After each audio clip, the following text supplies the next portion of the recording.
All right. Hope everyone is doing well.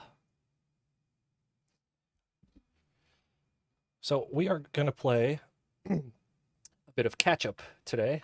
I I have fallen behind on all of my work this month, which is good and bad. Bad because I'm fallen behind on my work, but good because that means I've gotten a lot of work. Crazy, what's up? Yeah, speaking of falling behind, yeah. Um, yeah. Anyway, thank you for coming to hang out with me. We're just gonna go ahead and get started.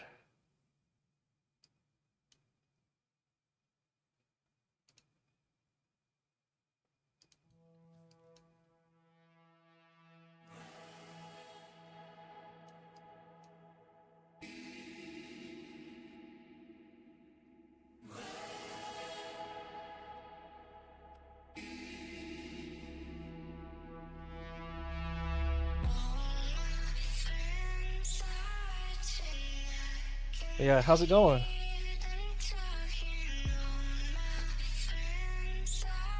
I appreciate that. Yeah. Uh, the last convention that I worked was Evo, which was like at the beginning of the month. I picked up over 60 commissions, and I on top of I have client work that I picked up, which is anyway. It's all just kind of piled up on each other, and it happened really quick. How's everything for everybody? School's back in for those of you who have kids or are around kids.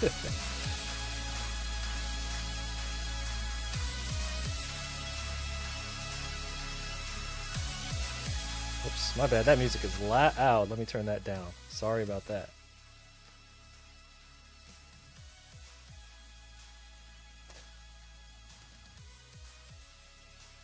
Am I online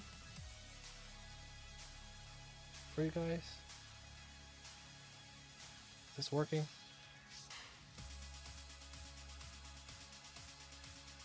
Okay, I don't know why the studio thing said I was offline. That doesn't make any sense. Anyway.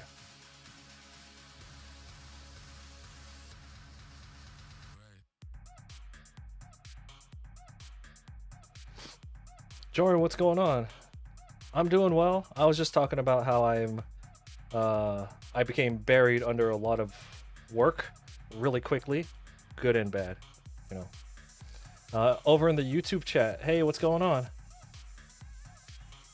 Hello, Twitch, YouTube. If you're watching on any of the other 5 platforms that we're streaming on, my bad. I only have the YouTube and the Twitch chat pulled up. Uh,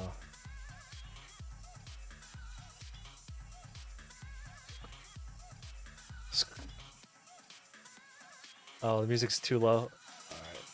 All right. I'd rather it be a little too low, just kind of like in the background. Yeah.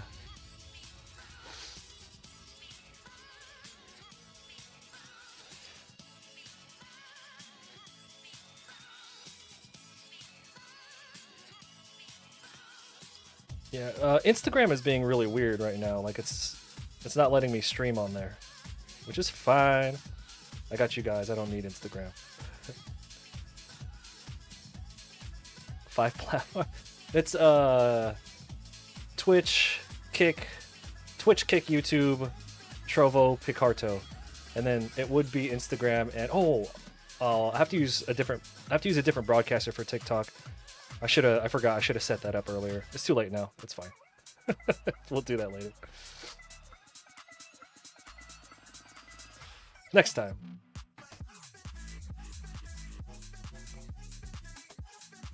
It's been, dang, school's been back for a whole month already, huh?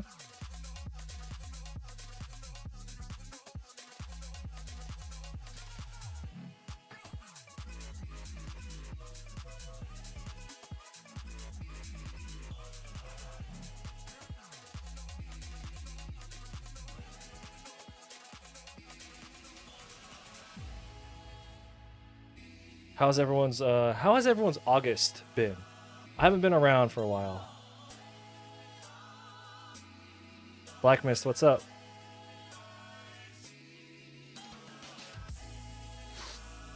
Oh man, you talk about casting a spell. That is like such timing. I recently uh got Hogwarts Legacy because I played Hogwarts Legacy with my wife when it first came out because we're both huge Harry Potter fans, and then we beat it, but we didn't 100% it, and then I picked up Hogwarts Legacy like 2 days ago because I was feeling really overwhelmed with work, and I'm one of those people where when there's so much stuff going on, I was just kind of shut down. So I put a couple of hours into Legacy for the last 2 days. So yes, I've been casting spells. That game's not as fun as I remember it. It was on sale on Steam. So.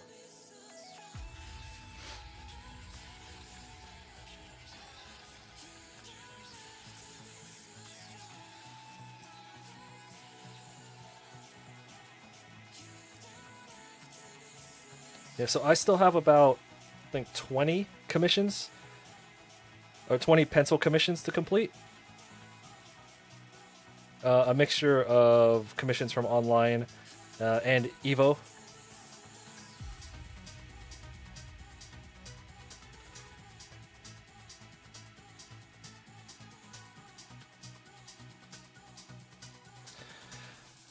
You know, because Legacy, it's basically a Dark Souls with a Harry Potter skin, and I think a lot of the enjoyment.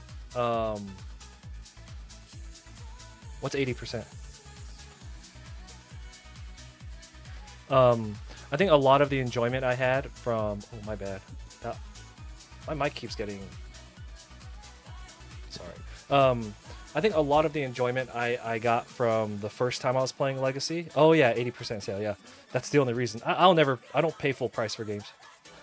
I just don't pay full price for games. Part of the thing that made Hogwarts so fun the first time around was, one was playing with the wife, and we're huge Harry Potter fans, but it was seeing all the Easter eggs and like being able to just like, because I went in with no spoilers, so I didn't know like what spells you're gonna learn. It was cool to go around the school itself and just see everything. But we've already done that. I already know what to expect map wise, and I'm just kind of like just going around just killing stuff. That's cool. And when you get really good at dueling, you're basically unstoppable. Like,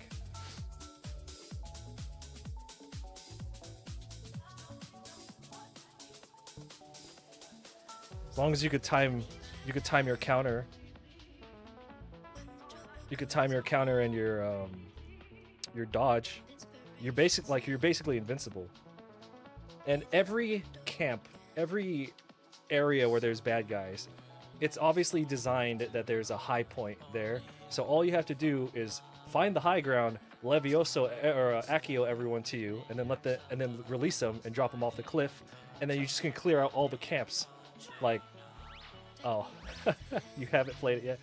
So anyway, I'm not going to spoil anything for you, but if you decide to play it, just know that when you go into enemy encampments, if you pay attention to the terrain, and this obviously was designed by like this was part of the design. Yeah, there's every camp, every enemy area you go to, there is some place where there's a high point there. If you are willing to kind of climb and get to it, as long as you've learned Accio, you could just wait for them to be in range, pull them towards you, and then just let them go, and then they'll die from fall damage. You can just you can clear out every camp that way. Yeah. I was like level 15 clearing out these yeah. Anyway, we have a question with streaming here on Twitch. After stream, how are you able to remove music from playing in the background when posting the VOD? You're currently using Streamlabs. Okay. You can't remove it from the actual stream. From my understanding, dude, Malcolm, what's going on?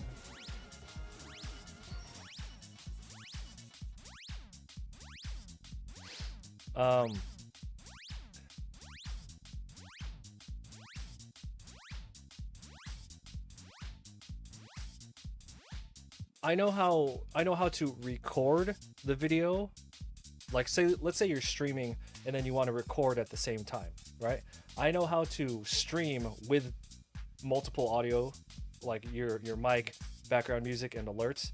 And then if you wanted to record it, you could set it so it's only recording, um, it's only recording certain things like the microphone.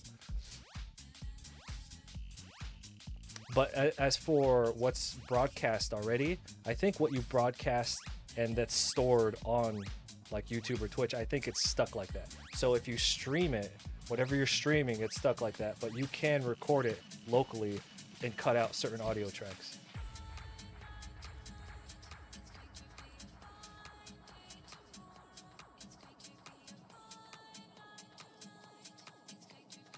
Malcolm, I appreciate that. Thanks, man.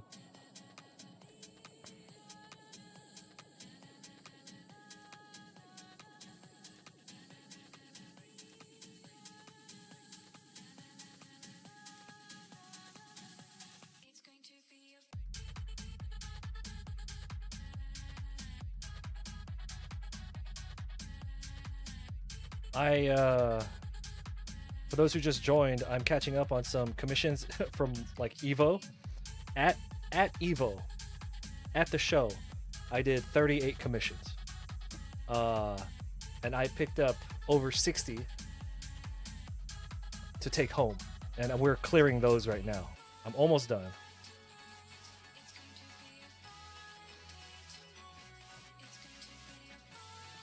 So right now, I find I'm just gonna sketch them out really quick.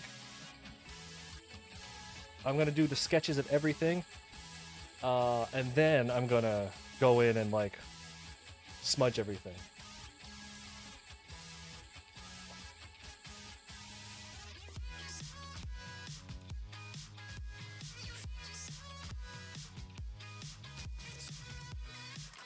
See how here I need to make sure on your end in post to use locally stored recording. Yeah.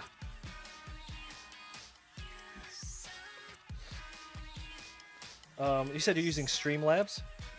I'm using I used to use Streamlabs full time, and then I switched over to just OBS Studio. A lot of people will try to get you to switch over to OBS Studio, but I honestly kind of miss Streamlabs for its simplicity. Not simplicity. It's Streamlabs is more resource heavy. Like it uses more, like it's just more demanding on your computer. And having to log in is like a pain in the ass. But it has the built-in alert system on it is so convenient. So sometimes I want to go back to Streamlabs, but I'm just like I'm gonna have to do all that. I'm gonna have to like log back in and do all that, link up everything again. I just don't want to do that.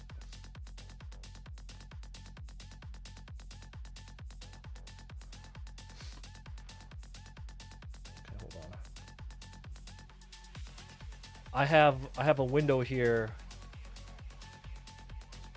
with like 70 tabs for my reference pictures.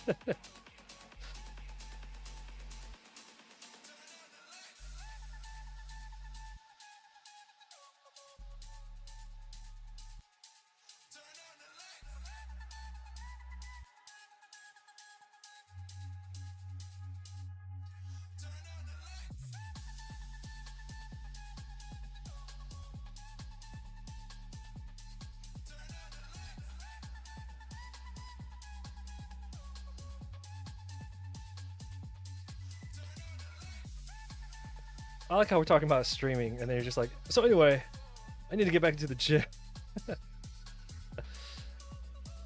Oh, so the gym that I go to, I go to a Planet Fitness, right? Because it's like literally across the street from me. They installed a squat and deadlift, squat racks, like the power racks, and deadlift platforms. And they got bars and free weights, and I was just like, what the fuck? So I now that I have been I've been kind of teaching my wife how to, the past however long we've been doing her physical therapy training or whatever, and she's like, I was gonna say a meathead, but like she loves lifting weights now. And as soon as they installed those new things, the power rack and the deadlift platform, she just was instantly like, all right, we're gonna stop doing these weak ass machines. I want you to show me how to do like how you and your brother deadlift and squat. And I was like,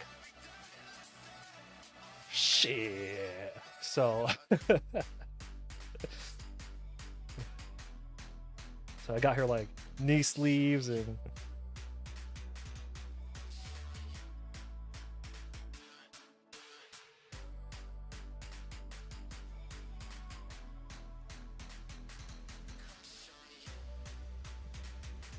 I definitely have old man strength now because I definitely have developed old man strength now because it's been a long time since I've done like squats and deadlifts and bench press, just because like I just don't have access to it anymore, right? I went back in there and I had almost close to all my old numbers, and I was like really happy about that. So I'm assuming that's just coming from old man strength.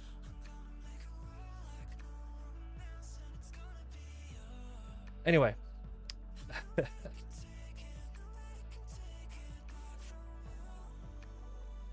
Yeah, one of the reasons I haven't streamed in August, which is what I was planning to do, was because I just felt so overwhelmed with the amount of work that I had. And I was just in my head, I was like, oh, I can't stream it because I just gotta focus and get it done. And now that I'm getting really close to being done, I've felt a lot of pressure kind of relieved. So that's why I'm here, and I'm like, all right, we can slow down a little bit. We're still behind, but at least now it's not like that debilitating amount of behind.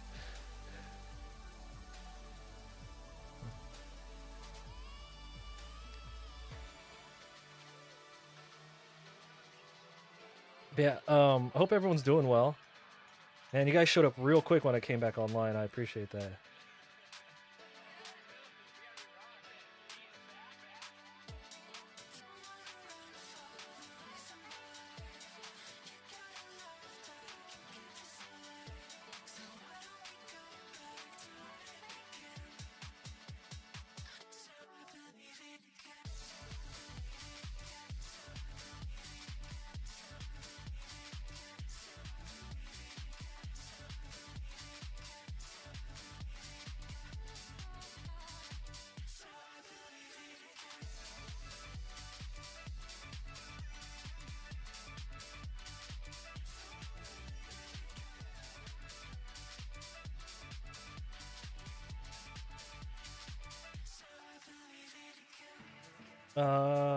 What do you think about Tank versus Jake Paul? Who would I put my money on? If it was, you're talking about if it's not an exhibition, and it was just a full-on fight, and they were honestly trying to knock each other out, you'd have to put it on Tank. Tank would just like if it was like a real fight, because it's an exhibition, so I'm sure somewhere in there's like a no knockout. Like there's, it's exhibition, so it's more of a show. But if it was like a real fight, you got to put it on Tank. I don't care if Jake is like 3-4 times his size. Tank will just time him, get him right on the chin. If he doesn't, he'll put him down with one, and Jake will get back up, swing, and then Tank will just counter him again, hit him right on the chin, and then it'll be over. Fast. He probably get him in the first round.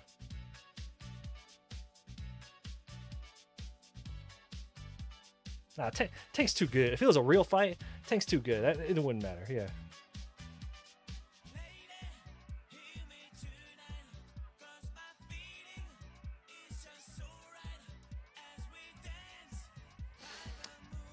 I mean, their fight's an exhibition, right? It's not going on the record, right?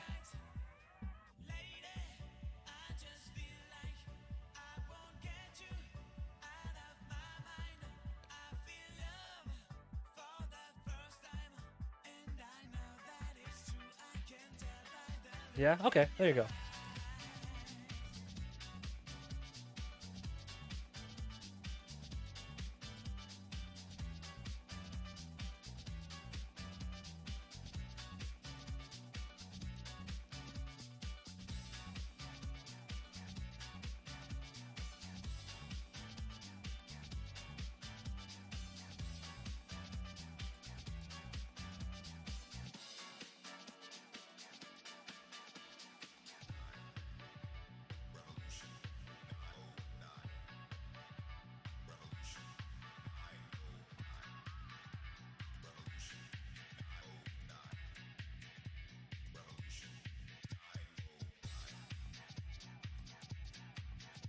Everything about that match makes me sad.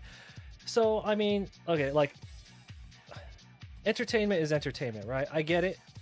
Um, we don't know how many years Tank has left. Honestly, to me, it doesn't even seem like Tank wants to fight anymore. He just doesn't seem interested. He seems like it's Tank, so he's capable. He could take on anyone. It's more just like he doesn't really seem like he's really interested anymore. So I could see why he would just want the biggest money fights. Taking a rematch with Roach is like that's like peanuts compared to what he's gonna make fighting a Paul, right?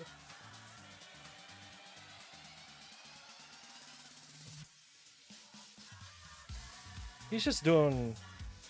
I mean, can't really blame a man, right? He's just doing what's kind of best for him, right? Uh, but at the same time, in regards to the sport, I mean, he's ducking Roach. That's what it is. So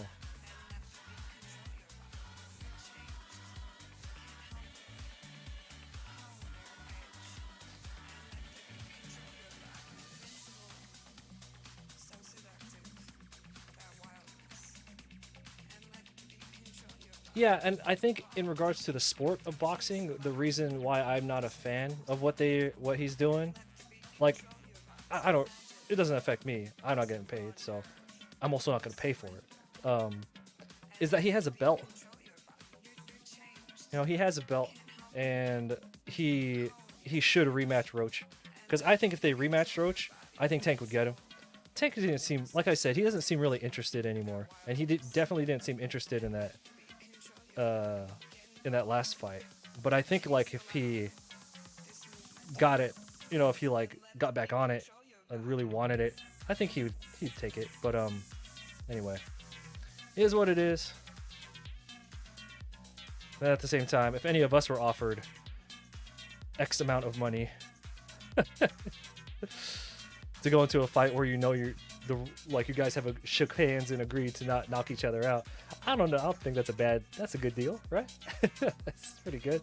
Anyway, so I'm doing pretty well. Business has finally picked back up. Evo went really well.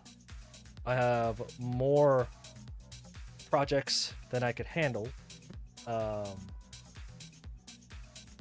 40 million, yeah.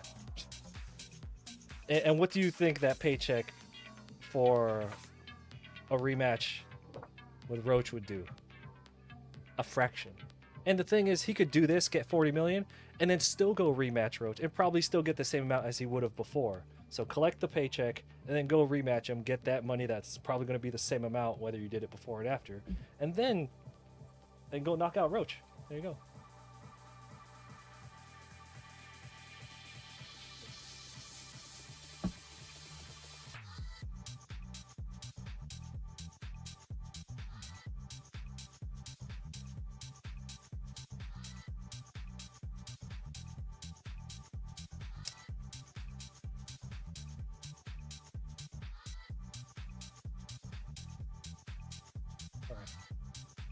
Whoops, I forgot to hit record. I like to record my streams locally and use them for future stuff. So I just started recording because I forgot. You guys have to let me know if everything still looks smooth over there. I'm putting a lot of load on my encoders right now, so we should be okay.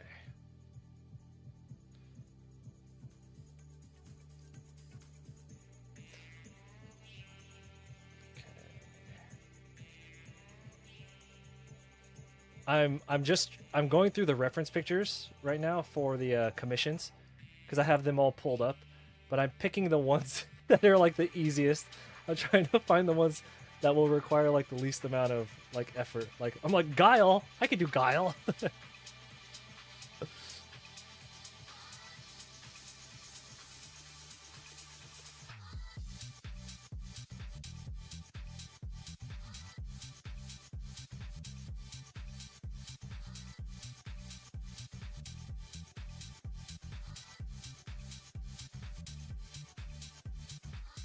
Does anyone play Skullgirls?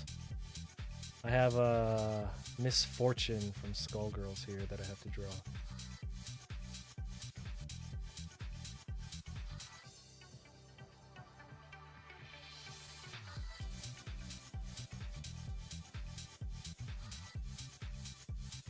Malcolm, how's life been?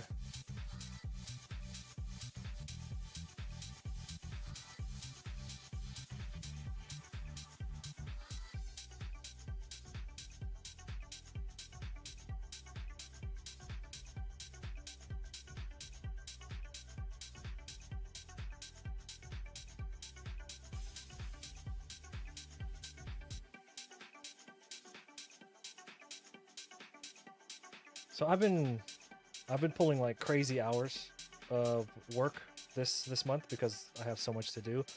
But I'm at home, so who gives a shit? Stay up 3 days in a row. Who cares? You're at home. Um,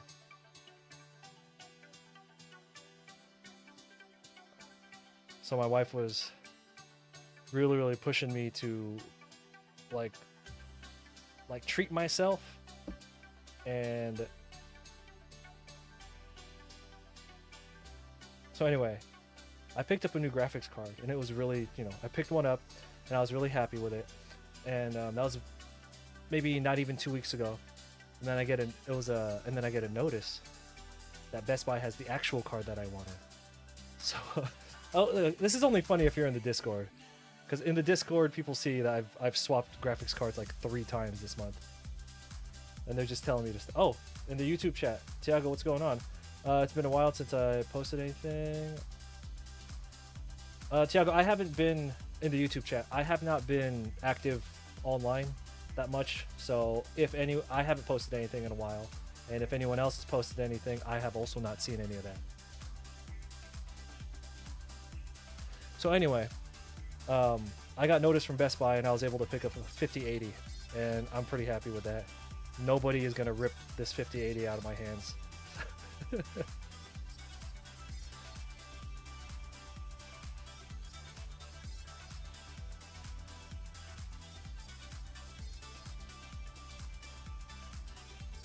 I'm looking up reference pictures for this character.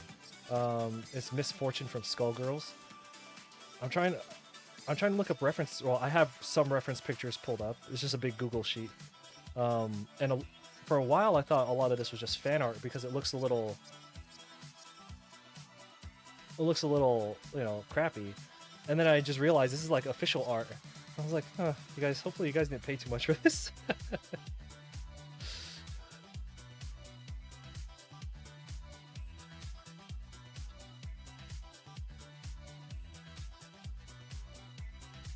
It's in the computer.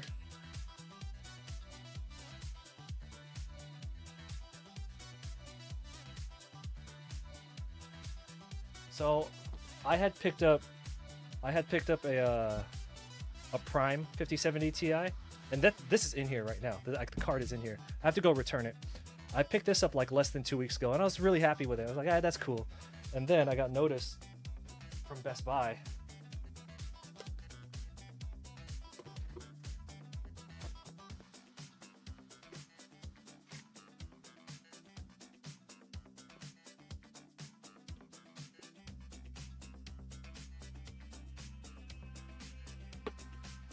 Yeah, I got notice from Best Buy that they had Founders 5080s in stock.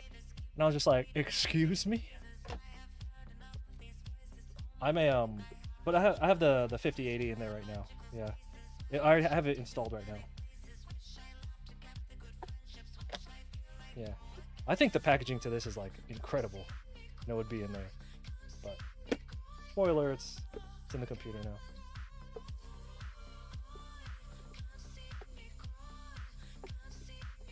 I'm a fan of the Founders editions. AIBs are cool, but if I have the choice, I don't care about if you gave me the choice between a 5090 Astral or a Founders, I would take the Founders over the Astral.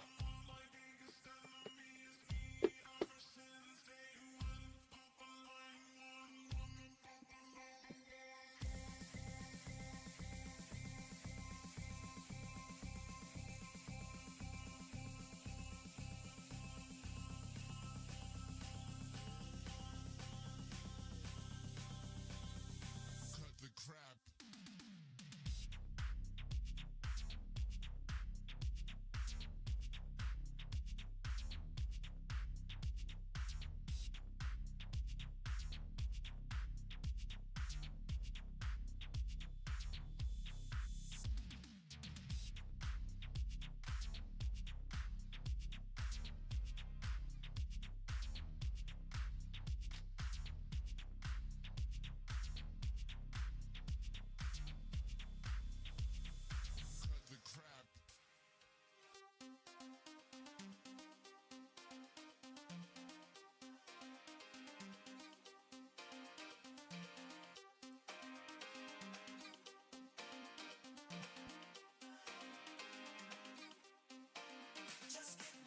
Will I add new?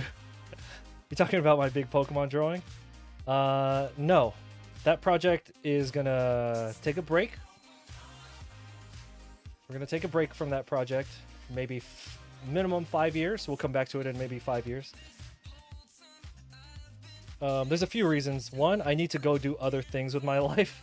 I can't keep freaking, you know what I mean? One thing is I need to do other things with my life and my artwork. But also, just on a technical level, the reason I don't want to work on that project anymore, or for a while rather, is because I need there to be a lot of Pokemon.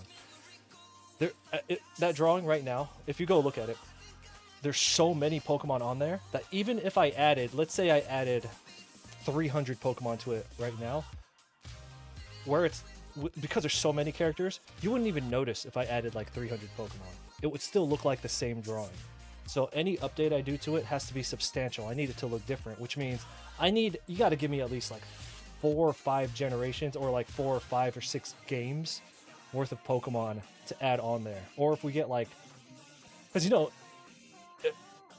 Pokemon's going to go to space eventually, like they have no choice. They've run out of, you know what I mean? Pokemon's going to go to space, right?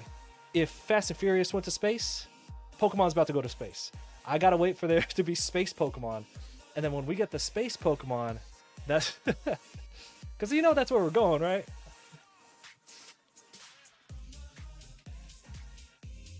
What happened here? Yeah, so like let's say we go to space and then there's some like really, really big Pokemon up there, and then you know what I mean? So that's why we're not going to work on that Pokemon project for a really long time. So basically what I'm saying is if anyone's interested in picking up a print of it, you don't have to worry about going like out of date, because right now the minimum wait time is going to be like 5 years before I mess with that drawing, if I mess with it at all. What if 5 years from now there's plenty of Pokemon and I'm like, all right, cool, and then whoever I am in 5 years is just like, man, fuck that drawing, I don't want to do that shit anymore.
Max, what's going on? I'm doing well. If you're joining, we're just kind of, I have a lot of pencil commissions to get through. So right now we're just kind of going through and doing the rough sketches of all of them. And then once the sketches are done, we'll go and hit everything with the smudge tool and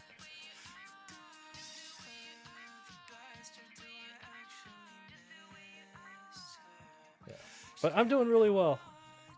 Well enough so that I felt like streaming.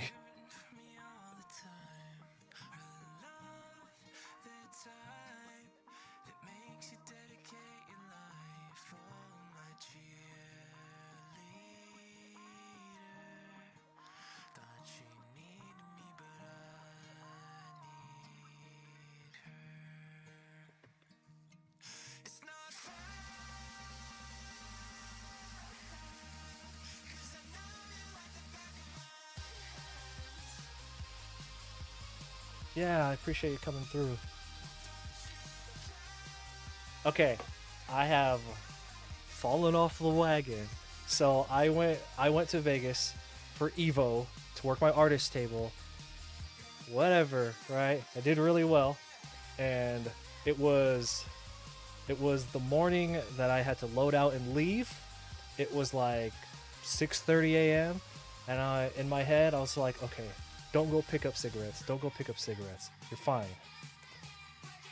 So then I stopped by a vape store. So anyway.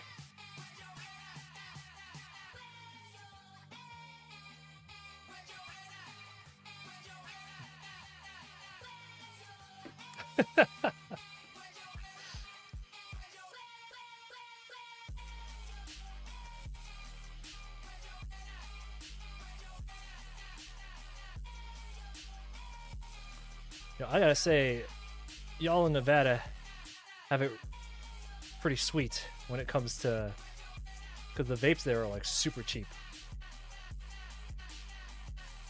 California, you can't even buy them.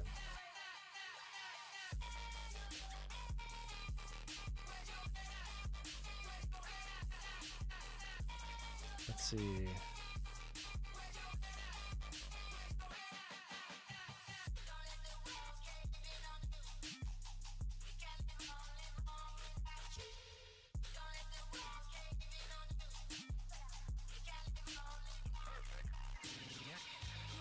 Okay, we have another Guile drawing. So the other one was Guile with the scarf. This one is gonna be. Looks like they want. Oh, they just want traditional Guile. Okay.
I've seen Street Fighter 2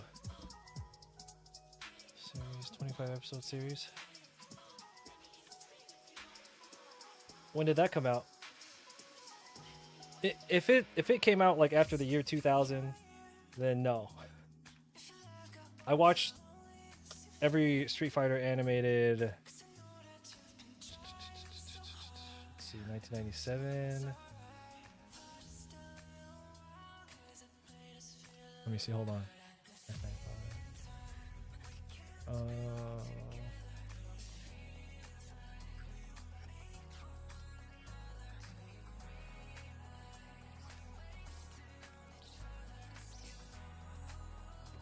don't know. I'll have to.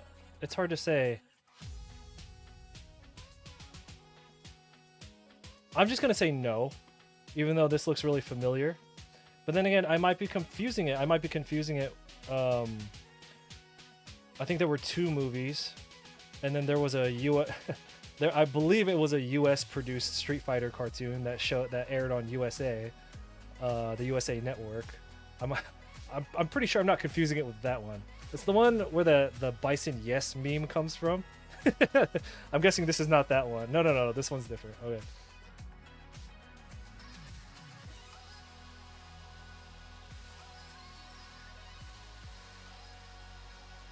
Not that one.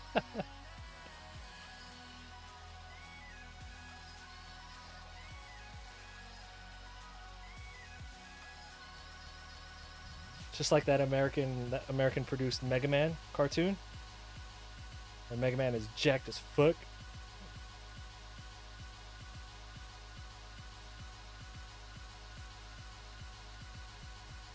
Wait, I think that's American produced.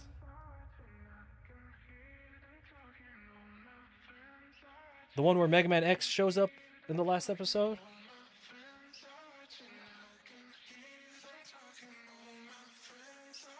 Don't worry, Dr. Light. I'll bench press our way out of this.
Under Night.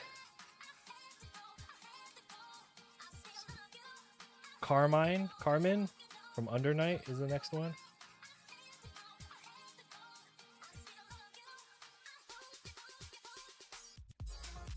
And being at Evo was fun, but I was so out of touch. Like I haven't played any of the games that these people were talking about, and they were bringing up games I like, not even fighting games. They were just asking me about games. And I was like, no, man.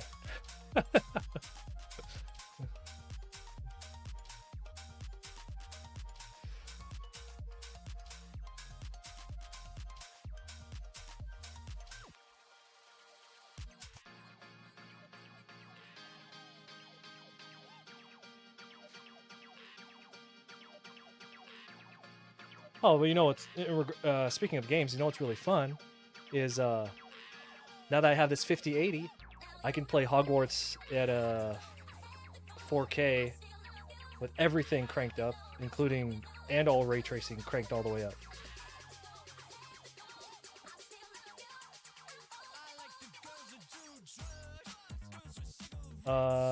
When you turn in the points, the channel points, do I need to know right away? I mean, I think I would prefer if it was right away. That way, I think because when you turn in the points, I think there's going to be a little section. Or, no. It's been so long since somebody claimed points, I almost can't remember how it goes. But I think I would prefer to know right away. That way I don't get so confused. So, like, I think the best best way to do it would be not to turn in your channel points until you're, like, until you know what it is. Yeah.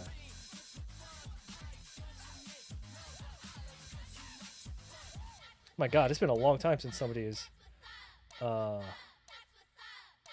claimed their points.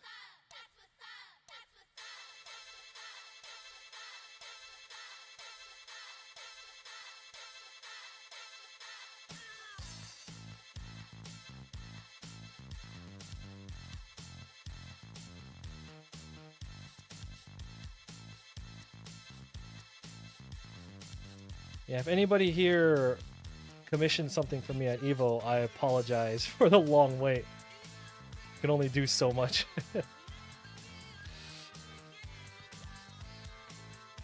It'll be nice to get these to their owners though.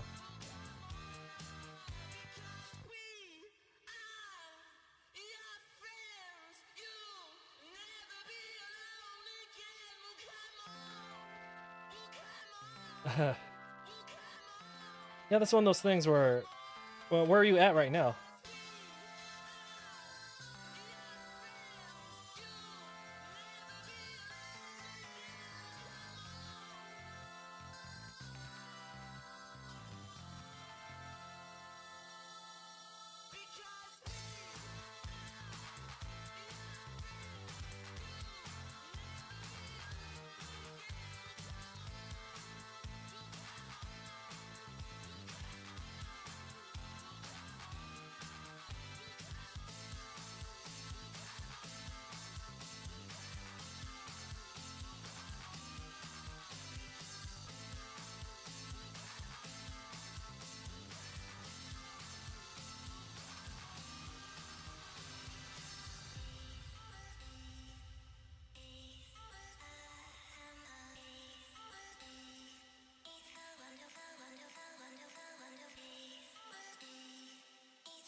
Got 400. Damn.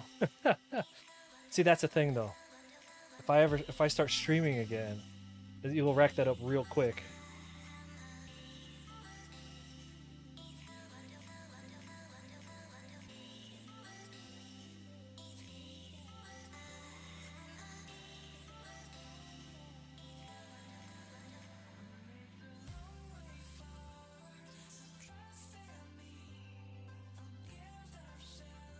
I didn't want to bring this up. I had all intent of streaming a lot this month after Evo, and then it was like I picked up because the two big projects I have are all NDA, so I can't stream that stuff. Um, and then I work so slow when I do these commissions. Like we've been on for an hour. I've only done, you know what I'm talking about. So in my head, I was like, I just need to get my work done, and then we can get back to streaming. But man, I had all intention of having a schedule. Like I wrote out a schedule too, like certain things that I wanted to do on certain days. It's nothing crazy. It's nothing complicated or fancy. It's just like things that I wanted to work in the sketchbook in. Anyway, just let you guys know.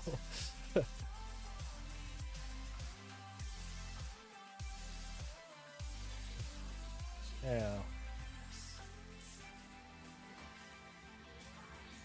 Anyway, so let's catch up on all the work and then we can get back to hanging out.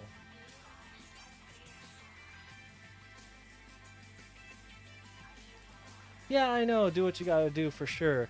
But I enjoy streaming so much. But when it got to the point where it was no longer a viable source of income, it's almost just kind of like, it's almost just like hanging out. Like it's like, you know, I don't take time off work to go hang out with friends, so it's almost it kind of feels like that. So anyway, yeah. But no, I do appreciate when you guys come hang out with me when I come on here. It's all good. I mean, I gotta stream now. I gotta justify this 5080 that I got. No, no, see, it can stream to 20 platforms at one time.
We've been on for 1 hour. I'm gonna play an ad. I'm gonna go to the bathroom, and then we shall resume.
Man, some of these commissions. Look, when I'm at my table, when I'm at my artist alley table, and people come up, because I advertise that I do commissions, because like eventually I want to stop selling prints and I just want to come with a couple of original pieces where if I sell them all, I know I'm in good profit, and then I want to pick up a bunch of commissions. That's what my future convention planning is. Like, that's what I've always wanted to do.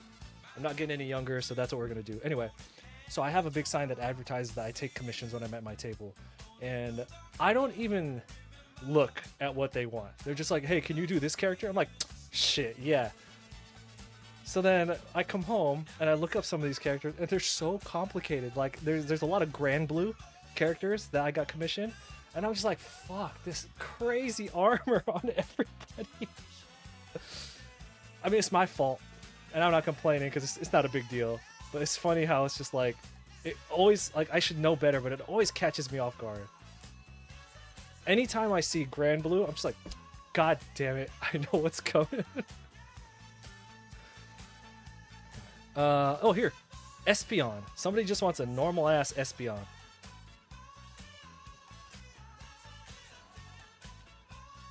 Quadruped.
Is anybody watching Dexter Resurrection?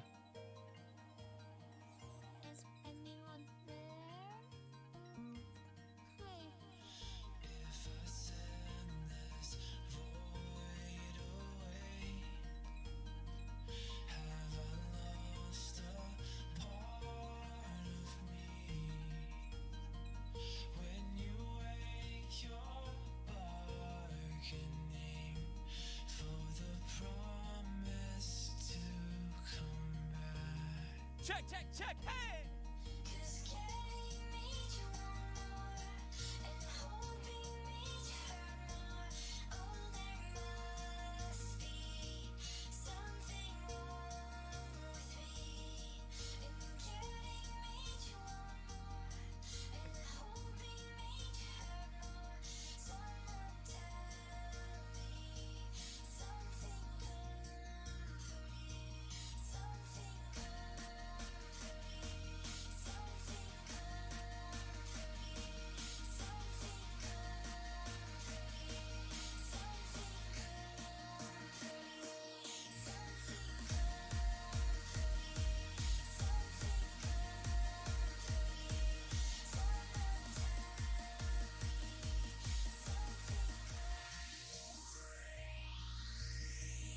I'm DJ Robinson. Hands up, let's go!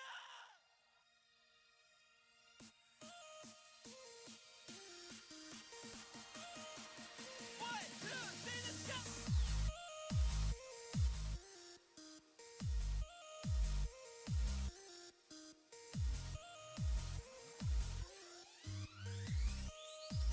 Hey, hey, hey, go!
I just realized Espeon doesn't have like paws. It's just like a nub.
I think we're gonna go ahead and finish this instead of doing more sketches, and then because I was gonna do the sketch of everything, and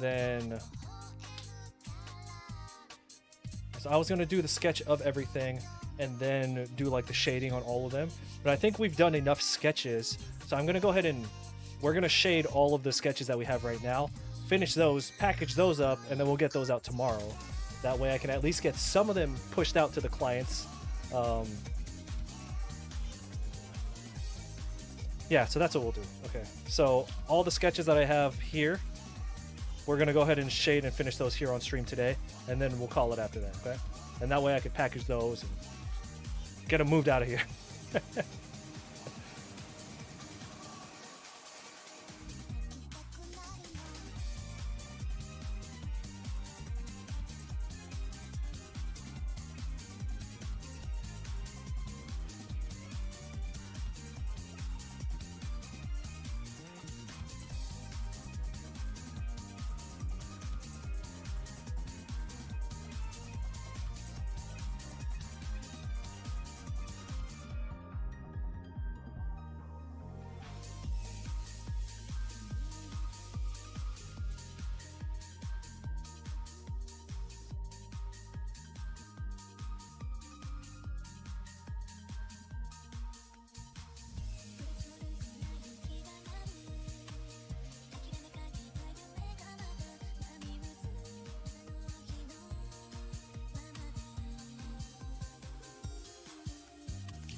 Hey, what's up? Do you know of any good resources to learn about skin folds for the female? Um,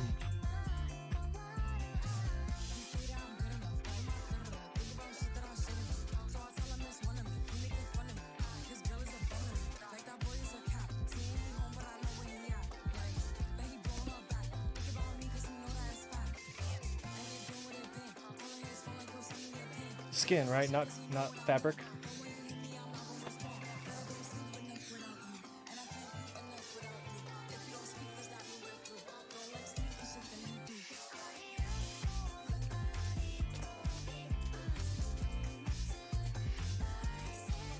So this is hold on. Let me turn that music down a little bit.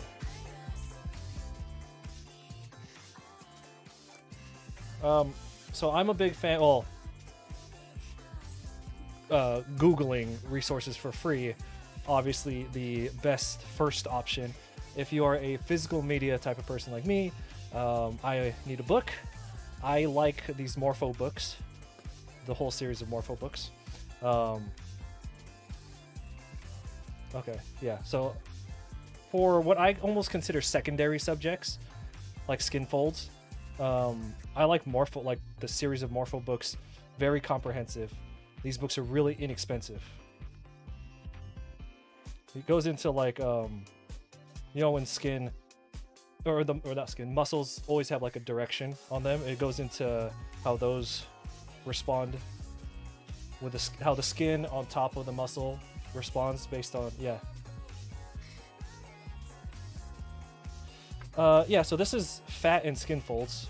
Morpho, this series of books, like I always recommend these because they're very comprehensive, they're very short, the reference pictures in them are very good, and they're really cheap.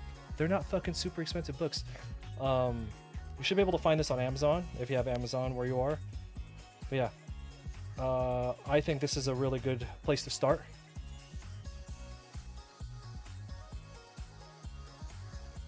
This is one of the books that I don't use often. I was really, really, really into it when I first got it, but I don't really draw a lot of naked people. I do find that when you are familiar with like where the fat deposits are, like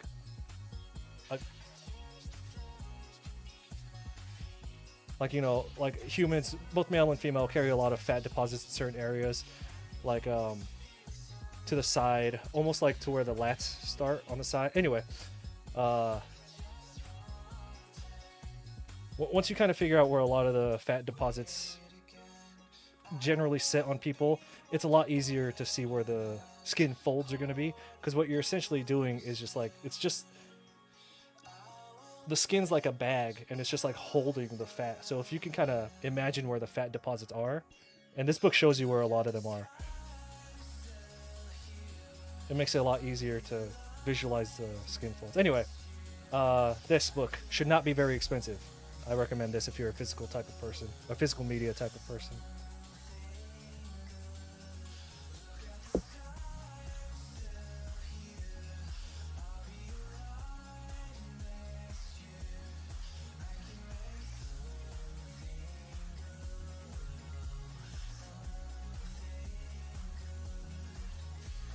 I'm sure there are a lot of books, but I mean, they're probably really big. Who wants to fucking read that much? Ow. Stab myself with my pencil.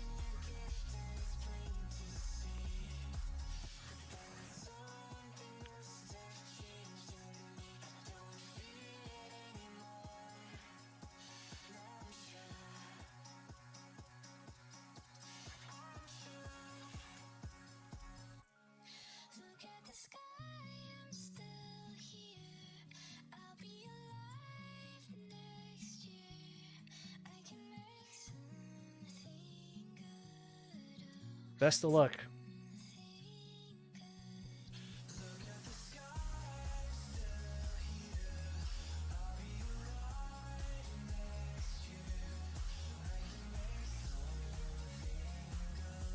I hope the price on the Morpho books didn't go up.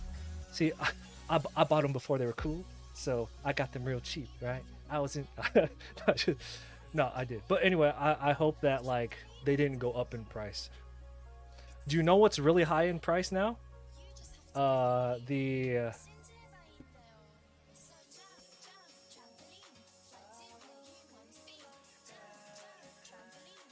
I'm not a scalper, all right. So the English version of the Stonehouse Anatomy book has really gone up in value, right? Mine's all fucked up though, but I don't know, and I've told this story on stream before. I don't know how I ended up with two of them. I know for a fact I bought one for myself. I don't know how I was sent a second one. It must have been a clerical error on their part, but it is still in the shipping box. Like the box is open, but it is sealed. It's a sealed English version of the Stonehouse Anatomy book. All my friends who have the Stonehouse book, we've all fucked our books up because you study out of it, so of course it's gonna get fucked up. You're gonna get like ink all over it. But I have one that is completely sealed, and it's hard to find the original print English ones. Now you could find the Korean one, so I don't know, man. Maybe in a couple of years we'll see what the value on that thing is. Okay, I see. Oh yeah? How is the it's like a is it like a clean PDF of it? That's pretty sweet. But then again, like I said, I'm a physical media type of person. Even if I have I have PDFs of a lot of books. I like, come on, who gives a shit? Yeah, I've downloaded a lot of art books, PDFs of them. Most of them were from back in the day when I was just getting into it and I didn't want to spend money on books. And I've only gone like I have. Here, let's see which ones I have.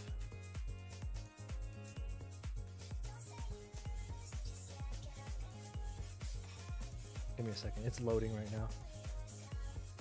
It's still on I have these books on a hard drive, not an SSD, so they take a minute to. Here we go. Yeah, I have like the Animator Survival Guide. I have the Color and Light book. I have the the Illusion of Life, the big Disney book. Yeah, dude, I have the Alla Prima on there. I want the physical version of that, but it's like so expensive, right? Yeah, because I have them, but they're in PDF. I don't touch them. Like they're useful, but I just don't touch them. I want physical copies of all the books of all the PDF books that I have. But man, I would love to get the physical copy of all of these.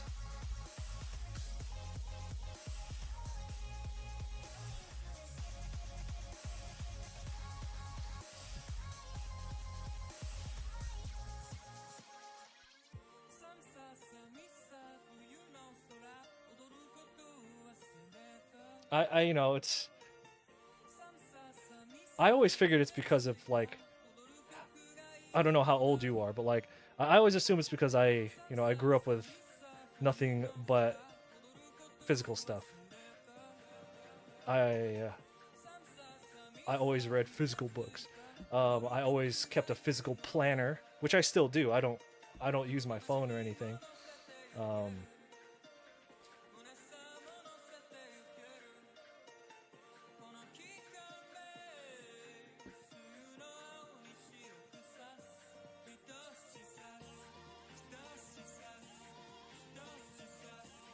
I don't want to buy that book. It's like $200.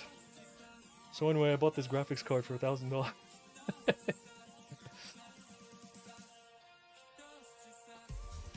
I want like a fucking book. Like I want a wall of books. Whenever it is, I get a house.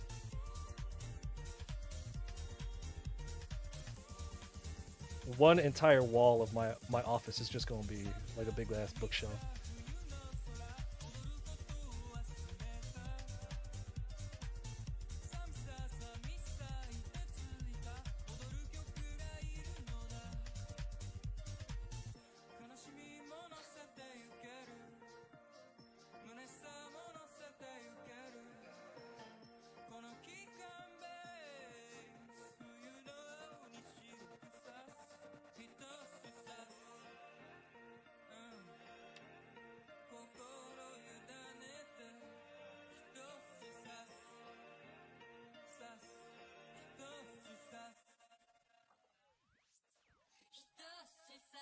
I have lost my electric eraser. I brought it with me to Evo, and I couldn't find it as soon as I got home, which means I must have dropped it. I left it somewhere. That sucks. That's like $5 right there.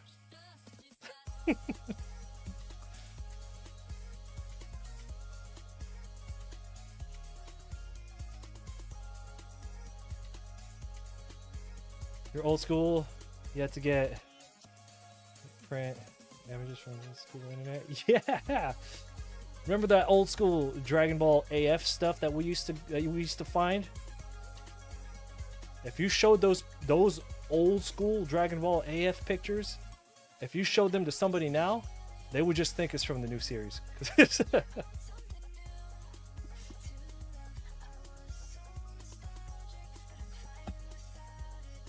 Basically.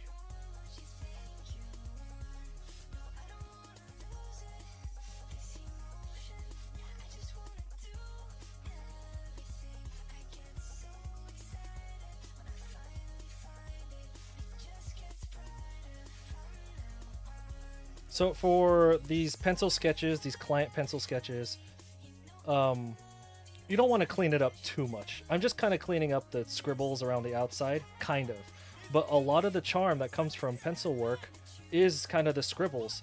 I have found, at least on the client side, from what I've observed, from the client side, the layman side, the non-art eyes, having that scribble in there, that bit of that intentional imperfection, is what they like because it just feels more. It just feels more real. It feels like it was made by a human, which it was. But I think even the laymen are now able to kind of like appreciate that. So I do intentionally leave a lot of like messy scribbles on it because people have told me that they like it, and I'm like, sweet, less work for me.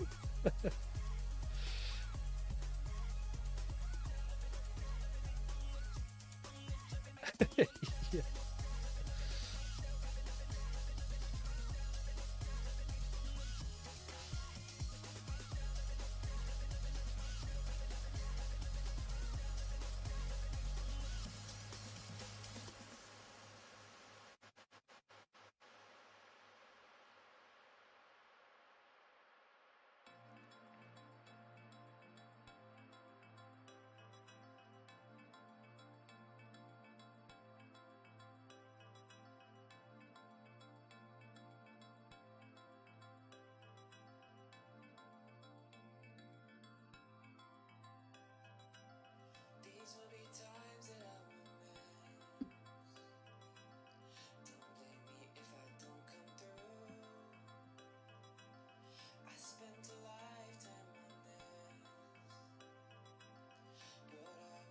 All right.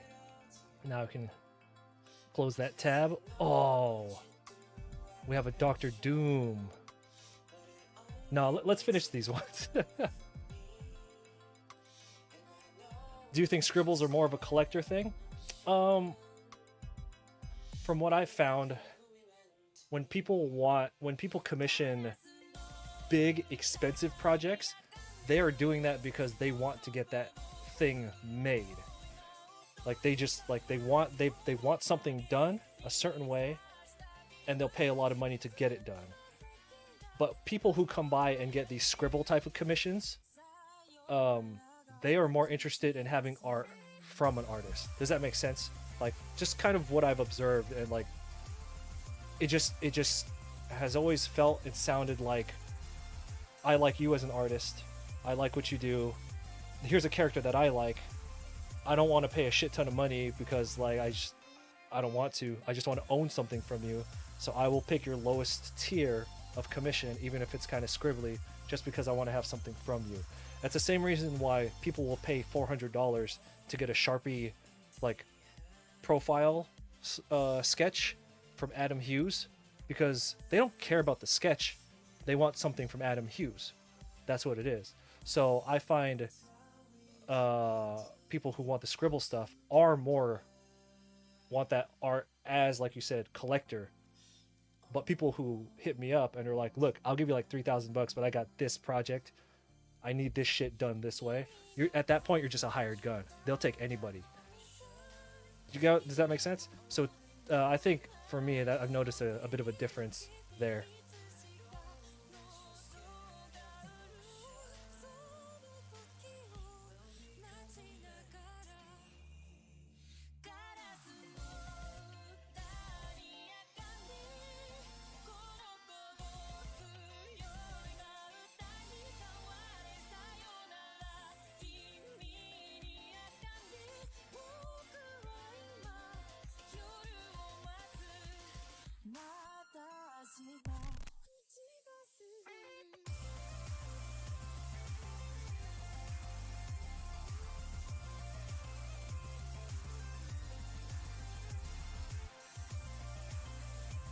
Is anyone going to TwitchCon? I'm going to have an Artist Alley table at TwitchCon this year.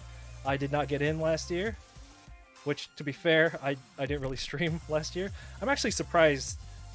Okay, I'm like kind of surprised, but not really. Like, I'm happy that we got in this year. I didn't stream that much throughout this entire year, but I'm gonna tell you, during the first 2 or 3 months of this year, we put in hella hours. So I think they looked at that, and that's what got me in. But at the same time, I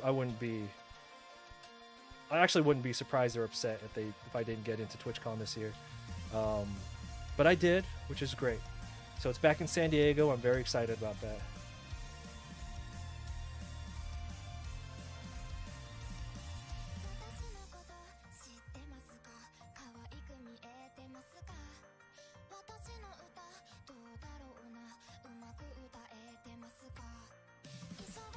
Ah, you're learning in ZBrush. I haven't touched ZBrush in like 10 years.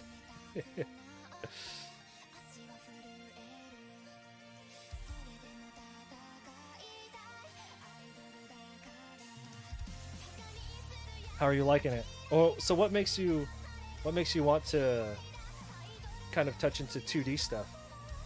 Or are you learning that 2D stuff and applying it to your 3D?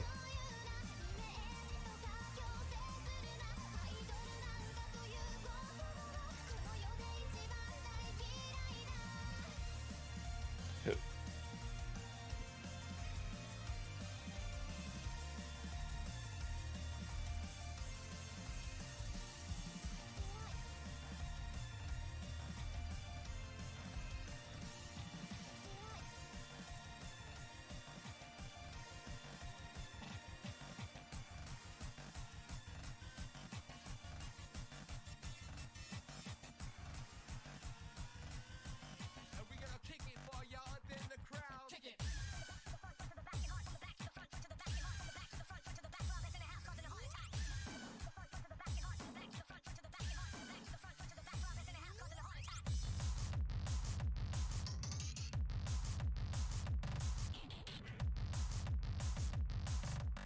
Don't understand what's going on here.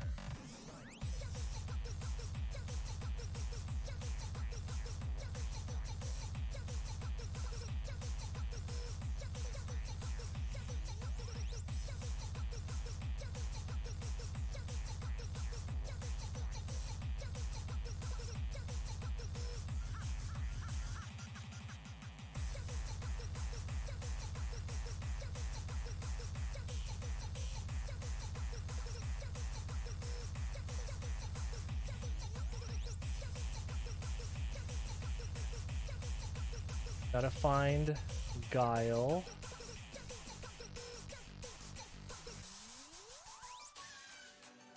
Oh, cool.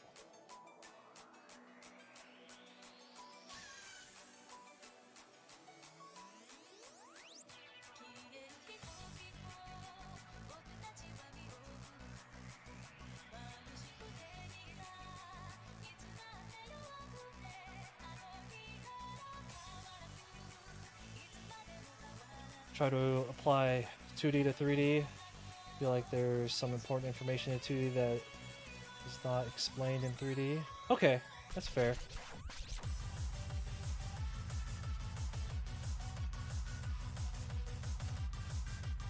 Just a good skill to learn in general.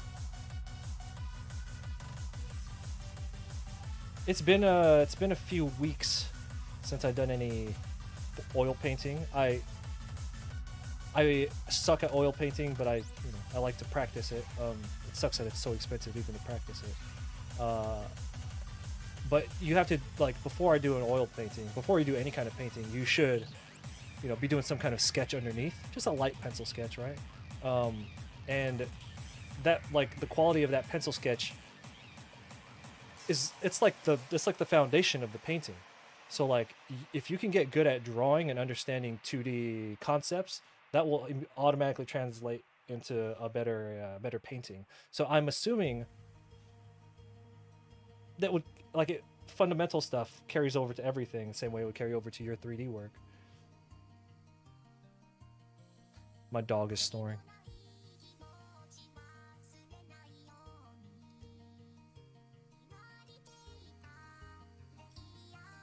Make some noise for Casey!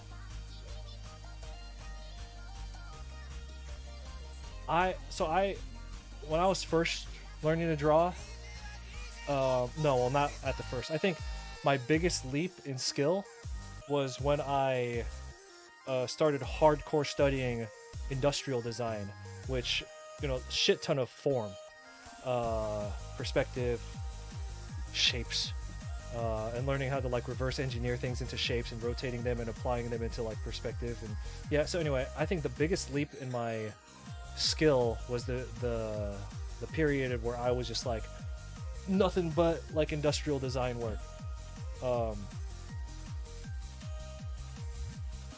Not like this. Like this is just goofy shit in conventions, but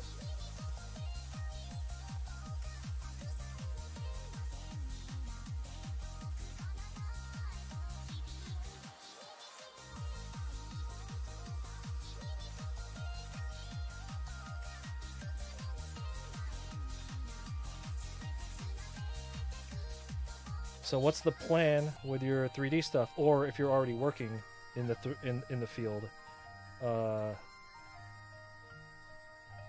or if it's just something that you want to do and not particularly intend to monetize it? There's so many parts of me that I've been wanting to just stop doing art as a living. I just want to draw like what I want to draw. I'm like, bro, I've been in this for like over a decade now. I work on my own shit. I want to work on my own projects.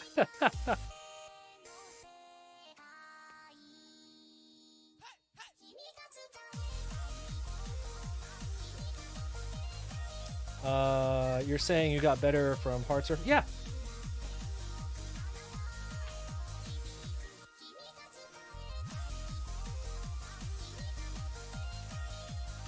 Whenever anybody, this book's all dirty. Yeah, How to Draw by Scott Robertson, I think was like when I was really just trying to improve just the idea of form and understanding like volume and like learning how to like draw things 2D but give volume. You have to understand like 3D form and all that. And when I was really trying to grasp that concept and kind of learn, I would hit up people who, hold on, this music's too loud in my headphones. I would hit up people on Instagram who were like professional industrial designers, and I would just ask them what book or whatever or resource, and all of them without fail always forwarded me to How to Draw by Scott Robertson. And then when I got this, I literally I would leave my house, just go to the library so no one could fucking bother me, and I would just go through this book.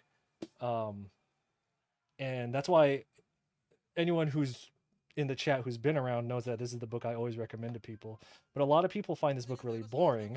I don't. I think this is like one of the best books, like in general. Yeah, it's when I started focusing on topics like this that all my other stuff, including character work, started improving.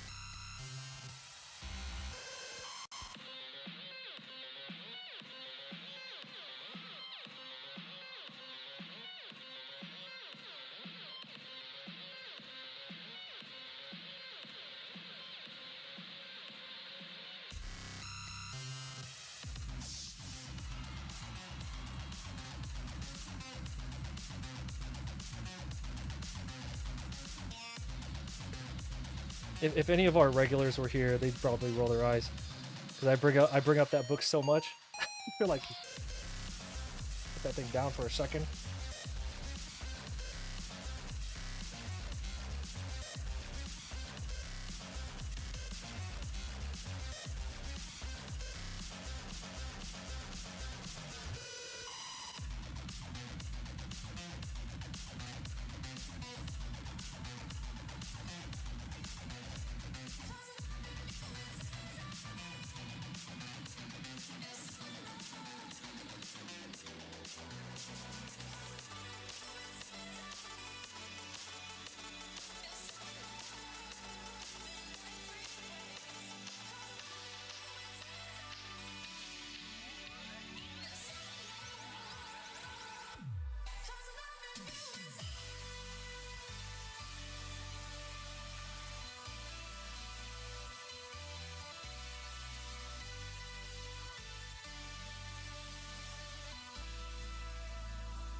Check.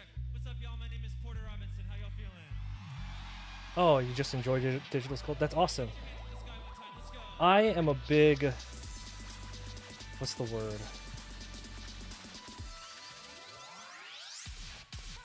I'm a big advocate for the recreational artist. I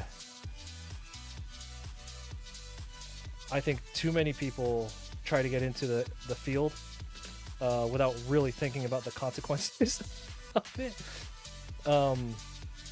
The moment it becomes your job, you stop drawing what you want. There's like the 1% who are able to create completely original ideas and don't have to take on projects and just kind of make anything, and people just buy it and they live great. That's the 1%. The rest of us, we got to take projects and jobs and commissions and go out to conventions and all that stuff. Still easier than working on cars or something for a living, right? But at the end of the day, you do lose your creative time. So that feeling that you have of just enjoying it, the moment you try to pursue something more, something that includes some financial reliance, that will go away. So to hear that you're just doing it as a hobby, I'm gonna say, keep your ass right there. Just study and enjoy it and get better.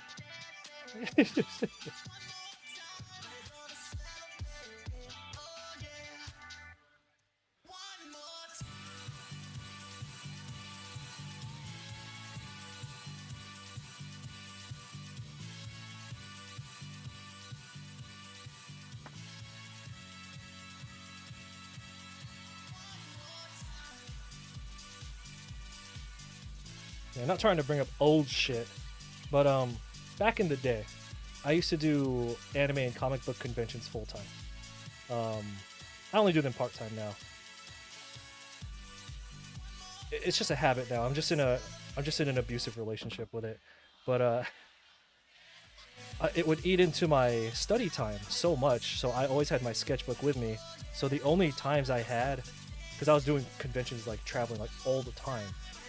The only times I had to really practice, I would be in like the airport, or if the convention was slow, I'd have my sketchbook there and I'd try and life draw from people that were around me. And that's the kind of like that's what I'm talking about, where it's like when you become a professional artist, you're just doing your job, and in any free time, you try and you try and study and work on the craft itself. um, which is just what a 9 to 5 job is. Again, I'm not going to complain because if you can draw for a living, that's pretty sweet. It doesn't matter. I'm talking about you still lose the ability and the freedom to, like I mentioned earlier, I've often thought about just going and getting a 9 to 5 job that's really, you know, reliable, that I can just turn my brain off, and then when I come home, then I can just uh, I'm not beholden to anyone. I can just draw and study. Yeah. Anyway, like you said, you've heard that before. There's a reason. But man, if you could become one of that 1% that just draws whatever they want and they make hell of crazy.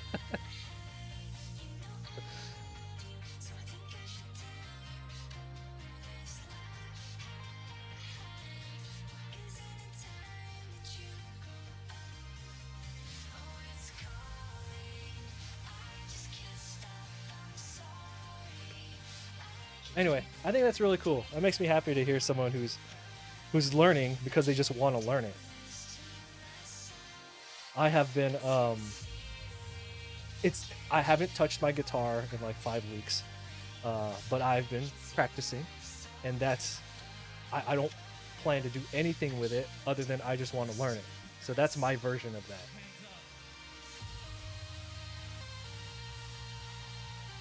God damn, that is hard. It's hard.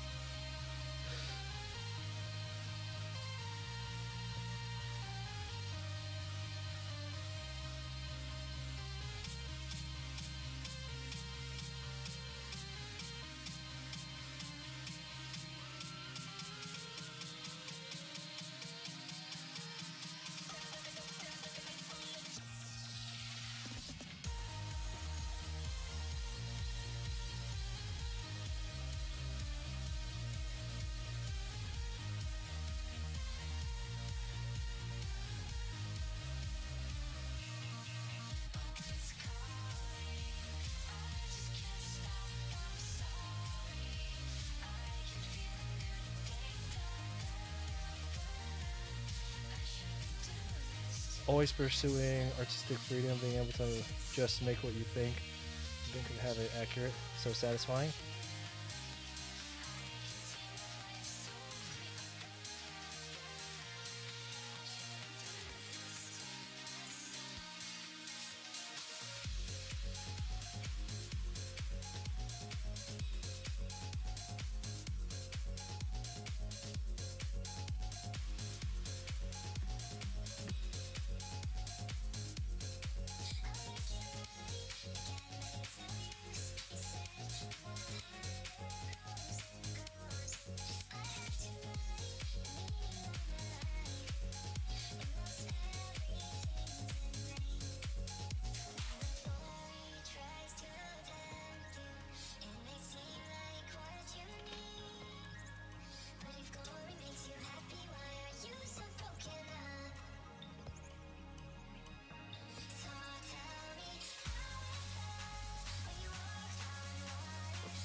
I have a question here in the Twitch chat that passed me. Hold on, let me scroll up so I could read that. Just go away, Twitch chat.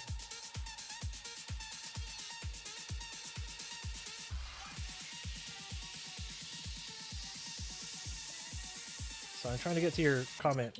Or I'm trying to get to your chat. Okay. You got a commission for me for Evo Vegas. Any way to track what you have done on stream yet? Really like to watch the process. Which one is yours? What did you commission?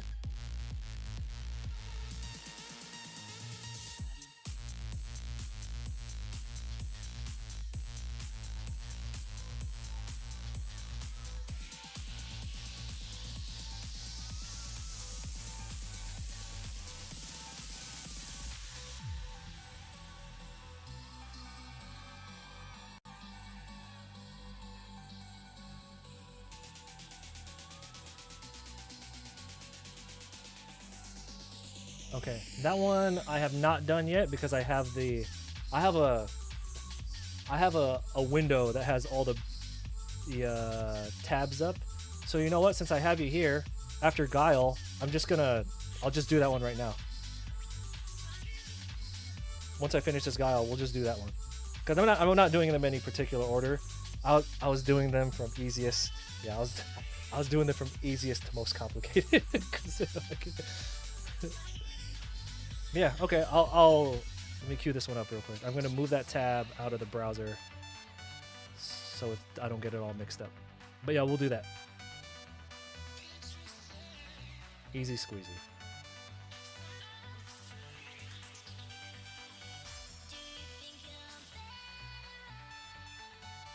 You know, I picked up over 60 commissions that, excuse me, 60 commissions to take home that weekend. I did 38 at the con.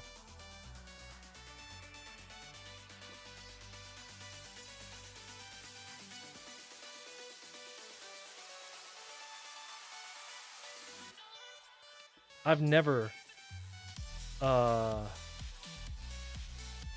I have in costume 3 with the mask and hat.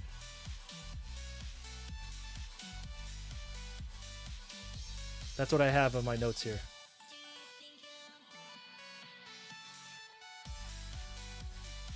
That's all I have in my notes. If you have like something specific, this is the perfect time if you want to drop some links in the chat, like if there's something you think I might miss. Right now, I have him from Tekken 8, costume 3 with the mask and hat. That's what I have in my notes. If there's anything else you want to like change or add, totally let me know.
So,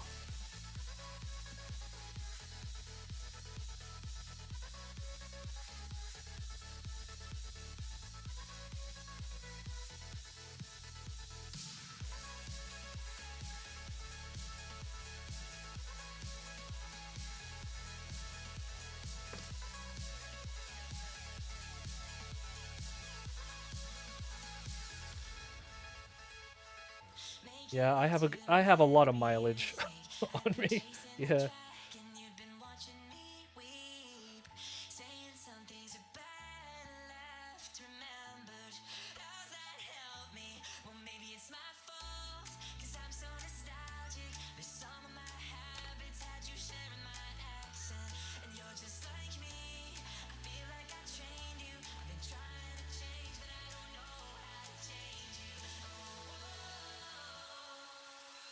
Okay.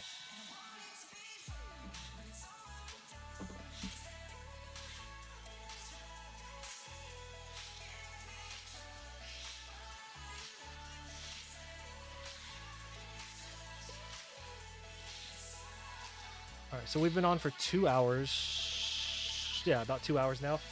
My dog is whining. She needs to go outside. So we're gonna take a couple minute break before I get to work on your commission. We'll do that when I get back. So give me. Okay, so Okay, and if I mean you're gonna be right there, so if something happens, you'll just let me know. All right, so we're gonna take a couple minute break. I gotta take my dog out, my dog. I'm gonna run another ad, and then we'll come back.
Okay, we have returned from the land of the doggy potties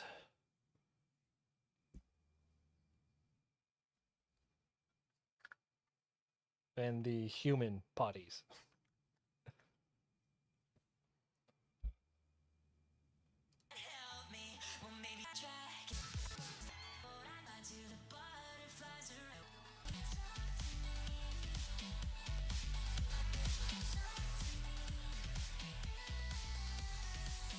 All right.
I only have one monitor now, and it's so difficult to manage all my windows.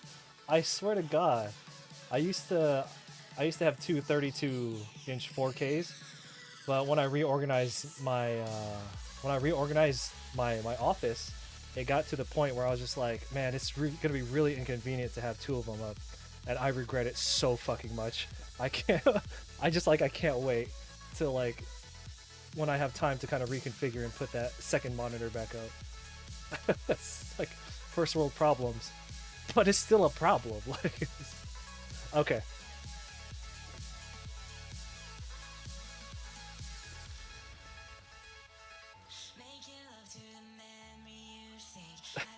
no, not that one.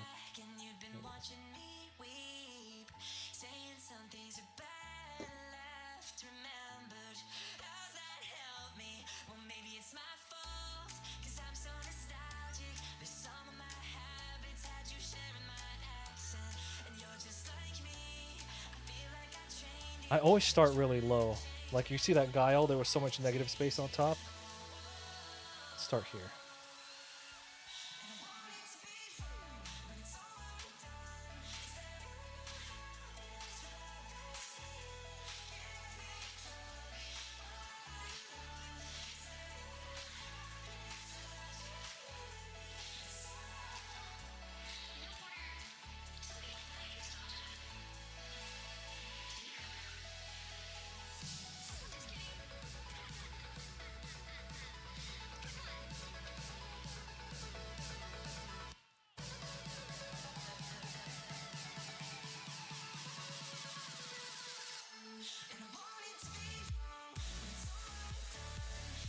So he has something over his right shoulder.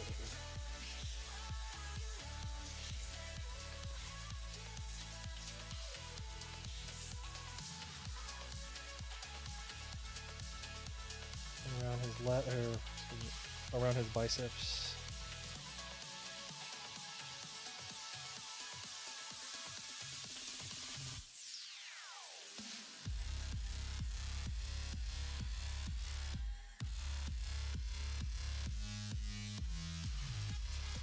Mm,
outside.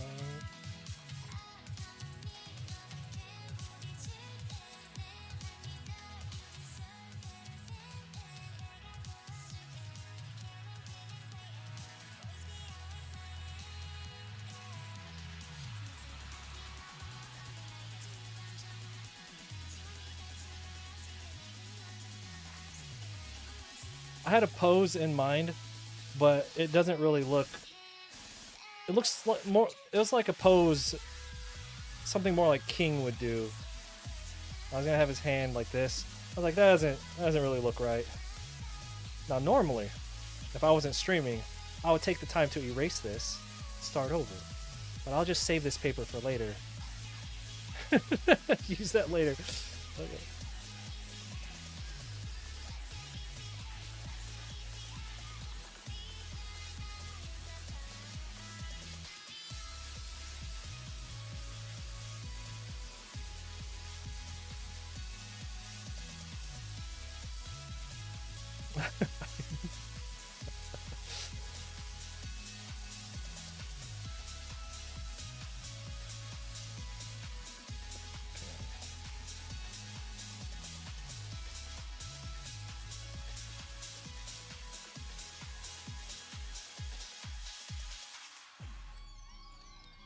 You got me so wild. How can I ever deny? You got me so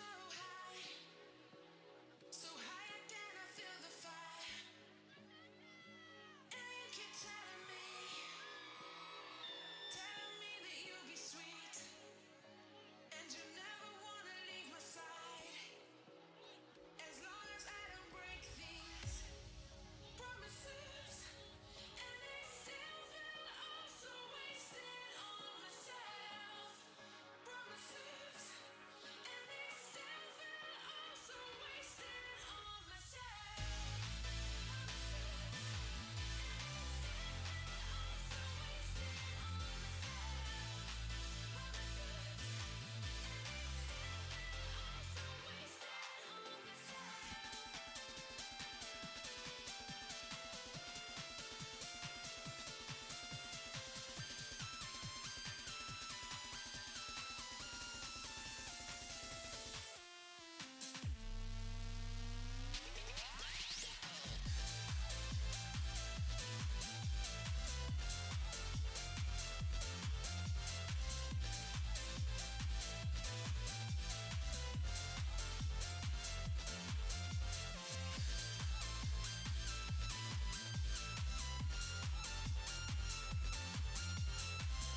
So I have the arm arching forward like that. It should be back like that.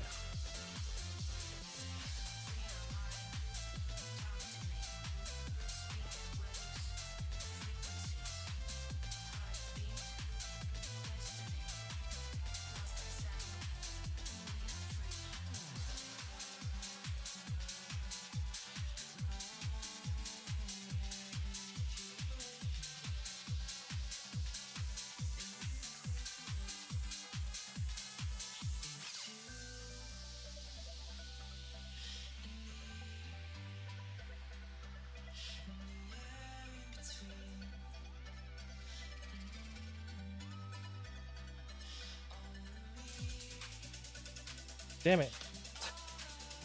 Okay, I got the pose now.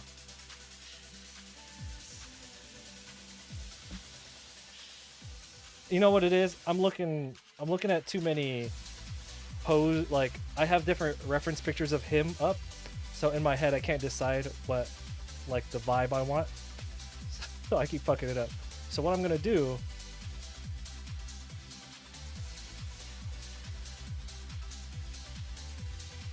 Okay. I'm going to go ahead and close that window so I don't have it distracting me.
Oh, what happened? Oh, hey, we got a hey, what's going on? Thank you for the raid. How are you doing? Been a long time. Welcome everyone. We're taking it easy today. We're just finishing up some pencil commissions. I was at Evo earlier this month and I picked up like 60 commissions, and yeah, we're working on a bunch of them today. So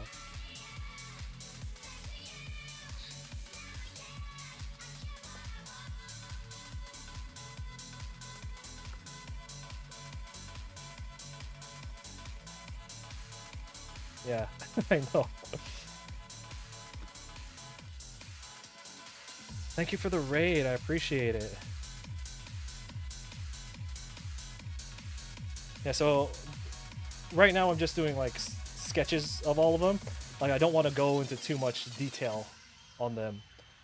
Uh, I'd rather get the sketches of a bunch of them done first. Yeah. Anyway, hope you're doing well. Thank you. Yeah. Welcome everyone. If you've never been to my stream before, uh, I know traditional art supplies are so crazy. Like I've been doing well, not a lot, but I took up oil painting um just for recreation. And you cannot even have like a practice session. Thank you for that, the follows. I appreciate it. Yeah. So you can't even have a practice session with oil paints that doesn't cost at like $20. Like, you know, like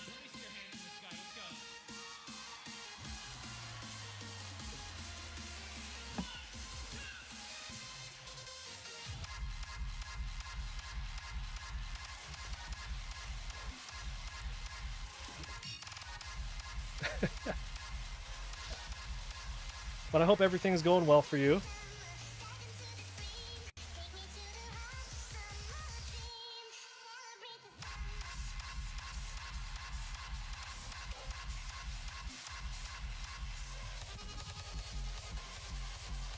Have you been working on a lot of personal projects, or are you overloaded with a lot of client work? No bounce. Okay, yeah. Thanks for coming through. I appreciate it. It's good to hear from you again.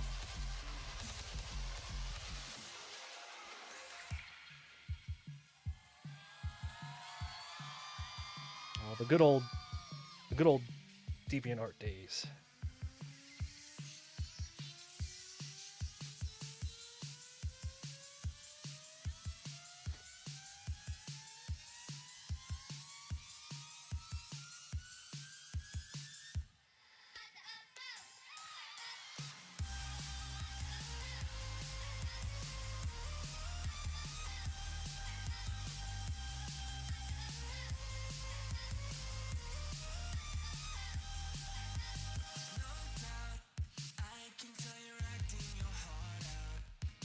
Let's see.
Hope everyone's doing well.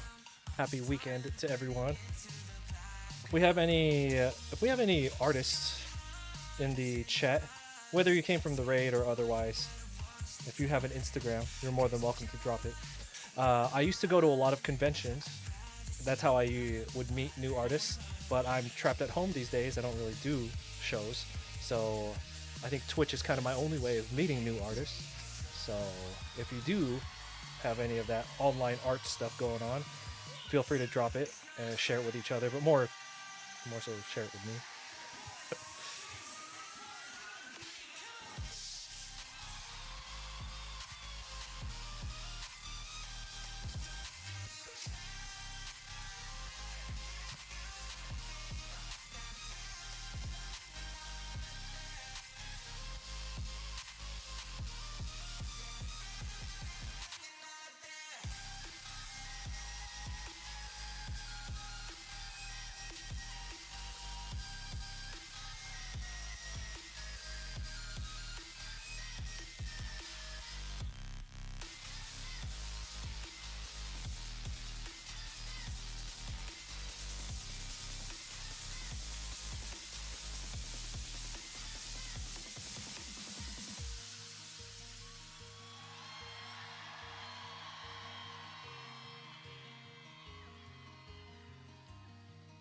Hat placement is always a tricky thing.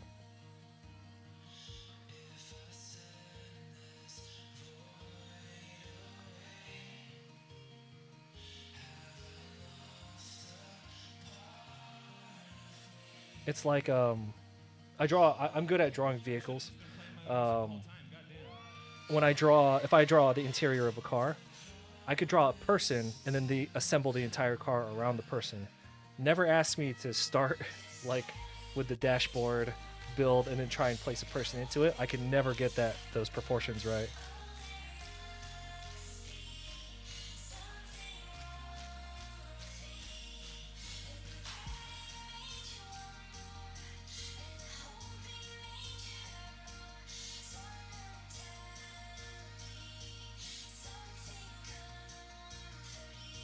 So it's the same thing with a hat. If I draw a hat, I cannot draw the person underneath it. If I draw the person, I can draw the hat on top of them. I'm talking about if I'm going straight pen, not if I'm doing it like, oh shoot.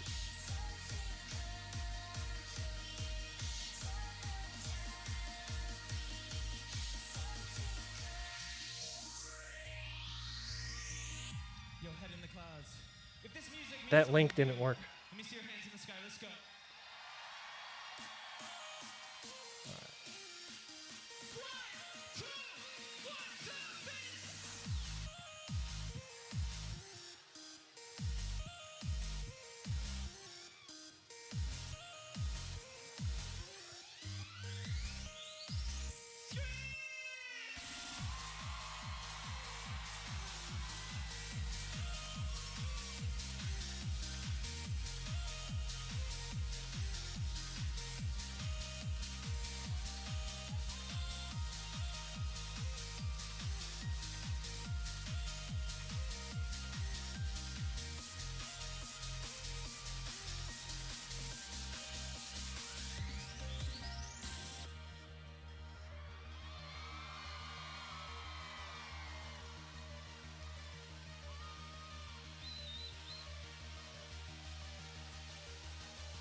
Oh yeah, for sure. Like when you're doing it like this with construction lines, it's easy. I'm talking about like, because you know how I like to draw straight pen a lot of the times.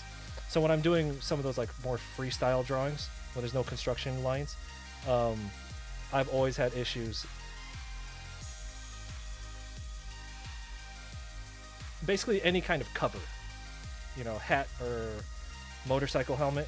No, motorcycle helmet's different. Um, because it's basically a robot head. That's essentially what drawing a motorcycle helmet is, just drawing a robot head.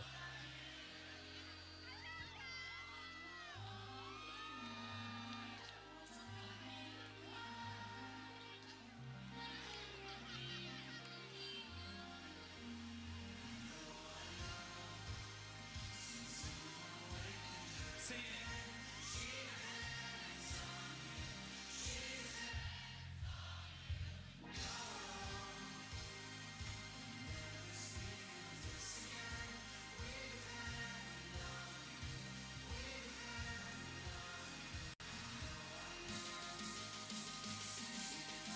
Oh, you're saying that's your name on there. Okay.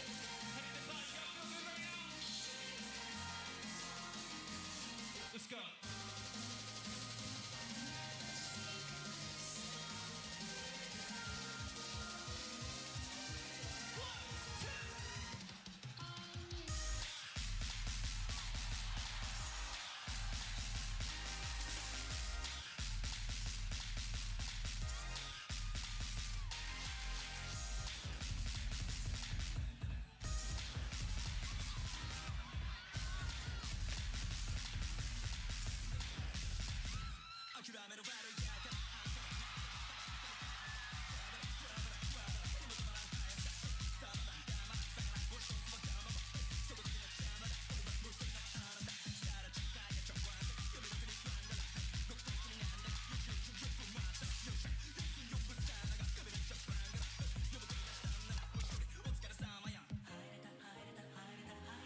Oh wait, he has like a shoulder. Right.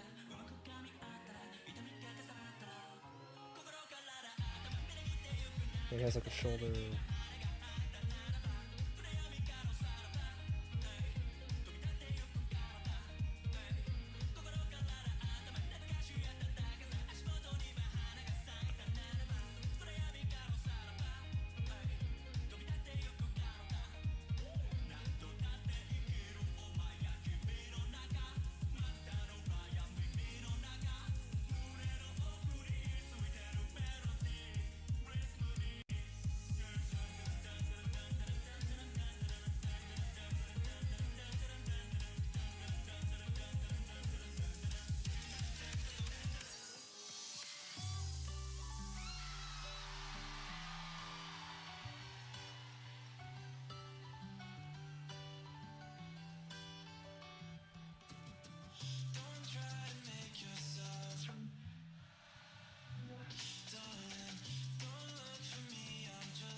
Yo, fuck me, but let you say it.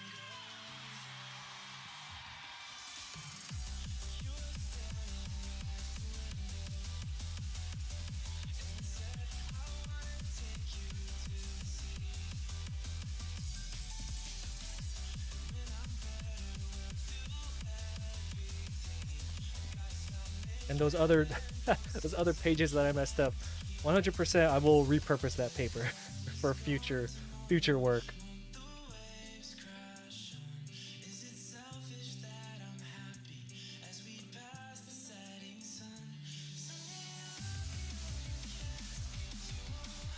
As much as I would love to be a baller and just throw paper away when I mess up, can't do that.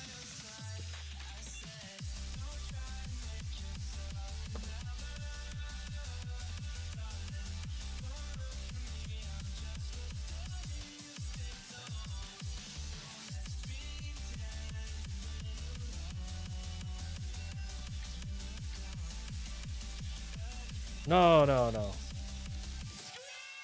Do you play Tekken?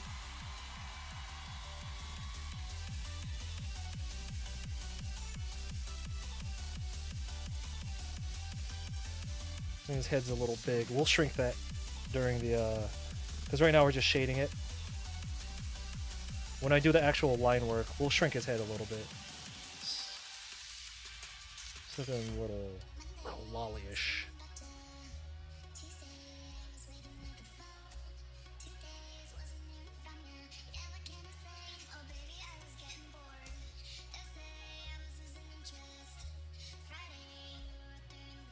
Ah, okay.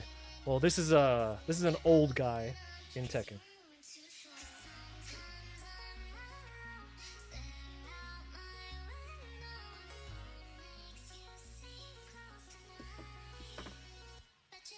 I want this needs to be wider.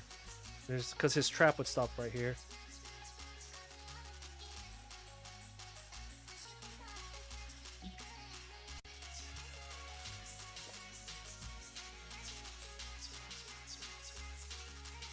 I'd argue all of this needs to be a bit wider. It needs to be broader up top.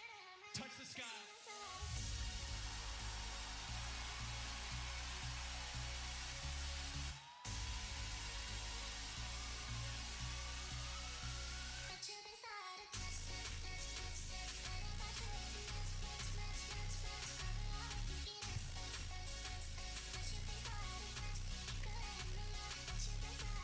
Probably go off the page.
I threw my phone into the sea. Simple human being wouldn't know how to brush my teeth without asking my team. Living in the afterglow of everything you feel, but baby I'm a short-lived joke as soulless as I seem. Hands up. And I'm everything you talk about. Why should you keep letting yourself be let down?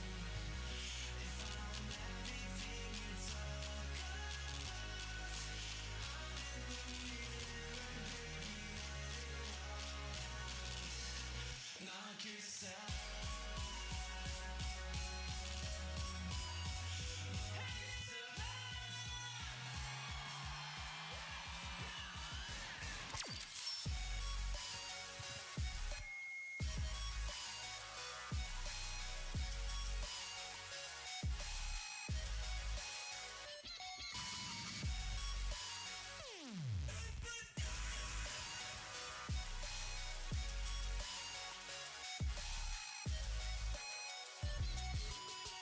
Don't know my schedule on the 5th. Bitch, I'm Taylor Swift. Got 100 million on my wrist. Physically sick. And at the airport, I'm sorry, can I get a pic? Tell me a sad story. Another reason not to quit. Let's go. And I'm everything you talk about. Why should you keep letting yourself be let down? If I'm everything you talk about, I'm in the mirror, baby, let it all out. Knock yourself out.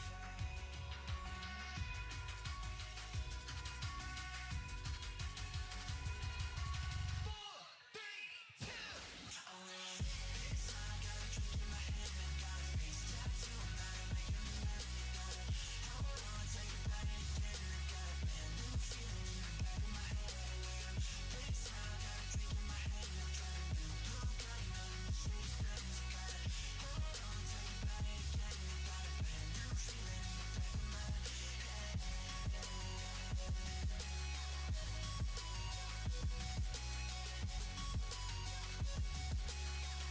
There's like textures on the head. Yeah, okay.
brand for a good drawing glove.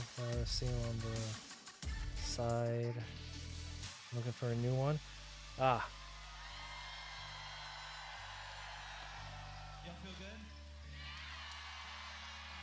Thank you I so much for having me here, guys. I mean it. Appreciate that. I've never found like a protector or glove that I've ever liked. I only use this sometimes when I work with graphites because I do end up smearing stuff. Uh, but this is just an old digital. It's like an old digital tablet glove. It's like all worn out, so it has cycled from my Cintiq glove over to my traditional glove.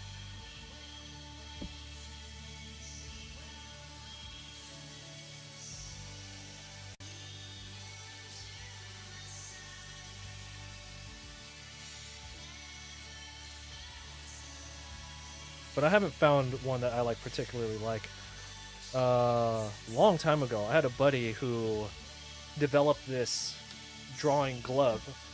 It was to protect yourself from traditional art stuff, but also it had little. It looked like Black Widow's gauntlet, but it was sized to put pens in. So it was just like this.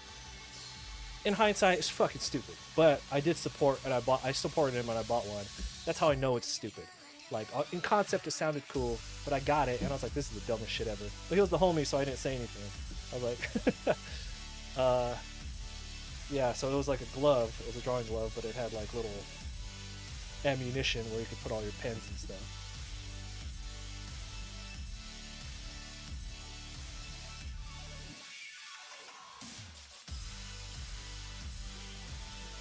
Like in concept, yeah, but I don't know if he ever like I don't know if he field test like did he get a prototype and field test it? Because if he did, then he would have realized this is fucking stupid.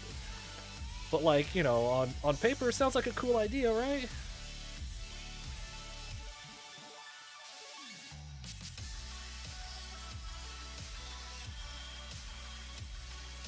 So when I say I've never found any glove that works, I mean any glove.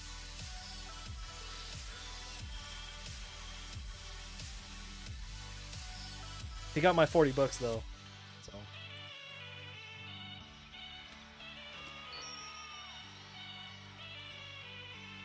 now he's a full-time digital artist. And I'm like, you motherfucker.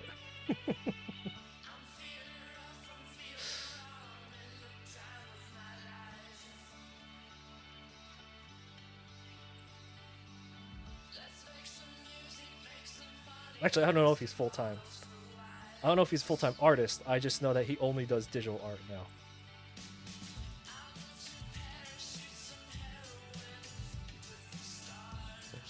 Maybe after that campaign with the glove, he was like, "Oh fuck all this. I'm gonna Cintiq."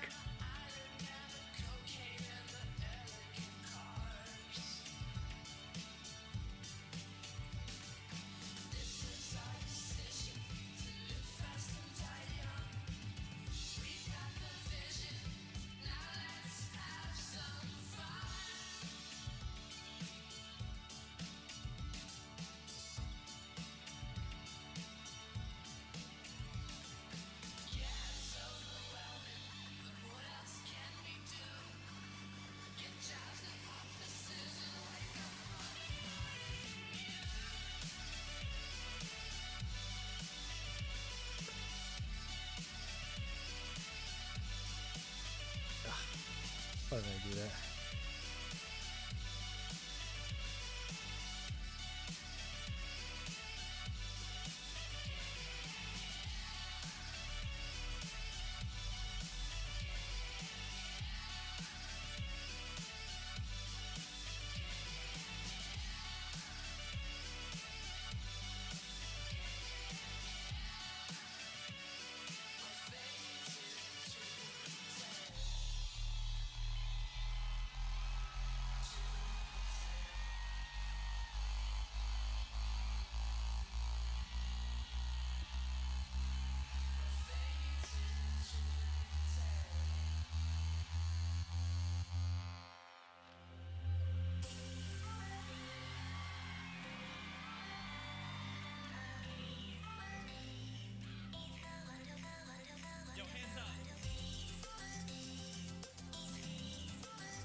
All right, so the most important place to put the detail is going to be the face. So you know how earlier I was talking about when it comes to doing like traditional sketches, especially traditional art sketches, particularly if it involves pencil or graphite, um, charcoal, anything that can look a little messy. You intentionally leave certain parts messy so that the drawing there's like a tangible look to it. Um, and then you'll use like your line economy on some of this other parts will be um, a lot loose. So like there's not a lot of line art really on these parts. It's just like a smooth line, right? But when we go into the face, which is where I want all the detail to, or where I want all the attention to be, I'm gonna go in with the like a really fine mechanical pencil, and that's where we'll put all the detail. So that you want like all the attention to be drawn to the face, and you'll do that by having more detail there, less detail around. Does that make sense?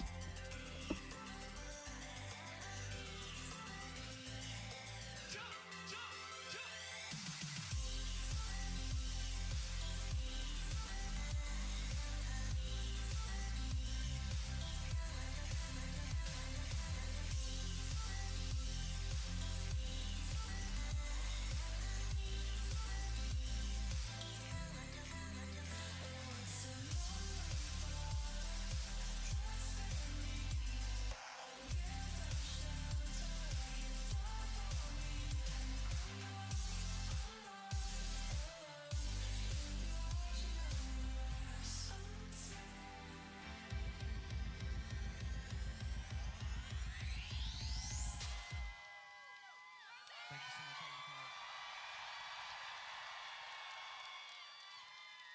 Yo, this next song goes out to my fans. I fucking love y'all.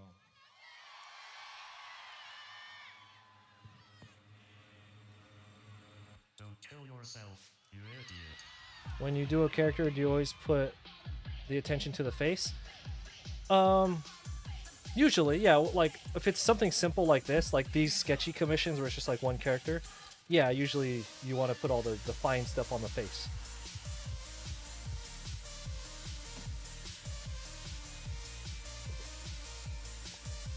Because essentially, you think about it this way. You know, you take a photo, you you want it's basically like putting that thing in focus. You know, you take a picture of somebody. If you're using like a 50 millimeter lens or some shit, like you put that person's face in focus, everything else around them, you can make out what that is, but they're out of focus, they're blurry. So basically, there's more detail on the face, less detail around them, but you can still tell what's going on. It's just that.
Yeah.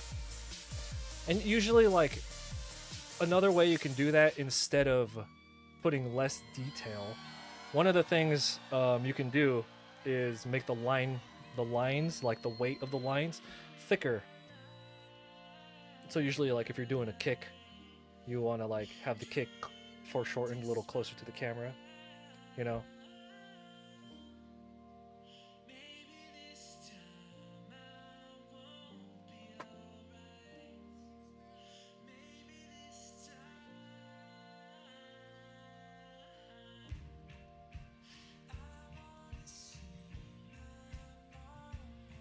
So let's say So like, let's say I wanted, yeah. So let's say for this one, I wanted to really, really push the focus to be the hand, right? And so what I would do is I would probably push it a little closer to us, the camera. I'd push it closer to us and foreshorten it a little bit more.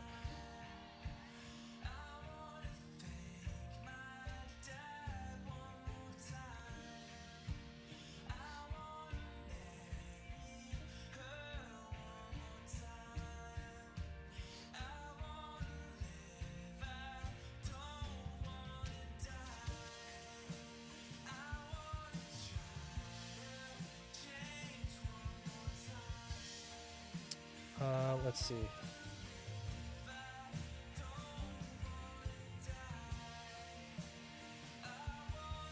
And then you would use like fatter, bigger lines.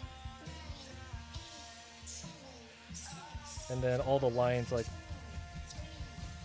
back here would be thinner.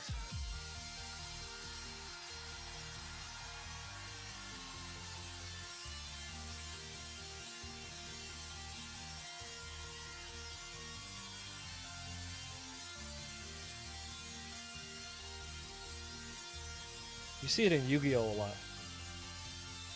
That's where I learned. uh,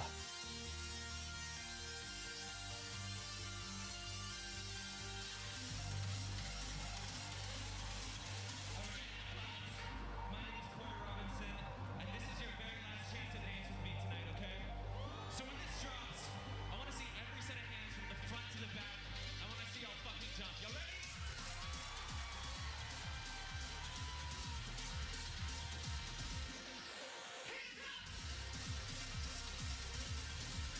yeah, you get the idea. But yeah,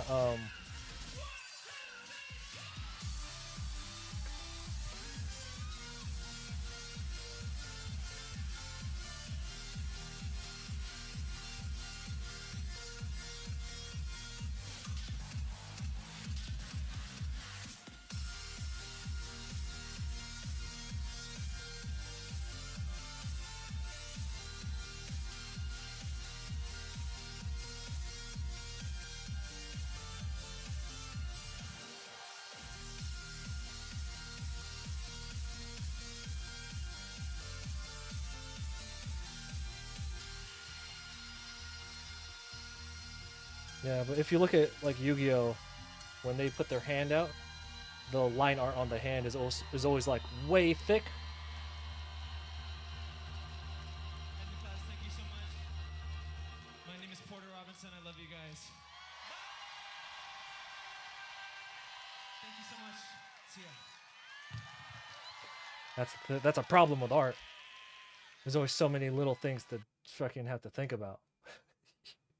You know what I mean?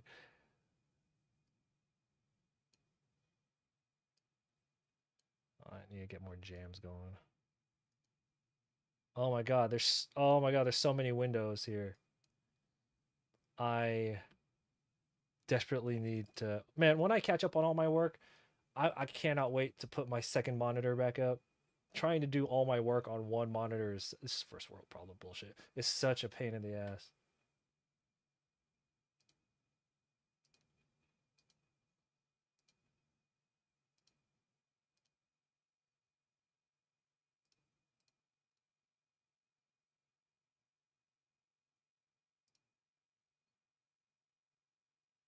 Uh,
And this guy has a really detailed mask, so that's why I'm trying to get that down right now.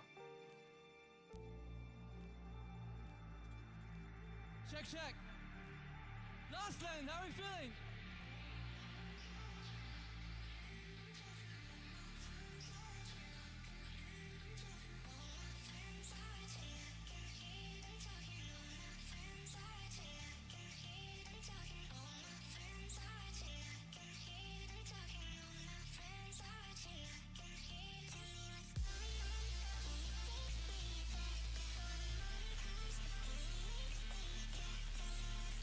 Okay, so and then we got to put the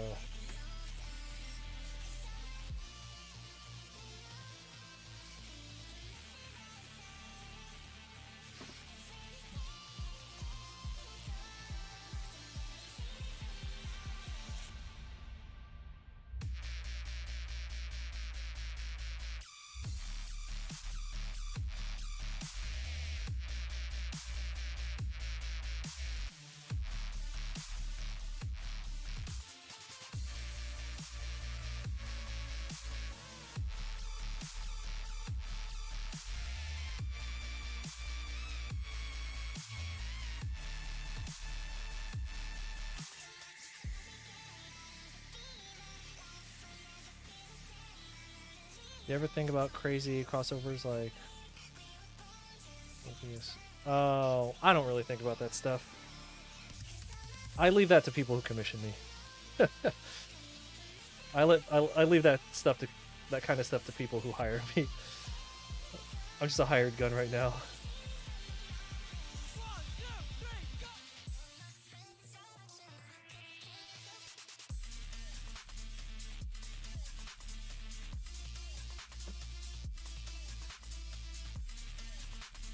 All right, so this is it more or less. I'm gonna go in and do like when I finish all of these pieces, like the Guile and the Espeon and this, I'm actually gonna go over them one more time with this. But in order to do that, I usually have to kind of lean in really close, which I can't do on stream. So this has one more pass of details that's gonna go over it, but essentially it's done. Or essentially you got, yeah, so yeah, but there's, like I said, one more pass to clean it up and do details, but this is more or less what it'll look like. I'm going to make you wait for it to get to you. I've already actually produced your shipping label, where you could track it. I produced that like 2 weeks ago. I don't know if the email didn't get to you, but yeah, you can hit me if you want it. If you want the tracking number, you could you could either email me or I can go back to the paperwork and find your email and re-forward you the tracking. But yeah, I'm gonna make you wait for it to get there before you see like the done part version of it. Cool. Yeah. Again, I appreciate your patience. I know Evo was hella long ago. It's been like a month. I have been drawing nonstop for like since Evo ended. I haven't done anything. Like my office is I haven't unpacked from Evo yet. I haven't unpacked my convention gear. I took it out of the car and just placed it to the side, like my bag, my Pelican cases and stuff. And I haven't unloaded any of them. I've just been at the office in the office. Yeah, my wife can't wait for me to finish all this stuff so I can get my shit all cleaned up in here. All right.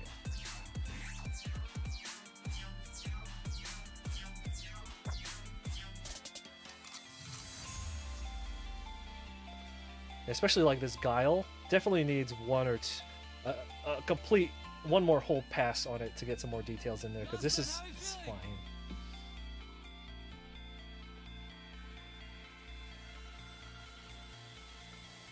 Anyway, I appreciate your patience with this. Normally I don't take this long, but normally I don't take this long. However, normally I don't get like 60 commissions, so thank you.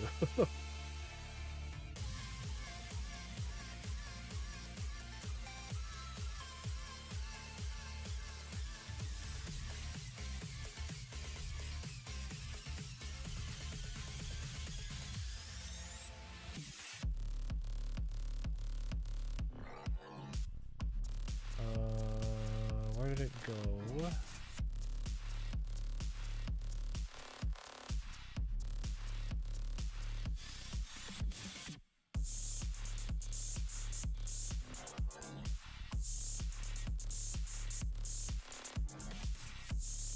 Oh.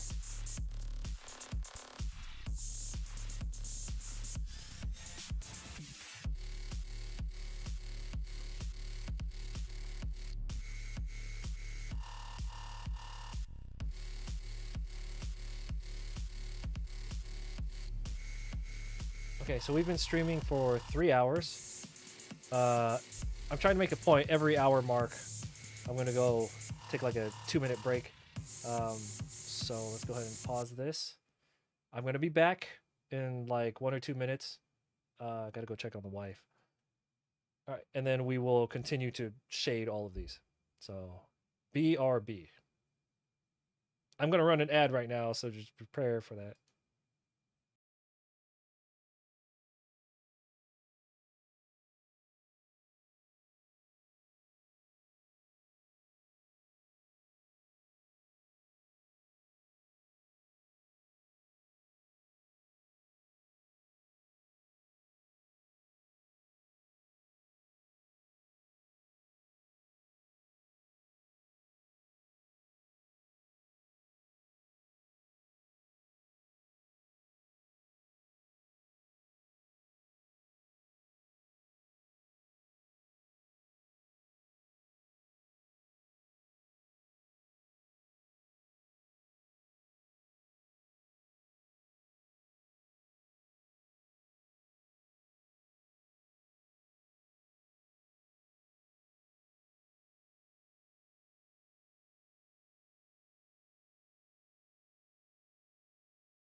Okay. I think I spooked some of you. But we are back.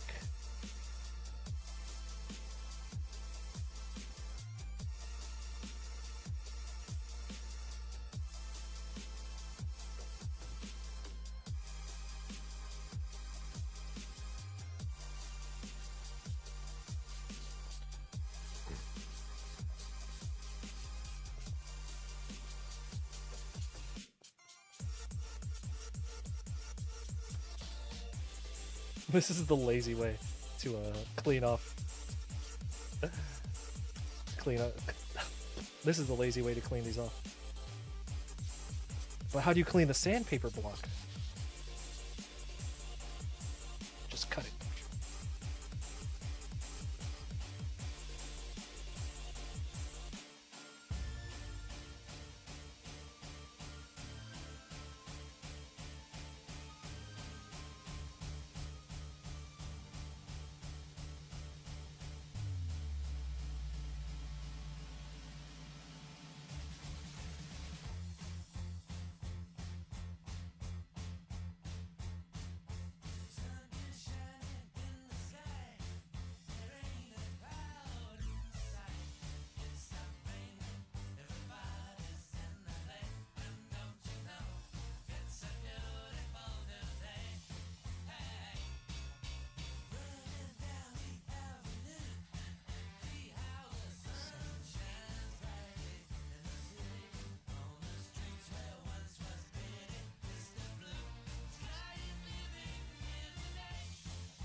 I don't know why my keyboard takes up like 40% of the screen. Note to self, must invest in a wireless keyboard. Much of what you discover may be disturbing. Here, everything is regulated by machines. You'll find that things are very different here.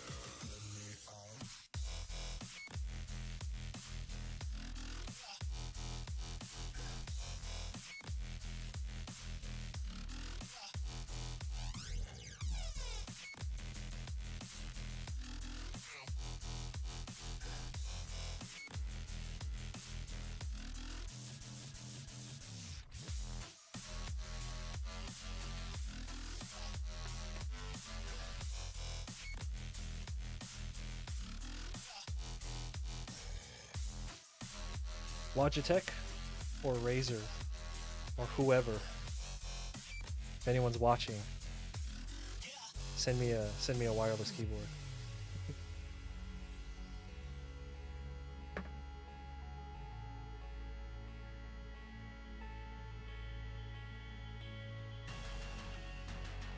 Ah. I don't mind. I've seen them. I don't know if you would consider that a 70% or I've seen them where they're compact. It still has the 10 key, right? It still has this. But I think it doesn't have this. And then these are shoved over here. And then this is like shoved right next to this. And it's really compact. Whatever percentage that is. That's what I want.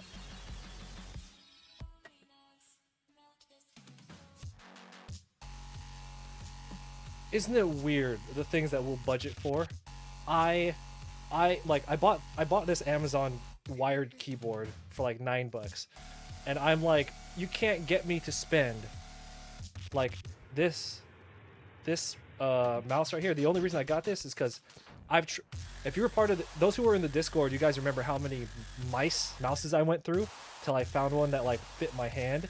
I even got that ROG. I forgot what it's called, but it's like this big.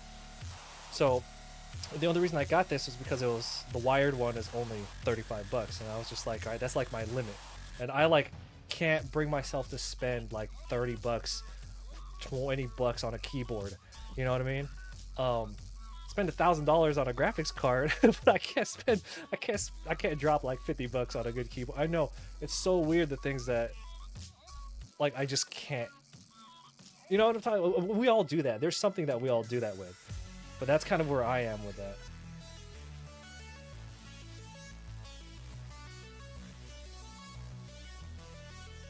Okay, okay.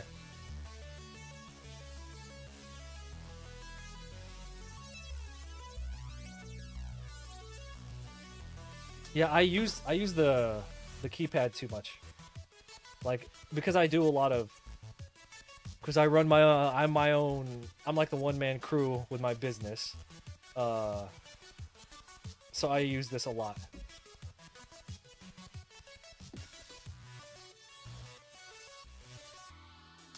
Data entry. Part-time artist, full-time data entry. And normally it wouldn't be a big deal if I had more upper desk space, but up top is where I keep all my art tools, or like right off camera. I keep all my art supplies right here.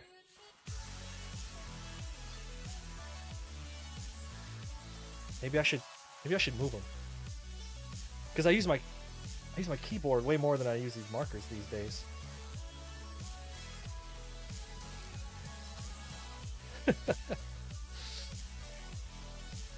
Maybe we'll reorganize things.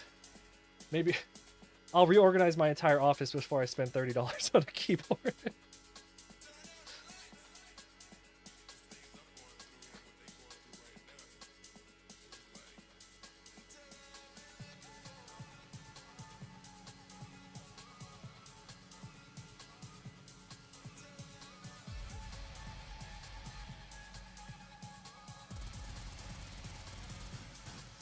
Oh, that's kind of cool.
I cannot believe it's going to be the first of the month tomorrow.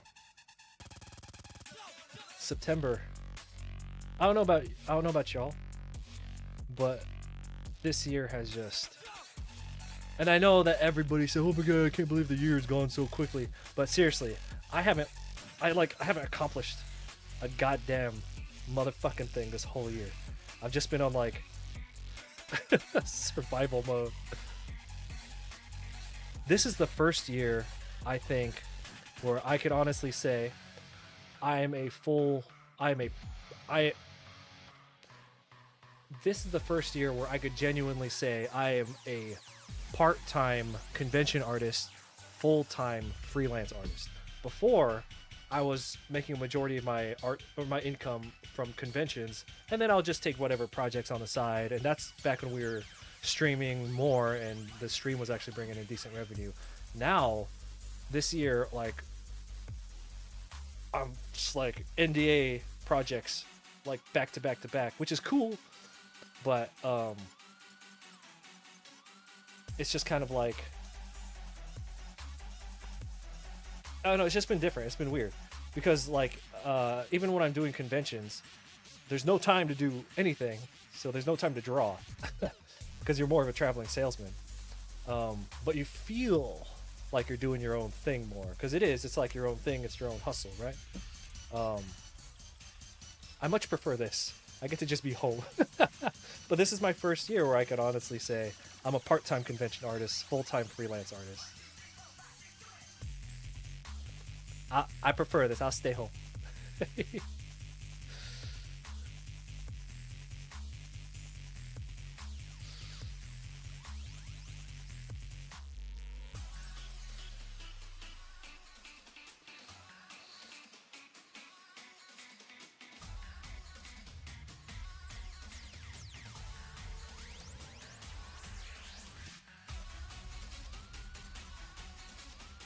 You know what I'm gonna do after this stream? I'm gonna email Keychron. Now I'm not a keyboard. I'm not a custom keyboard person. I'm not a I'm not like a snob about that stuff. I just know two of my friends, artist friends, who have been sent keyboards by Keychron, uh, because they said that they liked them. They would put it on their YouTube videos or on their streams. So maybe with a YouTube channel, what do I got? 45K on YouTube and then 10K on here. Maybe that'll be enough to convince them. I'm a fan of your keyboards. Oh yeah? Which one? Shit, bro. Shit. What you mean? Which one?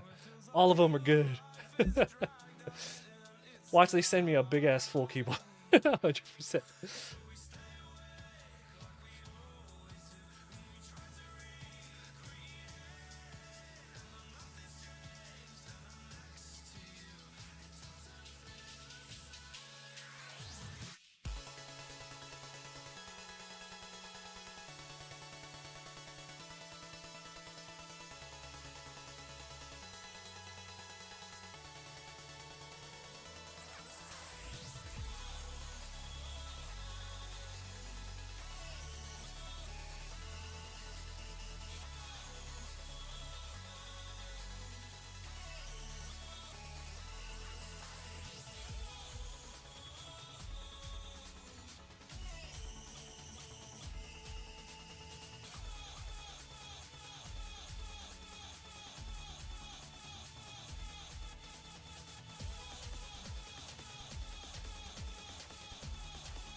Uh, Make sure you keep in mind if you like to rest your fingers on the keys. Linear switches at first might make you press a key. You want like brown switches, tactile. Okay. See, I don't know anything about that stuff.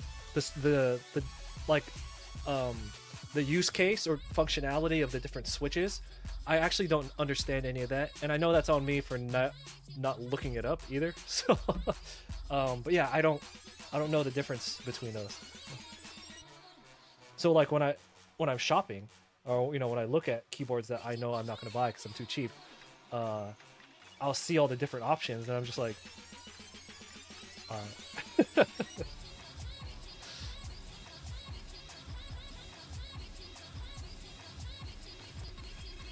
I'll have to do a little research there.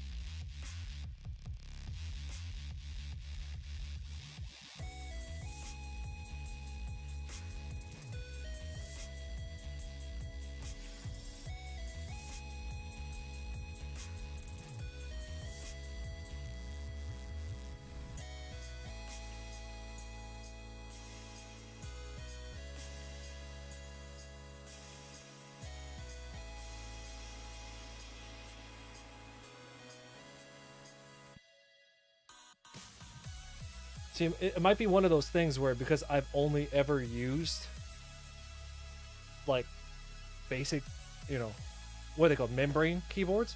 Um, Maybe it might be one of those things where because I've only used like shit, that it really won't matter to me, or like I won't notice the difference. As someone who hasn't experienced all of the different kinds that you've explained, because I don't have experience with them, it might be one of those things where anything would be an upgrade.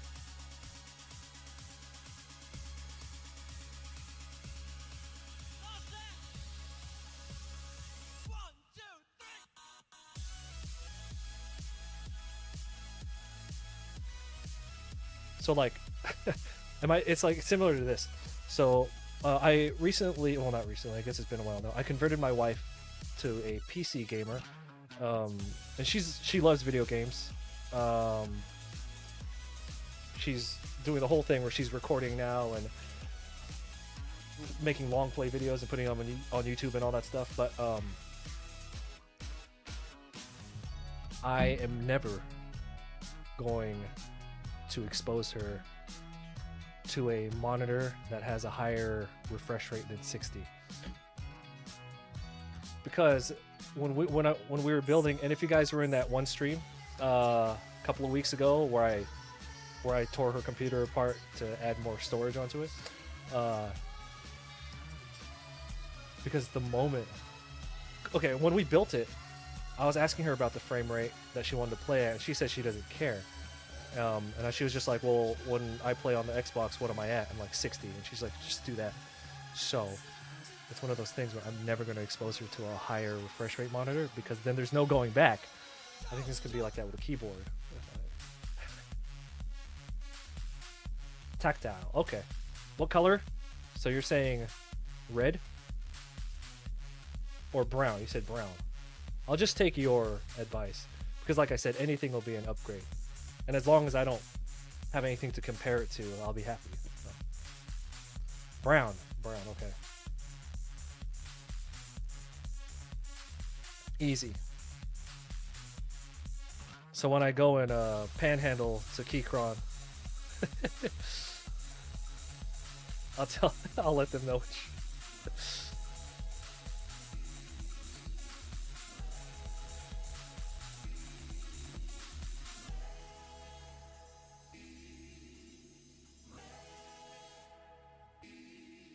Hey, Lachlan.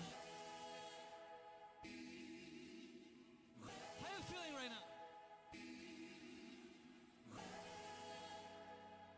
Isn't this such a beautiful festival, seriously? I am so honored to be here. I'm so Oh, I honored see to what you're have been asked to be saying. here. So it's like I'm so honored it's that like a, you came to check it out.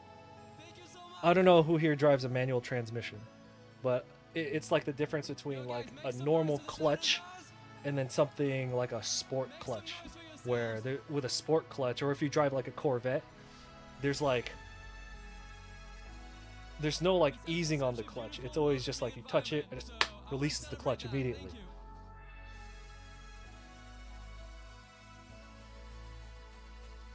I don't know if that analogy tracks.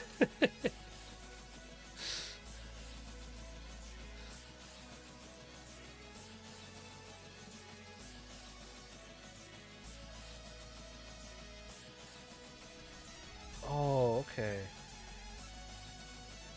That would make... Okay. For those who don't understand car stuff, I did make a good analogy. Just to let you all know. Okay. Versus the other one is just like, as soon as you like breathe on it, it's clicked in. So people who are like, let's say, like a first-person shooter, they go with the not brown switch, because they want something that's like snappy.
Okay.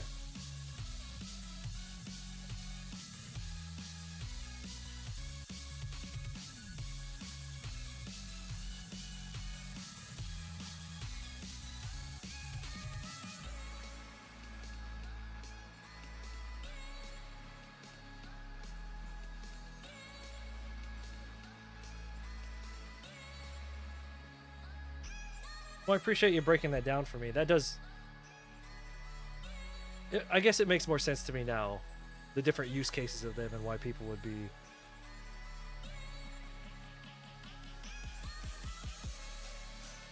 Geez, that is a big decision for people who are. That's huge. It's like a totally different tool at that point. Okay. So basically, if you see this Amazon Basics keyboard, the next however many streams that we have, that means that Keychron did not get back to me.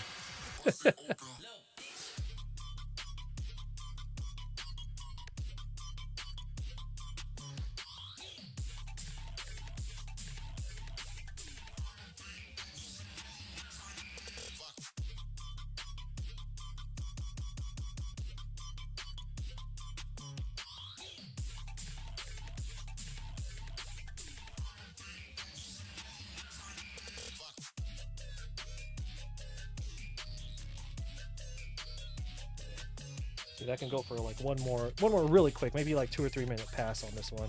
But we'll let it sit for a little bit so that I can come back to all those sketches with fresh eyes.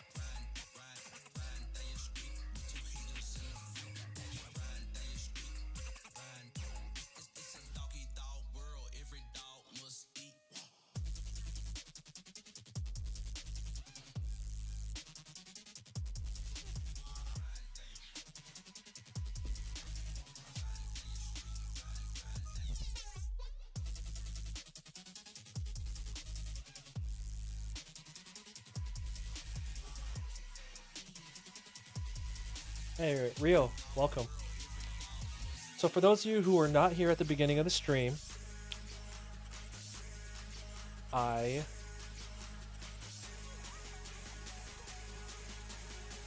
nerded out because I was very fortunate that a couple days ago I was able to get my hands on a Founders Edition 5080 at Best Buy, and I'm just so happy about it.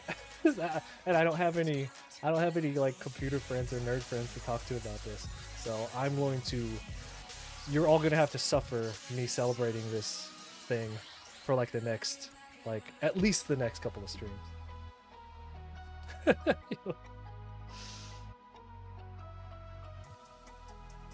Oh, Rio. Well, I appreciate that. Thank you. And anyone who is lurking, I hope you guys understand that streamers appreciate lurkers as well. So, we get, because my stream primarily attracts other artists, and artists are really shy. And sometimes they'll come in and be like, "Oh, I'm sorry, I'm not talking in your chat." It's like, I don't care.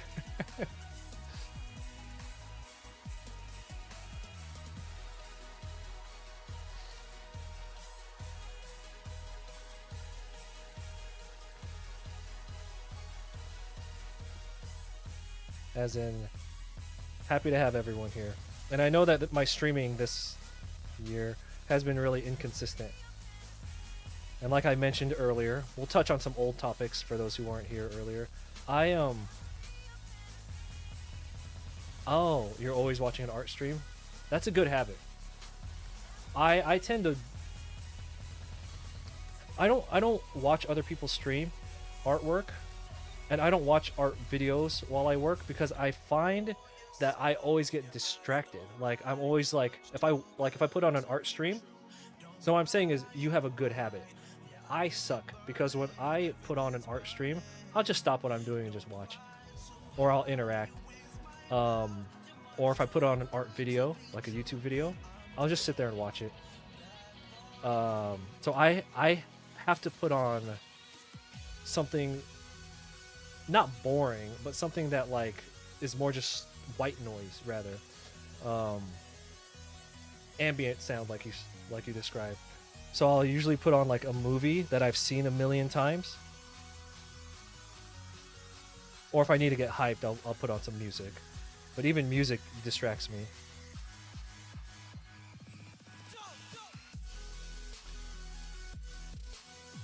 Oh man! And one of the reasons I don't do the SoundCloud or the Spotify thing where you leave it on like random is because when I was doing that, if I came across like a new artist, I'd be like, man, this song is hella good. Let me see what that artist is doing. Oh man, that's cool. And then 45 minutes later, after deep diving into their work, I'm like, oh shit, I should get back to work. That's why when I'm working, I have to only put things like I could only play like local music. You know what I mean? Yeah. Basically, I suck. I get distracted real easy. So more power to all of you who have self control over that kind of stuff.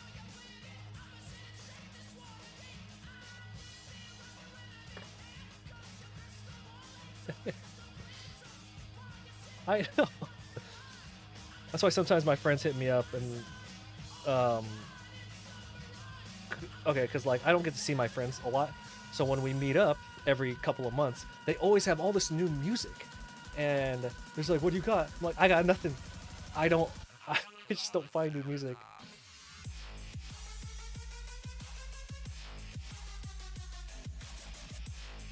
And then they throw that, "But you're at home all the time." I'm like, "Yeah, but look, they don't get it. You guys get it. They don't get it."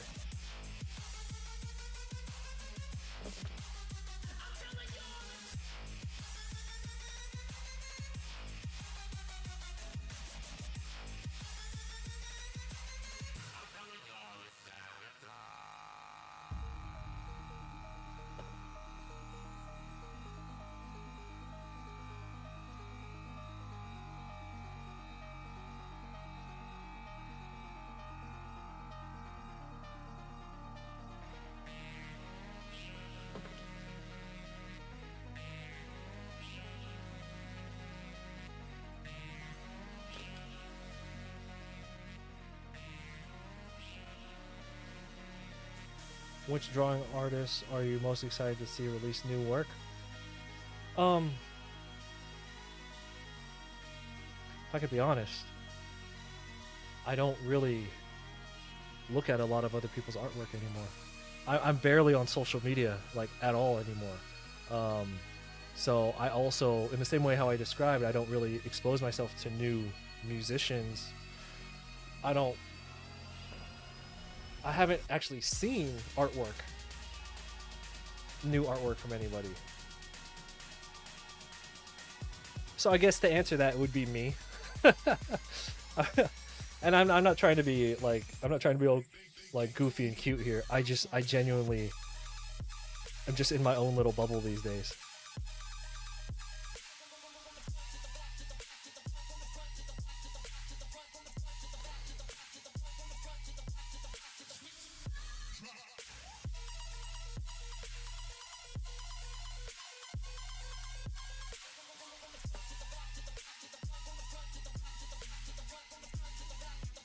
Lost in my own universe. Why? Yeah, I have. You know, I'm studying a lot of new things when I can, and then I have all my own work, and then I have stuff going on here at home. It's just kind of like I just I can't budget time to consume other people's stuff. I will go out and seek like when I need references or study material, I will go out and seek those things, but I won't like sit and scroll and see like, oh, what's going on here? The my Discord link is always invalid. I I don't. Here, I'm gonna try and make one right now. Okay. And we have this issue every time we stream. It got to the point where I had somebody else make it, and they said it was gonna be permanent. That shit ain't permanent. All right, let me.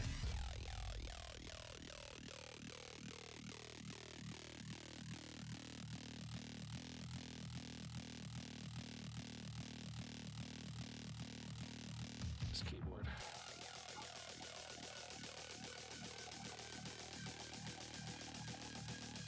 Try that.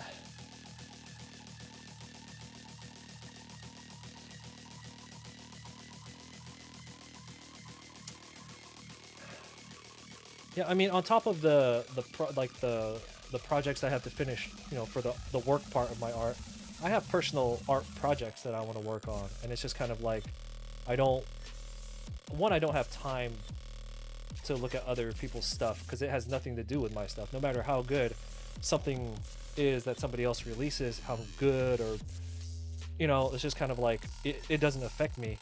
So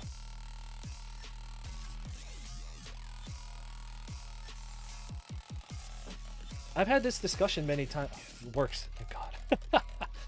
I've had this discussion before where it's just kind of like, um, when I told people that I was my people that I was getting off of social media, they were just saying like, do you think it would be bad for you as an artist to stop taking in information and like visual information from other artists because you're not really browsing around, for your visual library and all that stuff. And I I don't think it's negatively affected me.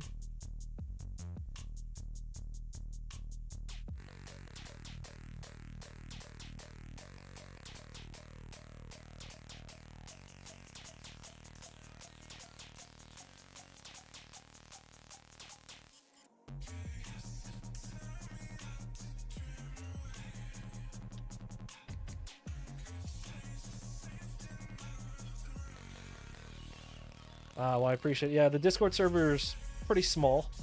Um, I I'm on there every day. I'll check it. But there's not much going on there.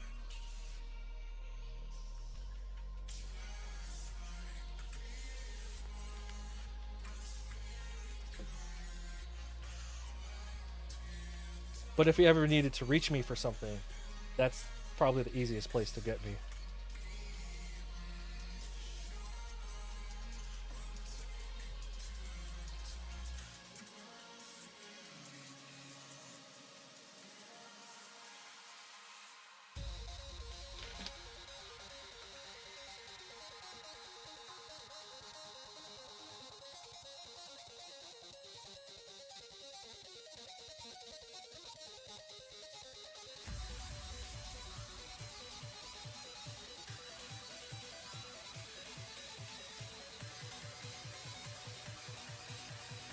What about you guys? Well, what artists do you find yourself pretty much just like, I don't want to say the word religiously following, but like you're always interested in their work? You know what?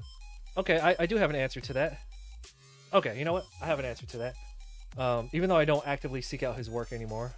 You guys know Sims, Simz. Sims. We used to do work together with DeviantArt stuff.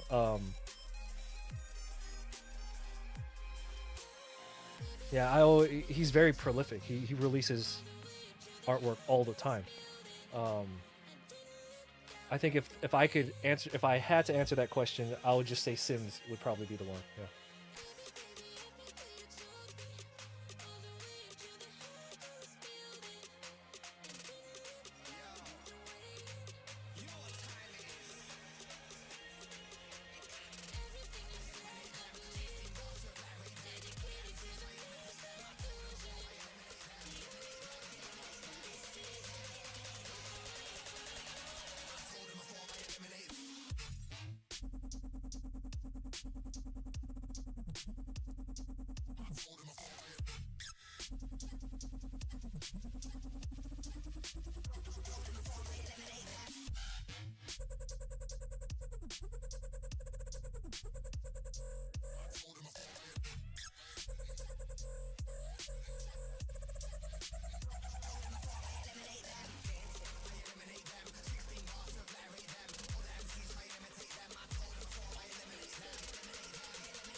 Oh, don't get me started.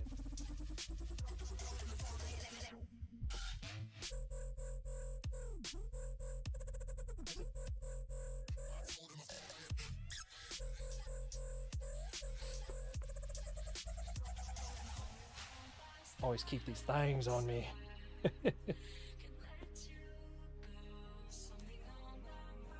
I'm not gonna lie.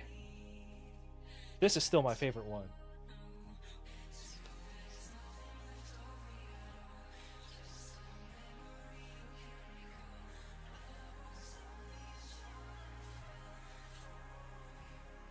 For those who haven't heard my story about those books,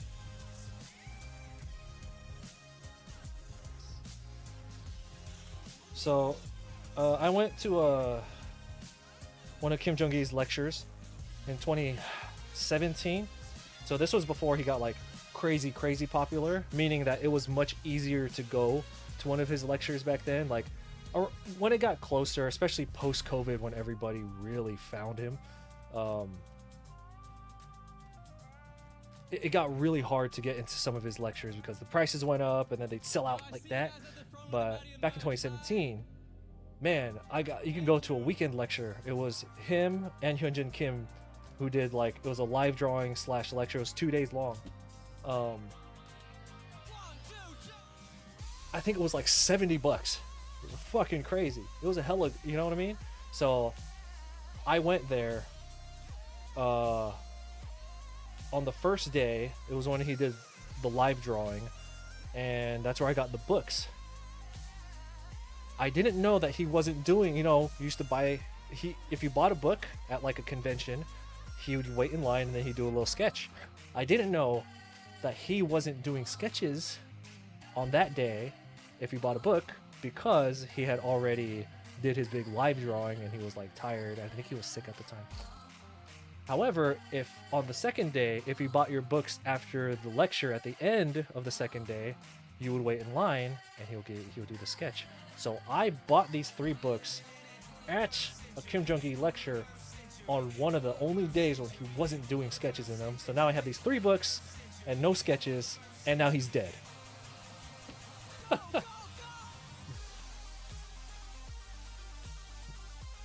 It's all good. I got a selfie with him though, so I'll take that. I got a selfie with him and a selfie with Hyunjin Kim.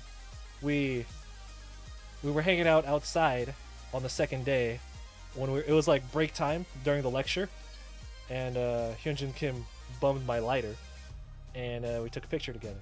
So we were all just standing out there smoking. Got to take a selfie and smoke cigarettes with some of the greats. So I'll take that over a sketch any day. What did I take away from those lectures? At the time, 2017, I had only started to really deep dive into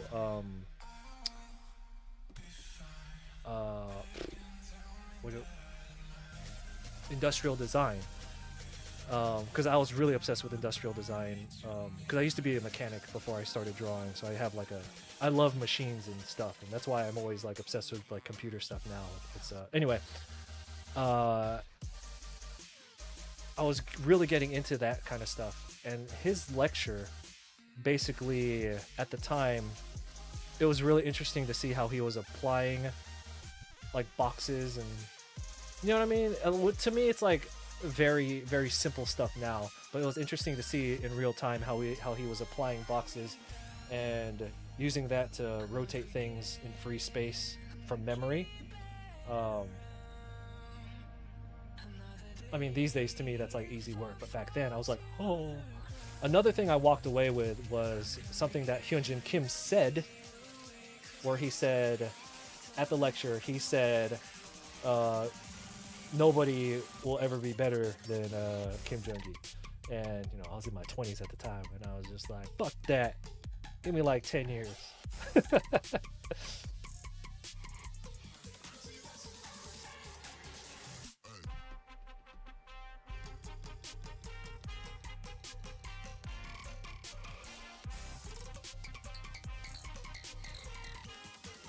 But I think going to that first, because I've been to 2 of his lectures, 2 separate lectures. So that first one I went to in 2017, I think the thing that really stuck with me was watching him do it. I was just like, this is like totally doable. When you watch it online, it just feels like you watch him and you're like, this is like magic. It's like some unattainable thing, right? Unattainable thing, skill. But when you watch it, you're just like, this is just a dude. Like, all respects, you know, obviously I'm obsessed with him. But ultimately, he's still just a dude.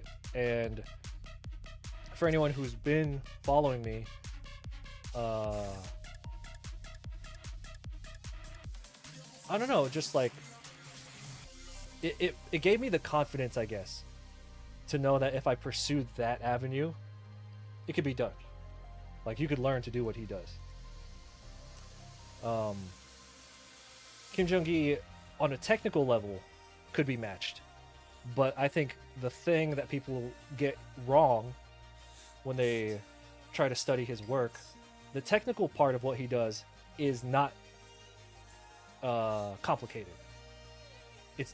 It's because his visual library and his imagination is going to be very difficult to match.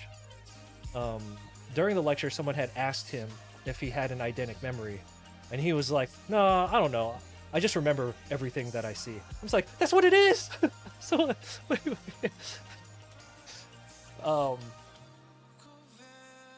yeah. So, had the big realization. I was in my 20s at the time, so I was like very rowdy, and I was just like indestructible. So yeah, nothing that he does on a technical level at this point, like, it's of course amazing, but nothing intimidates me on a technical level. But his imagination is fucking insane, and that is going to be the thing that's going to keep somebody from overtaking him. Like, yeah, you guys get what I'm saying. So I think that would be my biggest takeaway from it, is that he's human and his technical level could be met. But how do you come up with some of this shit?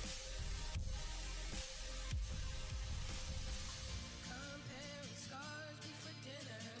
Jump off the roof into the mirror. Felt like summer to my December. Was it my August? Shit, I don't remember. 2, 3, go.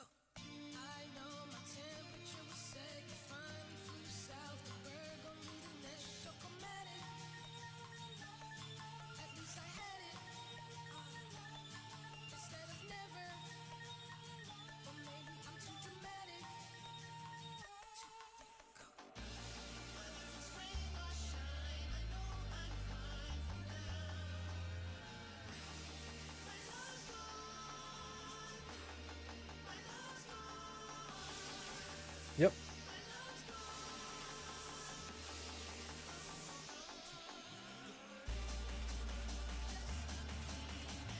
Yeah, so anyway, I think over the years, people have been focusing on absolutely the wrong thing when it comes to his work. They're always so focused on, like, what pens he uses, or of course you want to learn the basics, the technical stuff, especially with like rotating things in free space and form, you know, which is basically just basic stuff. It's just the basics. He just does it at like maximum capacity or maximum level, right? That's not, like, the technical stuff is not what is most amazing about his work. It is amazing, but that's not what is the most amazing. People gravitate towards his work because of the subject matter. It's like the weird shit that he comes up with. That's what draws people in. It's not that he's, you know what I mean? Like, I don't know.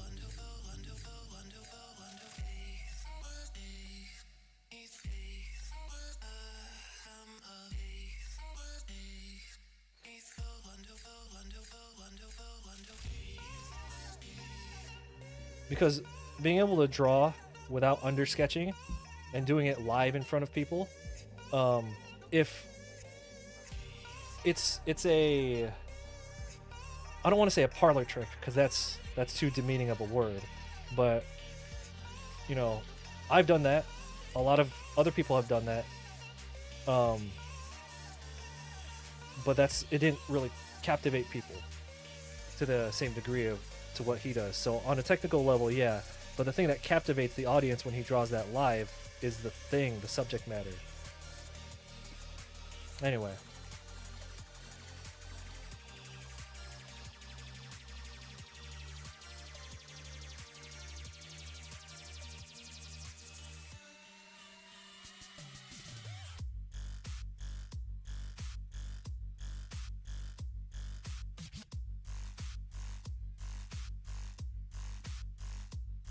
it's just something crazy followed by something crazy or funny. Yeah.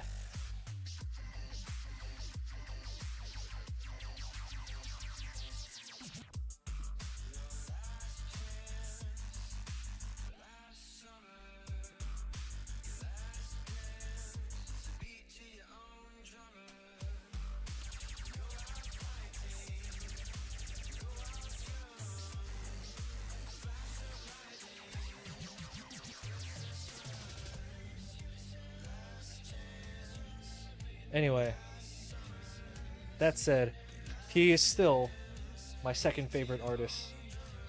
Um, huge, huge influence and impact on me because I started drawing in 2012. Yeah, I started drawing in late 2012. I discovered him in 2014 on YouTube, and I just got sucked in. Always had his, always looking at him when I was thinking of how I wanted to get better. He was always like the North Star.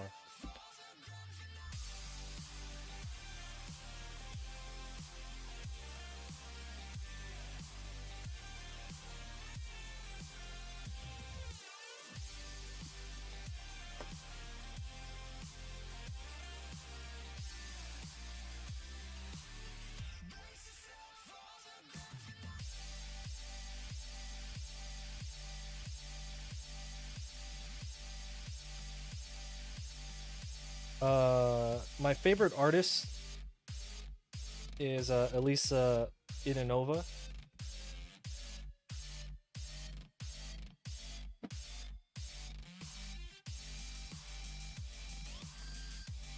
Parsley, go lay down. Go lay down.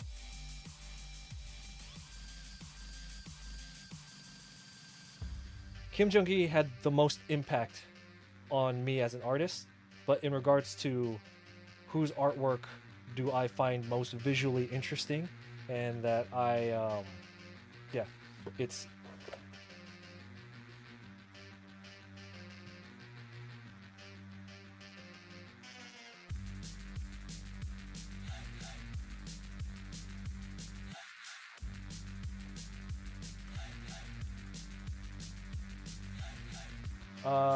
so in the YouTube chat, someone's asking me what's the darkest, softest pencil you recommend with.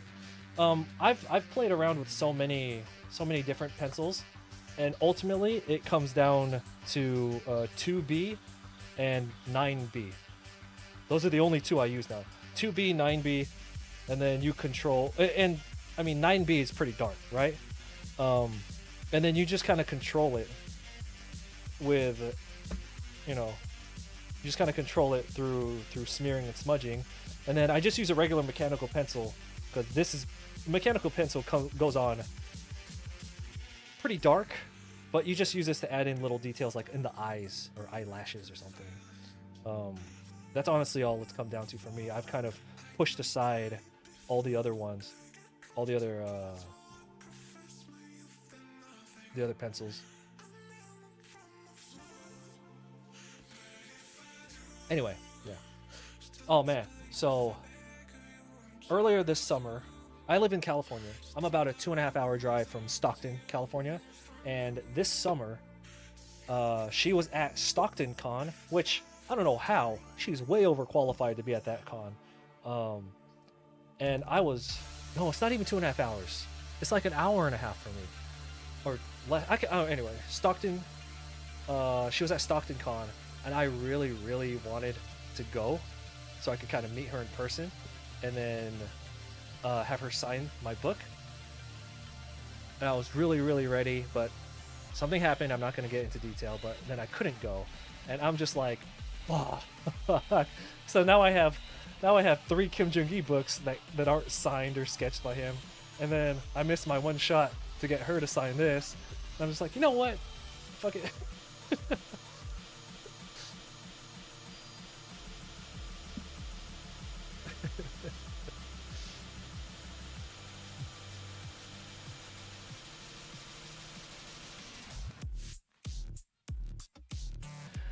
All right, welcome everybody. If you're just joining, I am. What we're doing is we're working on some pencil commissions that I picked up at Evo. Evo is that fighting game tournament in Las Vegas. I had an artist alley table there earlier this month, and I picked up over 60 commissions for take home. I did 38 while I was there, and I picked up over 60 to take home. And over the month, I've been kind of slowly working through them, and that's what we're doing right now. In case anybody's wondering, like what exactly we're doing here today.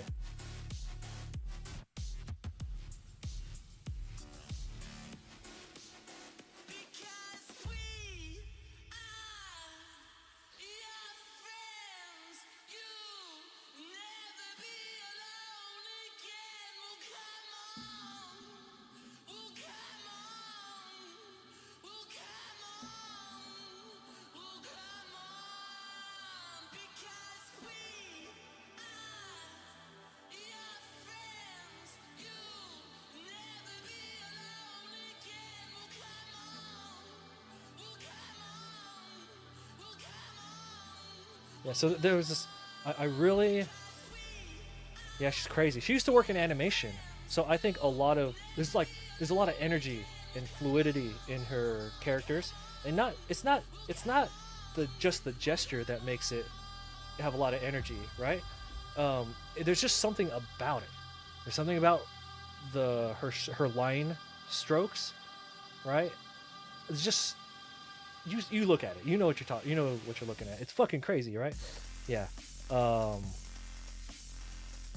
and she has a history background in animation, and I'm assuming that that is playing a big part in why her artwork is so fluid. But yeah, she is my favorite artist.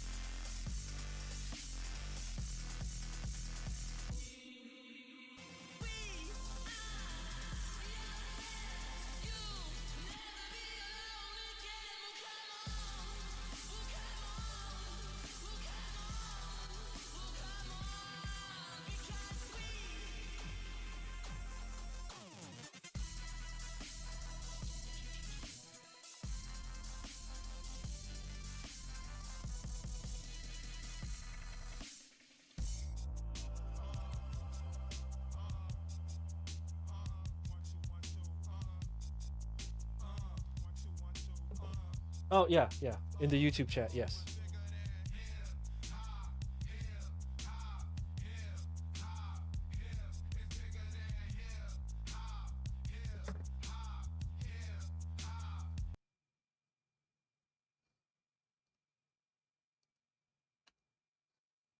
Okay, so let's pause this recording. We've been streaming for 4 hours. So every hour, I'm gonna take a little break. Actually, I have to go to the bathroom. So we can take like a 2 minute break, and then I will come right back, and then we're gonna continue shading these commissions. All right. So everybody, hang on. BRB. I'm gonna run an ad because I'm gonna have to. Right. So all right. Be right back.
We have returned.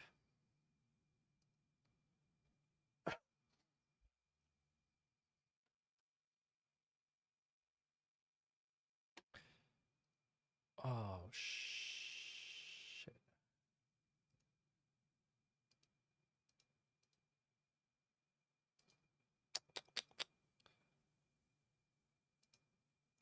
Hope everyone is doing well.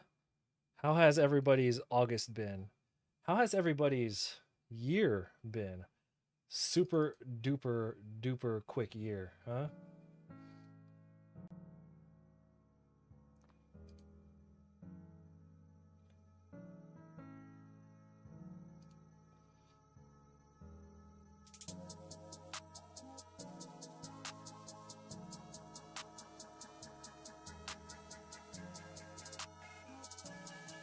Oh, this guy has a goatee. Oh no, this is the wrong. This is the digital art glove. I shouldn't be wearing that.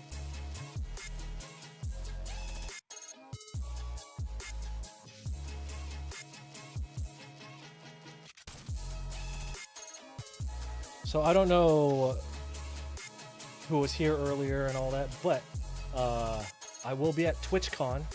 I have an Artist Alley table at TwitchCon this year in San Diego. I believe that's in October. I will not be selling prints. I'll be doing a big live drawing all weekend. And I was gonna keep it on the down low, but ain't nobody here, so whoever is here, I want to talk about it. So anyway, we're talking about Kim Jong-gi and all that, and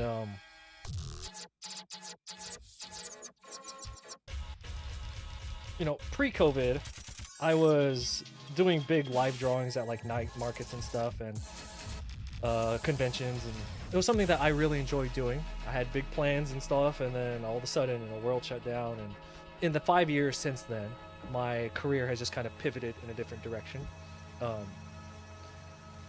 And now I'm in it was at a point where I had to sell prints at conventions that I went to because it was my main source of income. I have been able to work my way into a point, and I talked about this earlier, where my art career has moved over to being like, instead I'm no longer full-time convention artist. I'm finally full-time like freelance, where I make enough income through my art here at home, through projects, that I can finally go out to these conventions and take the risks and do the things that I wanted to do before, but I couldn't because of financial reasons. And a lot of artists, you go and you got to sell your prints, you got to slang your prints, right? Anyway, TwitchCon will be the first time that I'll have done a live drawing at a convention since, I think, 2019. No, 2022. Anime Expo 2022. I did a live drawing upstairs in the big exhibitor hall. That was the last time I did one.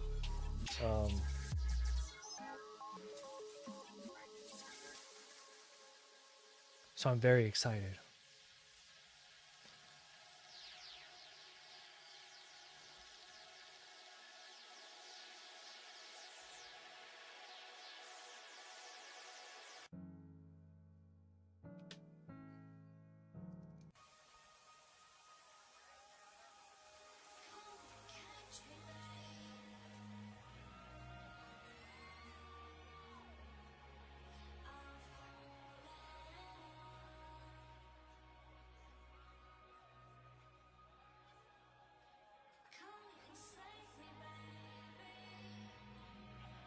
If bandwidth allows, I will live stream it.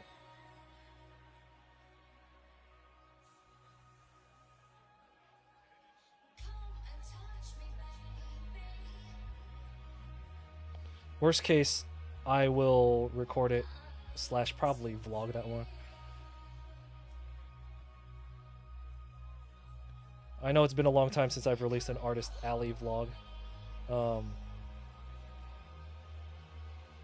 But I always told people I'll make a new one when I have something to say. And man. Anyway, so TwitchCon, I'm very excited about that. Like I'm super excited about it.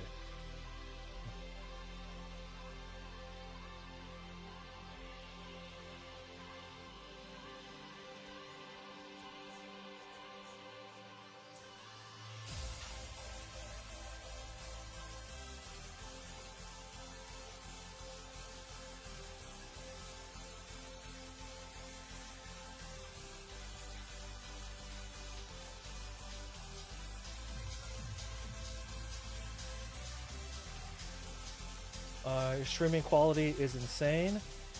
I love your beanie and hairstyle too. Oh, thank you. I appreciate that. Am I streaming 4K to YouTube? Let me see.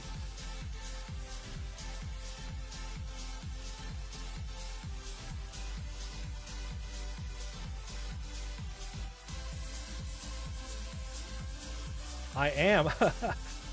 Oh yeah. Like I mentioned earlier, like I mentioned earlier, it's a YouTube chat. If you were here earlier, I'm still feeling really high off of picking up this new graphics card.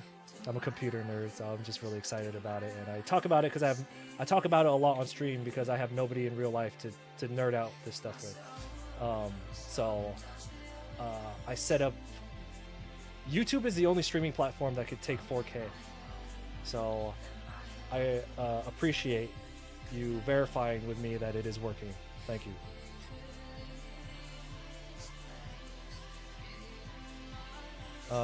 Twitch chat says, are you going to do another one of those large drawings like before? Yes. Except this time, I'm actually good. My power has doubled since the last time we met.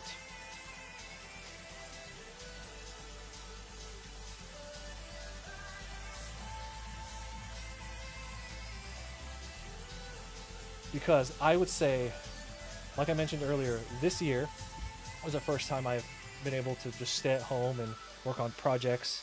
Even though they weren't my own projects, I worked on a lot of projects this year. I drew a lot this year. I didn't get to stream a lot of the sketchbook stuff like we used to do, and you know, I wasn't.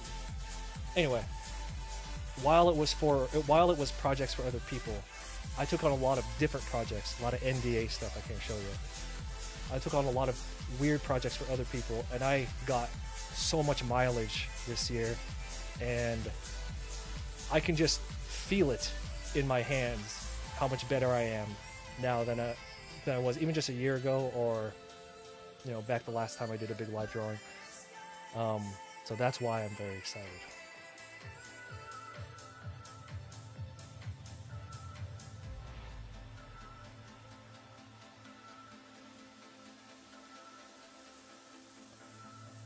And you know what? It's an appropriate venue as well. So when I do some of these live drawings, like there's some night markets in Southern California that I used to do them at, and you know, I would get hired to do those pieces. But at the end of the day, they were like food markets, right? People didn't really care. They were drunk, so they had fun with it.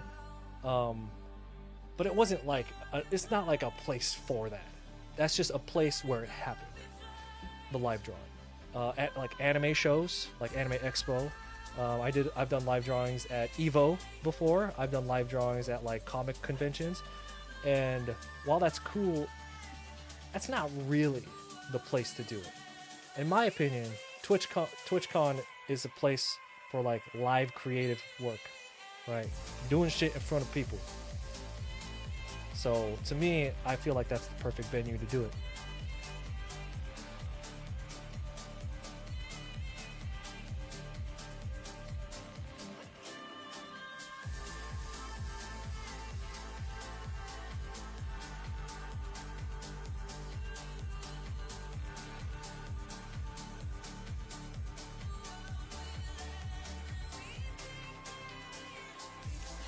It's gonna be a live drawing, yeah. No. I have those tall black professional panels. They're literally called pro panels. Gonna bring those, some pre-mounted canvases, either pre-mounted canvases or I have a giant roll of like paper that I'll bring. I have to determine what material I want to work on.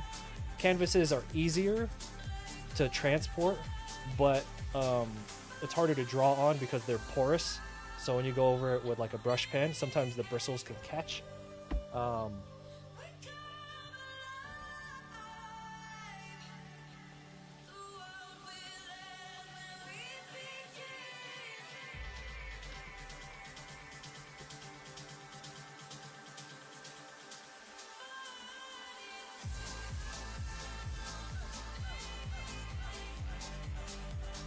So I know what tool I want to use. And subject matter wise, I'm actually gonna freeball it. I'll decide on day, whatever I'm feeling that day. So in my experience, when I've done live drawings, if I try to pre-plan what I'm gonna draw, it actually doesn't go well.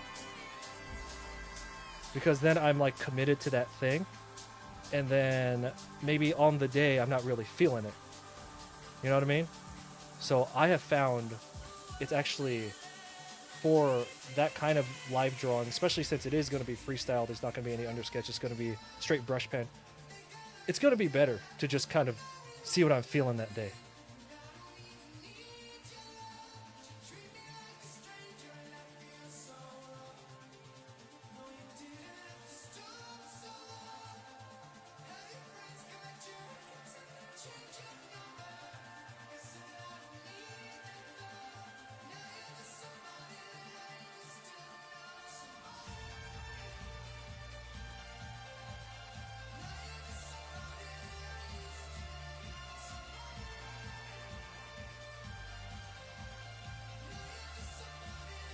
If you'll indulge me,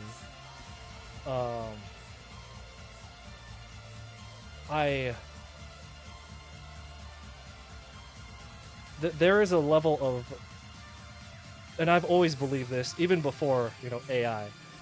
There's a level of purity in live artwork, and I don't mean necessarily like crazy live Kim Jong-gi style drawing. I'm talking about even just taking commissions at your table, and you're drawing on like a little 4x6 card, and you're drawing chibi characters or doing a full-on Captain America. It doesn't matter what it is. There's a purity in drawing live in front of people, both not so much online, but still yes, but especially in front of people. There's a level of purity in that I think I just really appreciate in other people, and it's something that I want for myself. Plus, it can make you very uncomfortable, and the only way to grow is to force yourself to be uncomfortable. I know a lot of people say that, but it's true, and a lot of people who say it don't always practice it.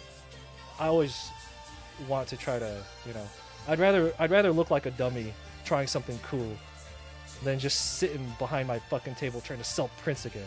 I've been doing that for like 10 years.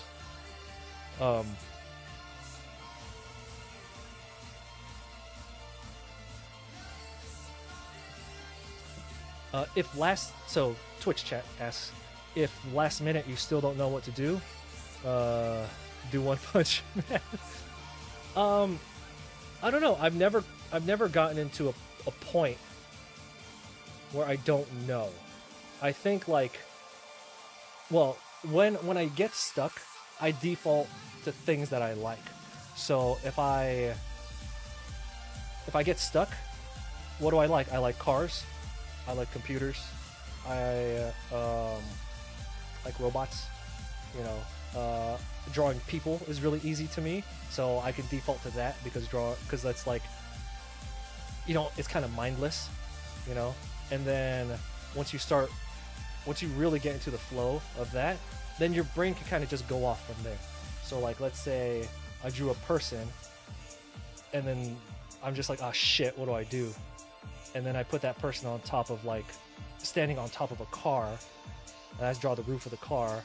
And as I work my way down, I'm like, okay, well, he's already riding on a car. I could think of a scenario in my head where I'm just like, all right, well, what crazy scenario would have a person standing on a car? All right, and then from there, it's a wrap. You know what I mean? Now, if it was Kim Jong-gi, he would have had that shit figured out. Like, after he drew the eyeball of the first person, he would have had the whole thing figured out already.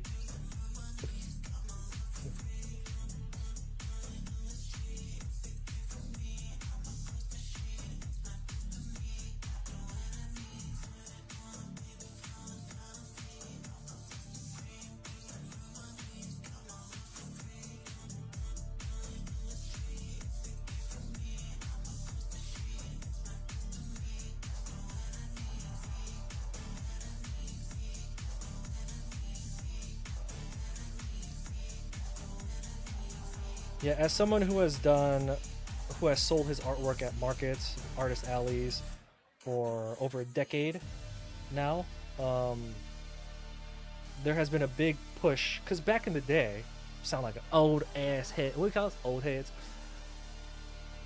Back in the day, everyone was taking commissions. You go to a comic book convention, every single table, they had prints, but they're always taking a commission. Can you do a Scarlet Witch sketch? Yeah. Can you do a Harley Quinn sketch? Yeah. No matter how scribbly or quick it was, or if you needed to pick it up the next day, everyone was taking commissions. And they'd kind of be sitting there sketching it at their table. And then if somebody wanted to buy a print, they'd stop. Here's a print. You go to any kind of event now where there's tables of artists. It's just, and nothing against like keychains and stickers and stuff, but that's what it's shifted into that direction, and that's one of the reasons I don't do conventions full time anymore. Is because it's shifted into a direction, it's evolved into that, and it's just not really what I want for myself. But that doesn't mean that I can't show up every now and then and kind of be the old guy and bring back some of that old goodness. You know what I'm saying? So it's another reason I want to do it. Because the other people who are there can't.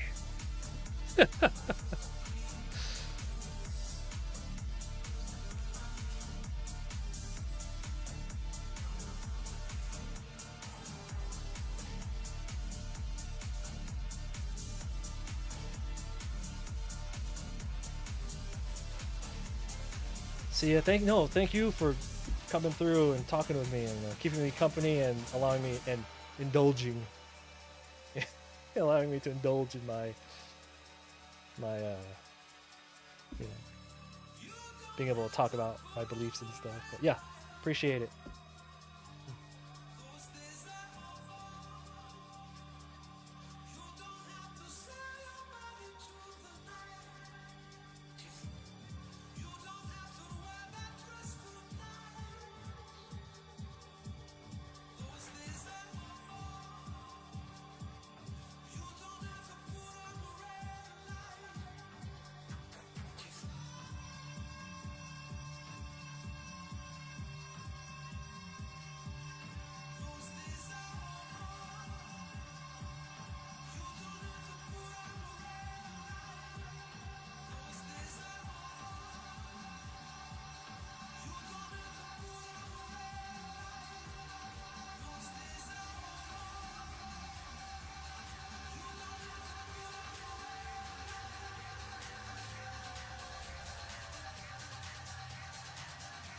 Oh, you figured. Oh, crazy! You figured out the audio situation. All right, so what'd you do?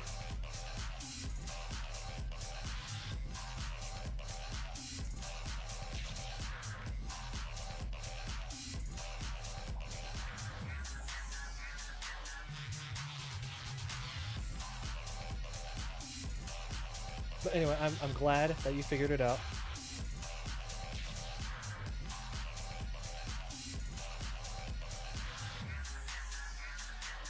Damn, it's 6 o'clock.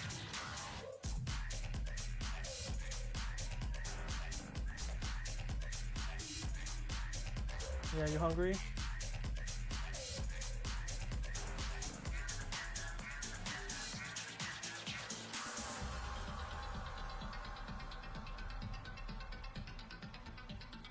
Does this layer still work? Ah, okay. This layer does work. Okay, so it is way past my dog's feeding time. I just realized. So I am going to go feed her. Maybe feed myself a little bit. I will be right back. Give me about 10 minutes, but we will be back. I'll leave the music playing.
Okay, I'm back.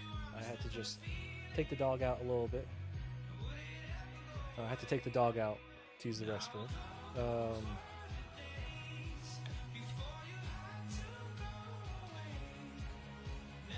so we have the. If you're just joining, we're just working on some commissions, some pencils. We're working on some pencil commissions. Um, I have the sketches for them done already, so I just need to shade them, and then we'll go back over all of them for one final pass. So give me a second.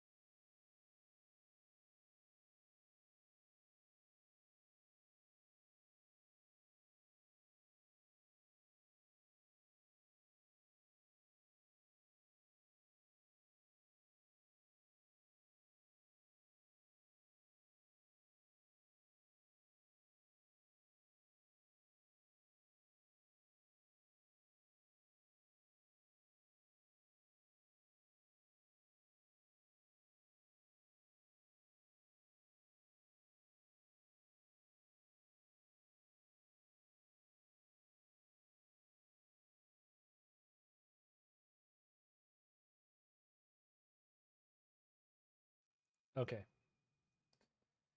turn off the break. Go lay down.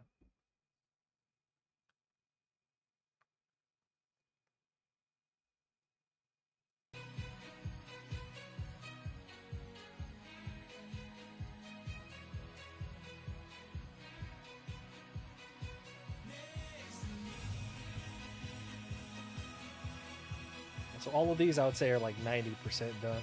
Just one more quick pass, probably with a fine mechanical pencil on all of them to sharpen them up, detail a little bit.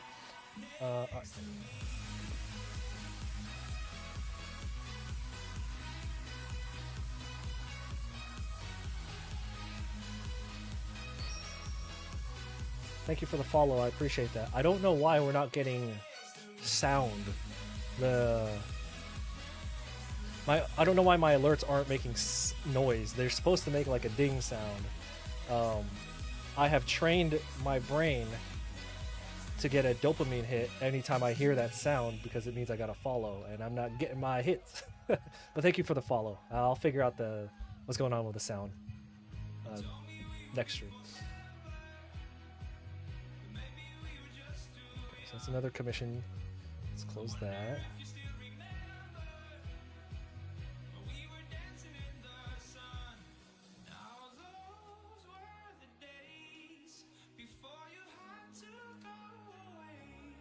Oh, not this one. Where's the other one?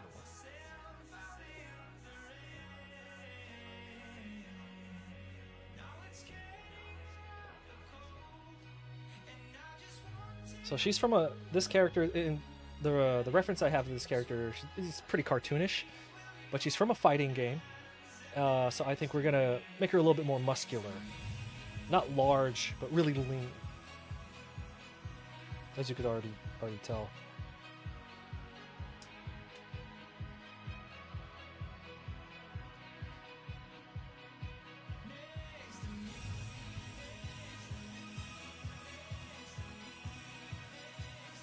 Why are there no good reference pictures of this character? There.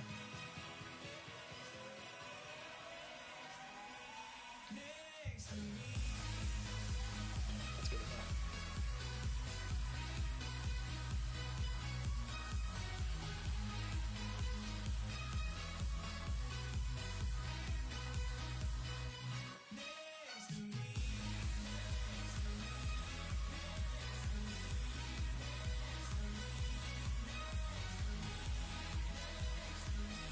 I want to say thank you to everybody who has joined the stream, kept me company all these hours. Somebody in the YouTube chat complimented my hair, which has just made this entire stream worth it. Thank you.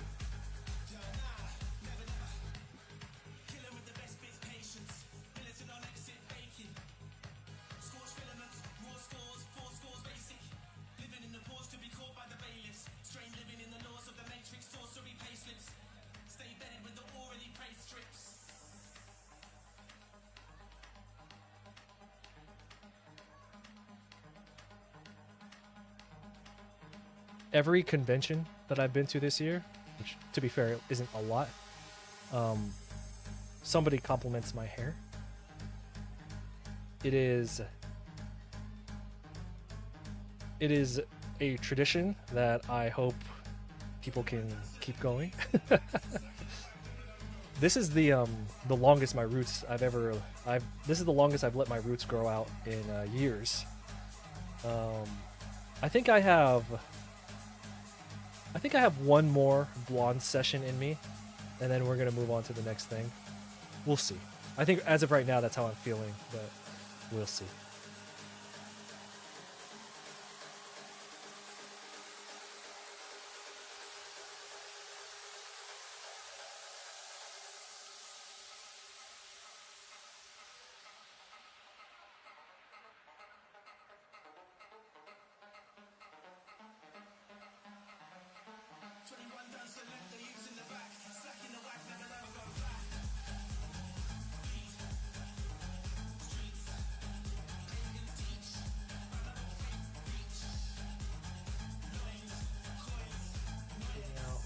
Just a ton of trial and error on how the recordings on your hard drive.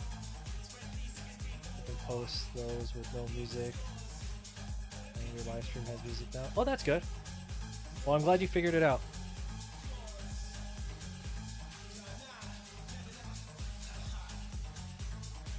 Oh. So yeah, you know my and this is for the YouTube chat. Yeah, if you have to go, I appreciate it. But yeah, so we were the YouTube chat brought up my hair. What it's funny because it was not a mistake, it was an accident because I was going to try and go silver.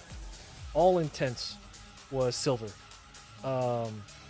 So of course you have to bleach it first, right? And so we bleached it, which was the first time I'd ever bleached my hair. So we were able to strip all the black off of it in one session, which was awesome. Just one session. Some people have to do multiples, which takes it's annoying to do that. But I don't know, my hair's pretty strong, I guess. Like nothing fell out. But anyway, we left it in there for a long time. So then we ran toner through it because once you bleach black, it turns slightly orange. And I ran the toner through it, which got rid of all the orange, and then it just came out like striking blonde. And then we sat there and thought, do we want to go silver, or should we just leave it like this? And that's what happened. I was like, no, this was destiny. Just leave it, and that's how it happened.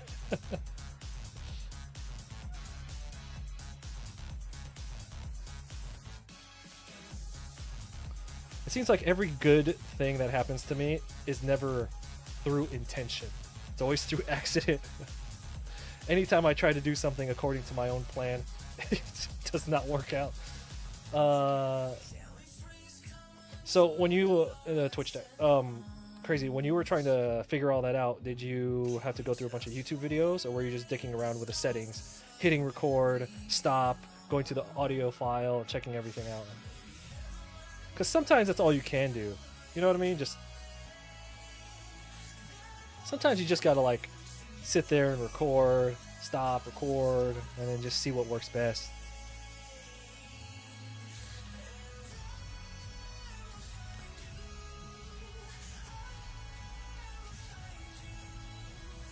But yeah, so this is also if you're in the YouTube chat, somebody had mentioned something about the video quality on the YouTube stream. Because YouTube you can stream in 4K, Twitch you can't. So this is a test run to see if I could multi-stream with the YouTube being 4K. I'm streaming on 5 platforms, and YouTube is one of them, and it's in 4K. And that's really heavy on the encoders, and I really wanted to test it out to see if it worked. I'm so happy to hear that it's turned out okay. Now I can go to sleep justifying this car.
Mostly, so when you're trying to figure out your OBS thing, you're mostly messing around because everyone's streaming needs a different. Yeah, that's true.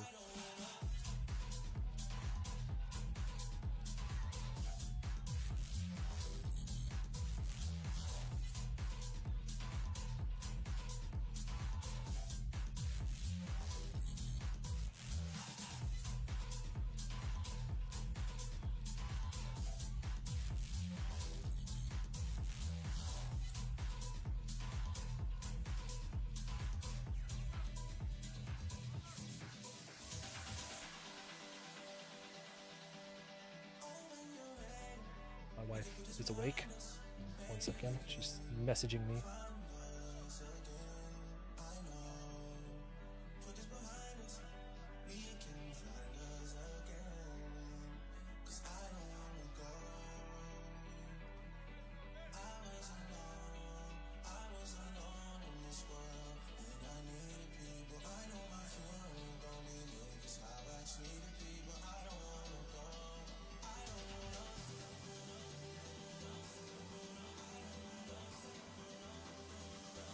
Twitch decided to crash their stream last night for copyright stuff. Luckily, no strike. Oh, so explain to me what happened, because I play copyright stuff all the time.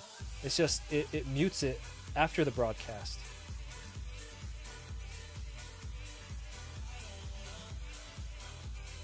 It just mutes the portions of the stream.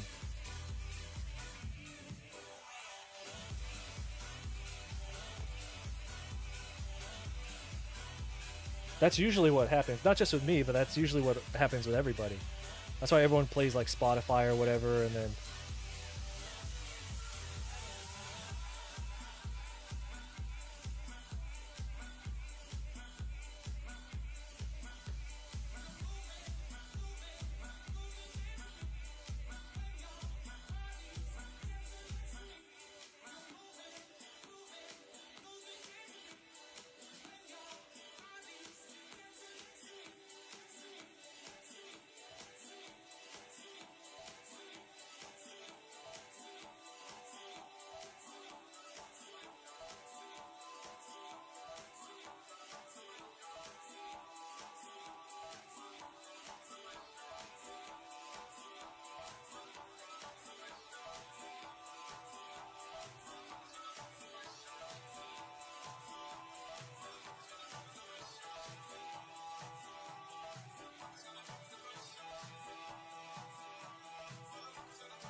since your past her music playing, they stopped your live stream to tell me that.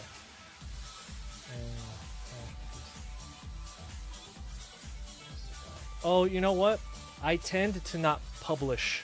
So after I stream, it saves. It saves it, and I have it set to auto unpublished, and I don't usually publish the VOD because I know nobody watches them. So I just don't ever publish them. So you have the live stream. Plus, it's just I get to a little marketing here. One of the things that I read is, you make yourself a little bit more scarce. So if you don't make your streams public, it's some bullshit. Anyway, my point is, maybe I never ran into that issue because I don't publish my VODs. I keep them under wraps.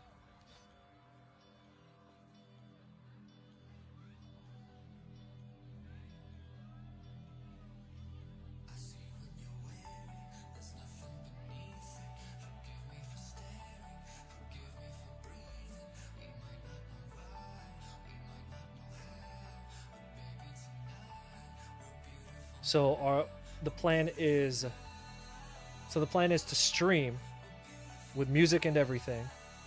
Uh, Crazy. So your plan is to stream with the music and everything, and then record it locally without the music and just just the audio, your voice or whatever, and then don't publish the VOD, but then re-upload the recording without the background music. You could also play the background music, but not broadcast it while you stream. I guess that would be the easiest way. So you know how I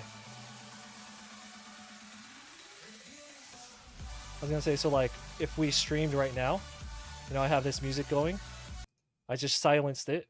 I could still hear it's still playing, but I'm not broadcasting it anymore. Now it's back on. I'm not sure. Was that what you were asking? Oh, you want music? Okay. Yeah, having music on your stream does make a difference. There was a period of time. You remember when I was streaming and I wasn't playing any background music because I was worried about copyright? Back when, for some reason, I cared. Noticeable. There were fewer people on the stream.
Might also do what you said and make yourself scarce, and it's not just music.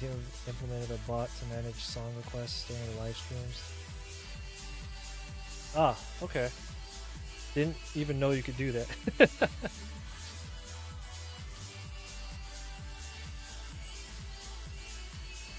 No, I used to feel like kind of dumb for not knowing. You know how like people would say something about you can do this, you can do that on Twitch, and I would never know. And they're like, "Dude, you're a streamer, you should know this stuff." And I would always feel kind of dumb, like, "Ah, I should." But you know what? Fuck that. I'm just here to draw. I don't need no fucking crazy shit. That shit is fun, and I would use it if I already knew how to use it. But I'm not gonna go out of my way to learn. You know what I'm talking about?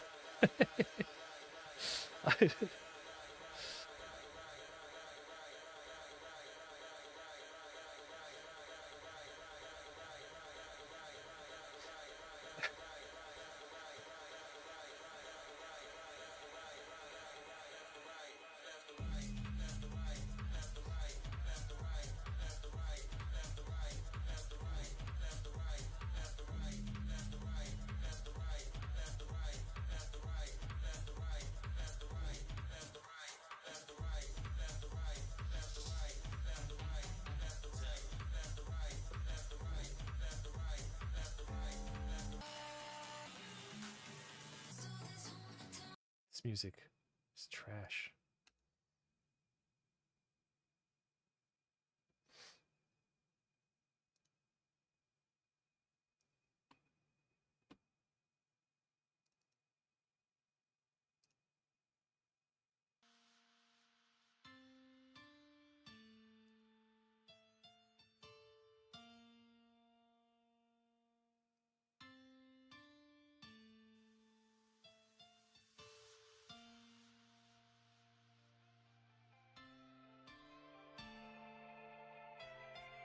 Been learning a lot, trying to make improvements every stream.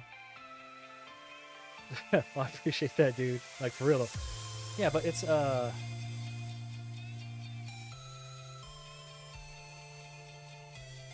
don't know. All the things that you can do here on stream, it's cool.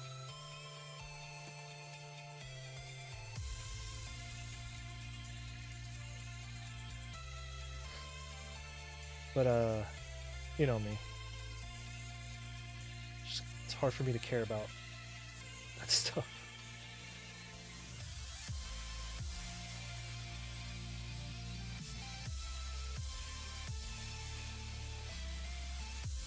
Now, once you learn it, if you could explain it to me in like 2 sentences, maybe.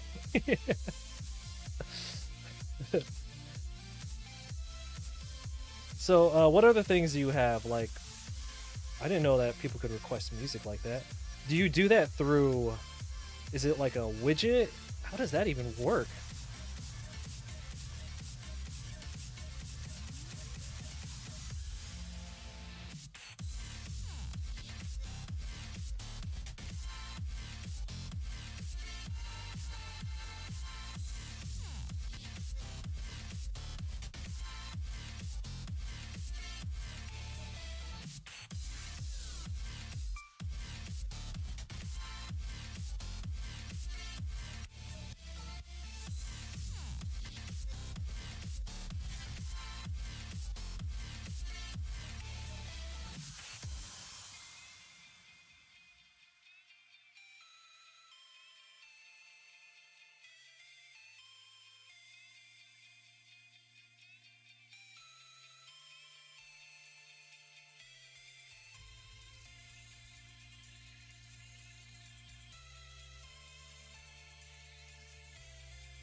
We're currently pushing to make affiliate on Twitch.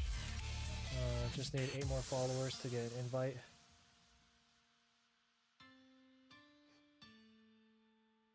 Oh, that's right, using Streamlabs. Okay, you know what? Streamlabs is cool. It has a bunch of features and stuff. I'm using OBS Studio, which is like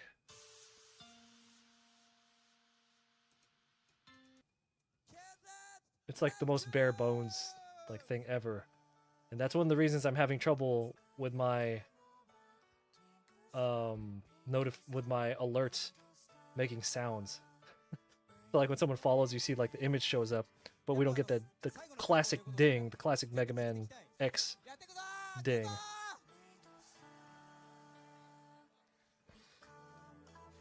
Yeah, just another reason why if you're already on Streamlabs, just stay on it.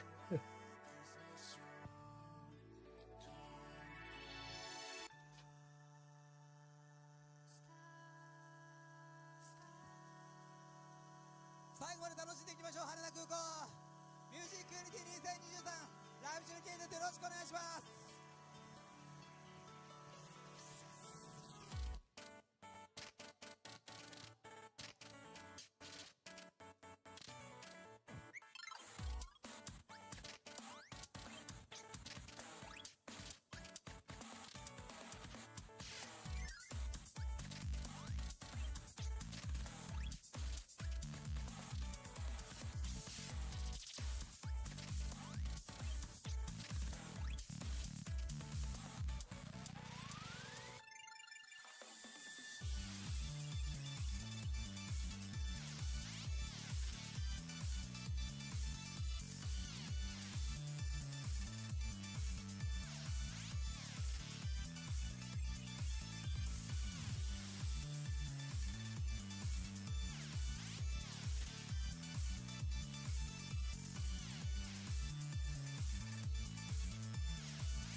I think that smile needs to be a little wider for this character.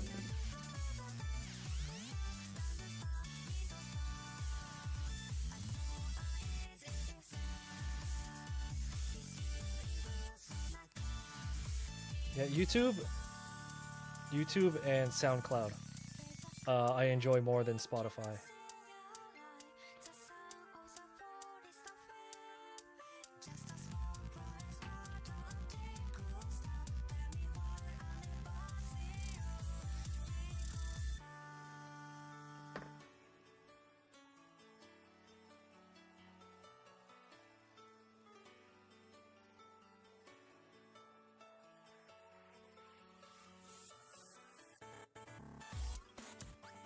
For that reason. Okay, YouTube's cool. There's more on SoundCloud, but there's also more trash on there, just like random shit. It's so hard to sort through when, like, if you are looking for new stuff.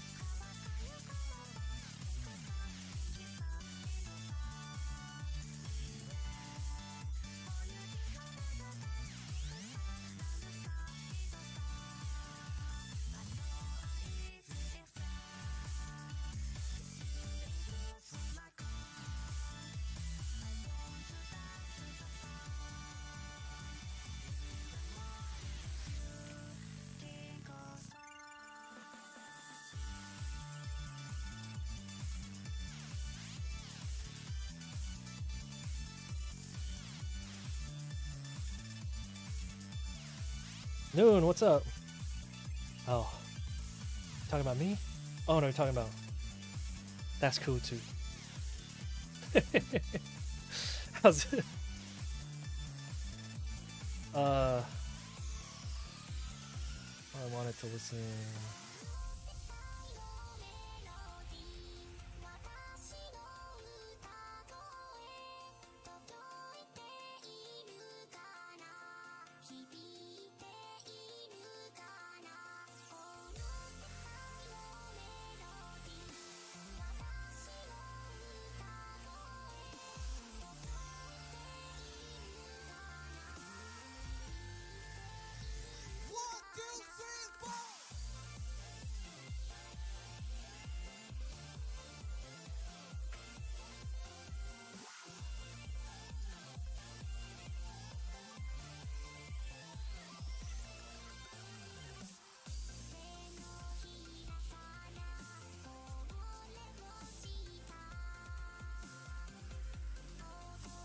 This is from Under Night.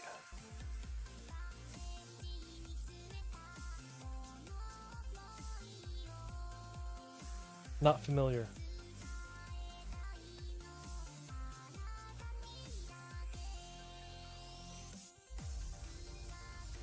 The closest thing I've had to a King of Fighters anything, probably some Mai. Yeah, the Blood Dude. The Blood Dude, yeah. His, like, blood sleeves.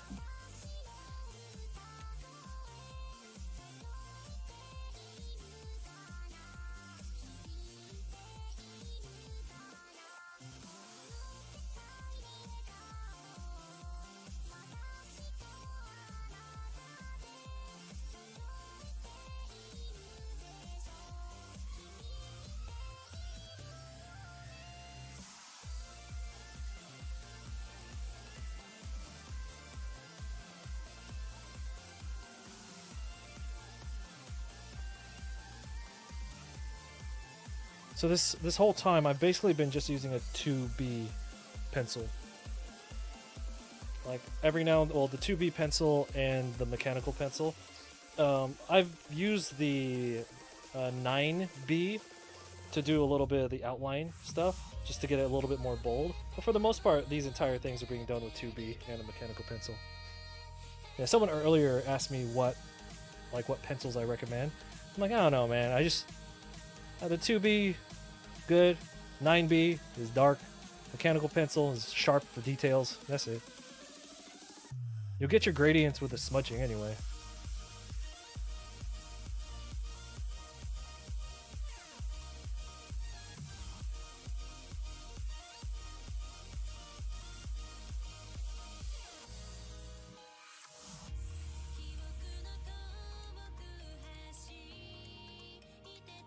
Totally forgot the rest of his hair on this side.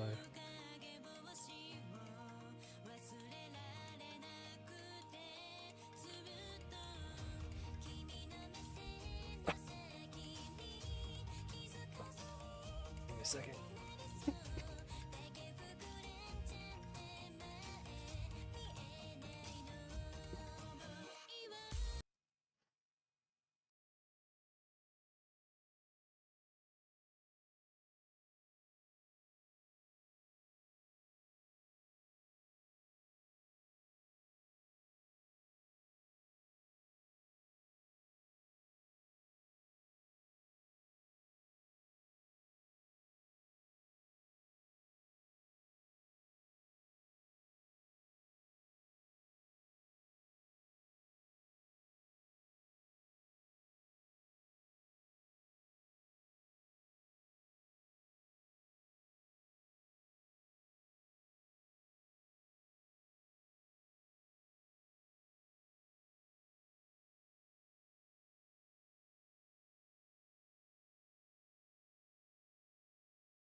My bad.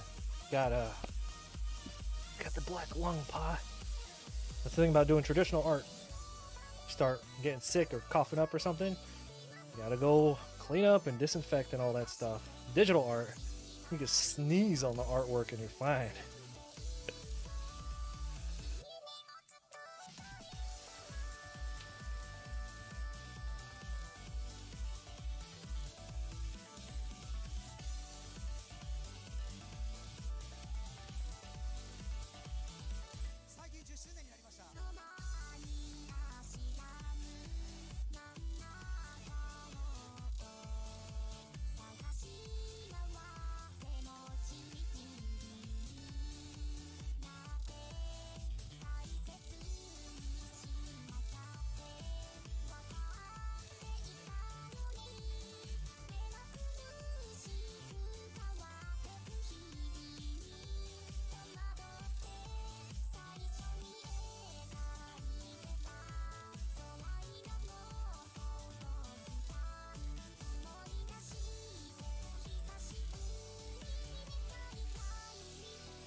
I appreciate all the views. That's pretty cool.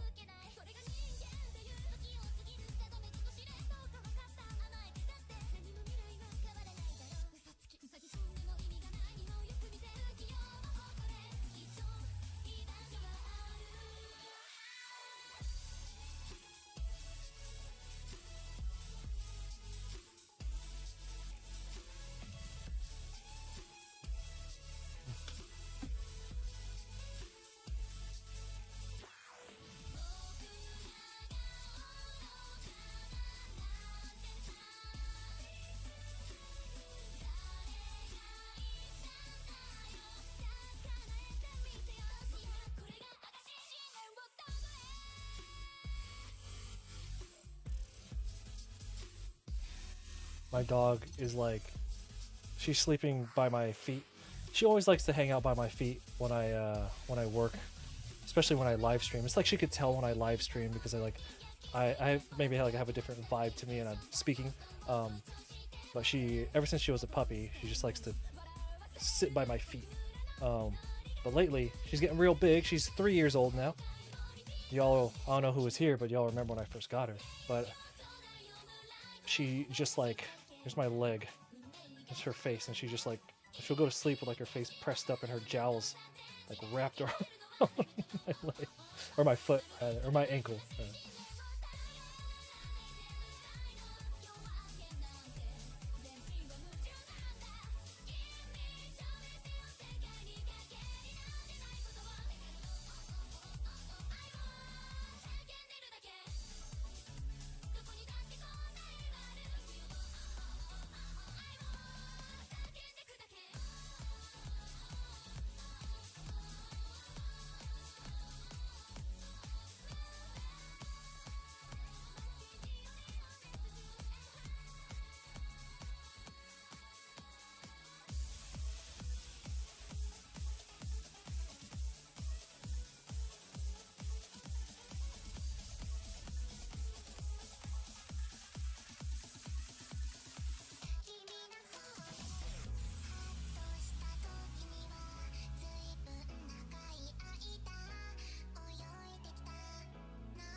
Oh, looks like the wife is awake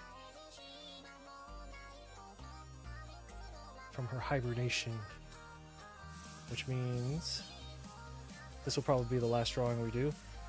She doesn't need me. She's doing better. But at the end of the day,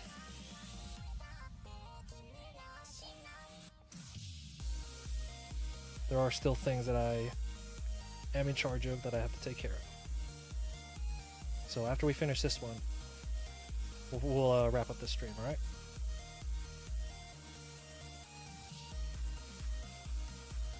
So are there any questions? Go ahead and throw them at me. I appreciate everyone who came in and followed during the raid.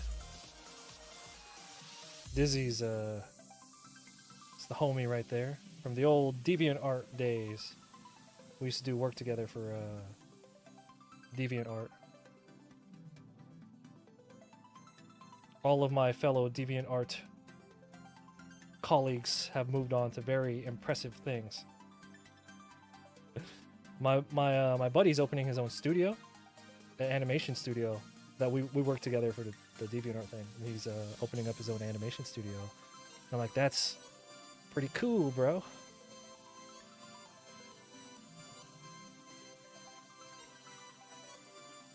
I don't like when it comes to heavy business stuff like that, dude. I don't even know where to start. I can't even fathom that. Like, also, I don't really have an interest in doing stuff like that. But like logistics, if I try to think about it, I'm just like, fuck, that's like so much work. Not that it's a lot of work. It's more just like, wow, that's just like, it seems like so much involved. I can't even wrap my head around like what is involved in that, like logistically. So I think it's pretty cool.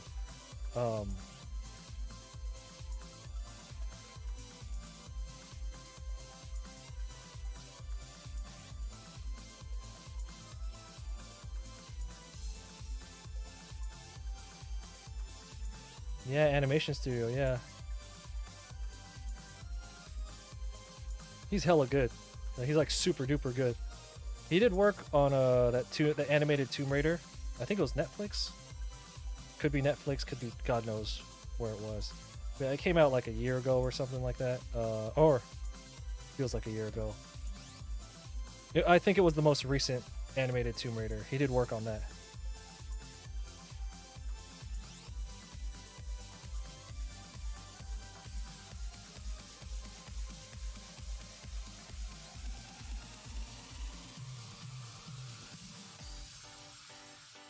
I mean, that's just keeping everyone in check.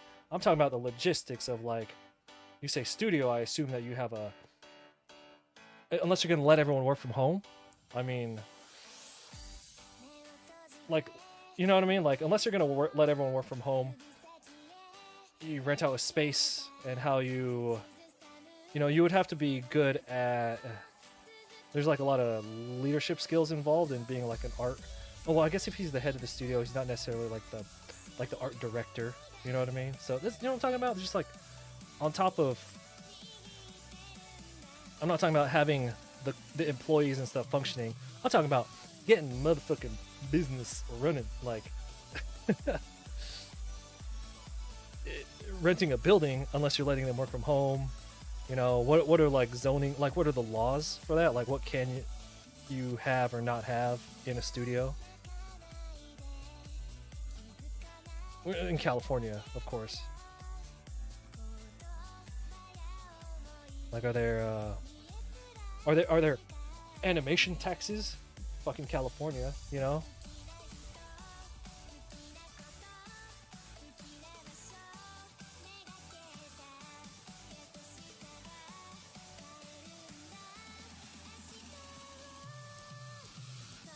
No, I'm talking about, like, if you're gonna rent out a place, it's just like, okay, what's the loan process to that? Like, I guess it's a business loan. You know, that's what I'm talking about. Yeah. No, this is Alex from Street Fighter 5. These are commissions that I got at Evo because I had an artist table at Evo earlier this month. So I got like 60 commissions from there. So I'm slowly working my way through those. They're just like quick sketch commissions. You know, that's why a lot of the characters I'm doing are from fighting games. That's why we've done like 2 Guiles, and then a Skullgirls character, and you know, Blaze Blue stuff. You just got back from SAC Anime. Oh, it was SAC Anime this weekend. How'd you enjoy that?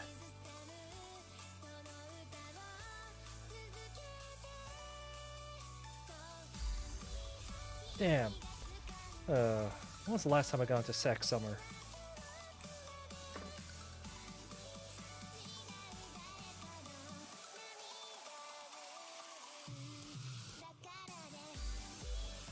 YouTube chat asking what am I using to draw. This is a 2B. This is a 9B, which I'm not really using. This is a generic mechanical pencil. That's it. Like I said, these are just like these are just fun little sketch commissions. You know, I'm not. All the variants in Darkness is gonna come through smudging anyway.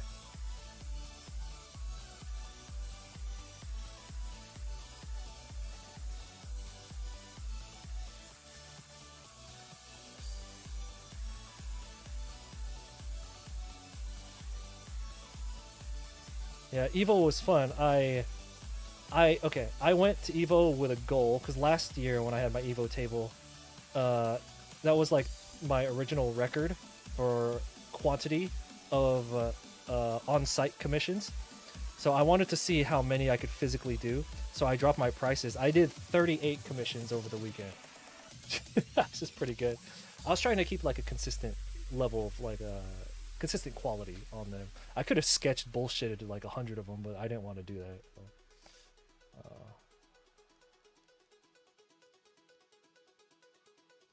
So, can you please get Guillemon as Digivolutions? Oh, you just the sketch. Hold on. I gotta write that down.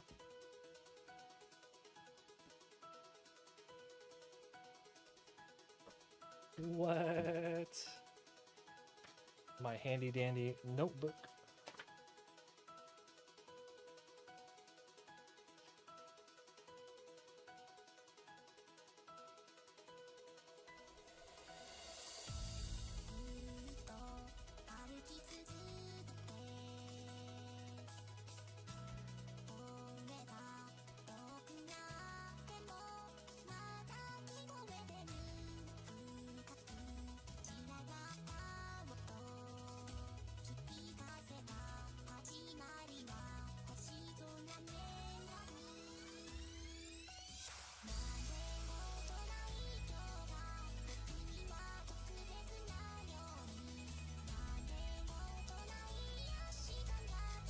Right, I have that noted down. When it's all done, I mean, when it's all done, which will probably take a little bit to get done, we'll go over and verify all the shipping stuff at the time because it'll take probably a couple weeks to get it done. So, yeah.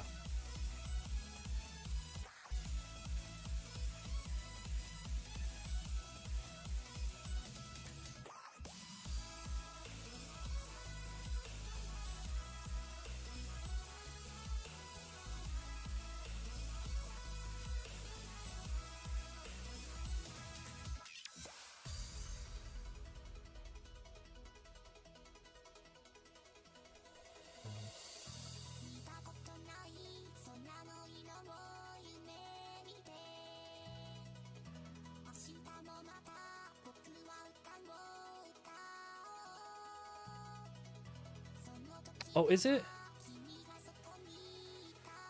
Today?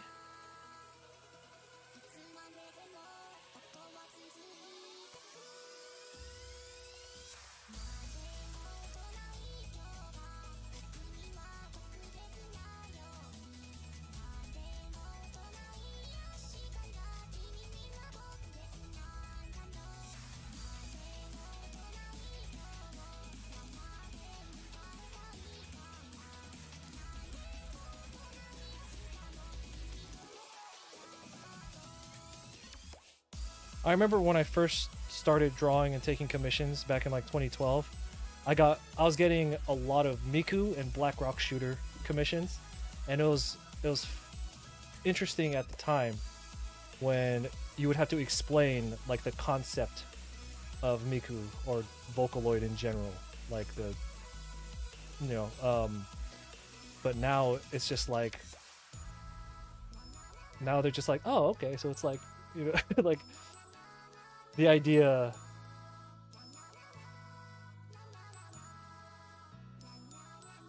Especially since normies can weaponize AI now.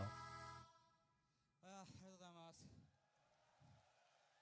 なんか最近ね、声も出していいというなんかね、感じにね、だんだんなってきたということで、やっぱね、この曲作ってから声出したことがね、ほとんどねえんだよな。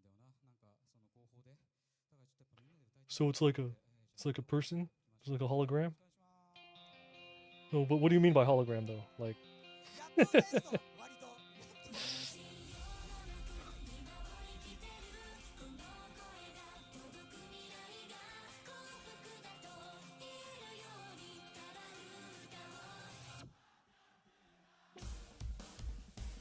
ありがとう。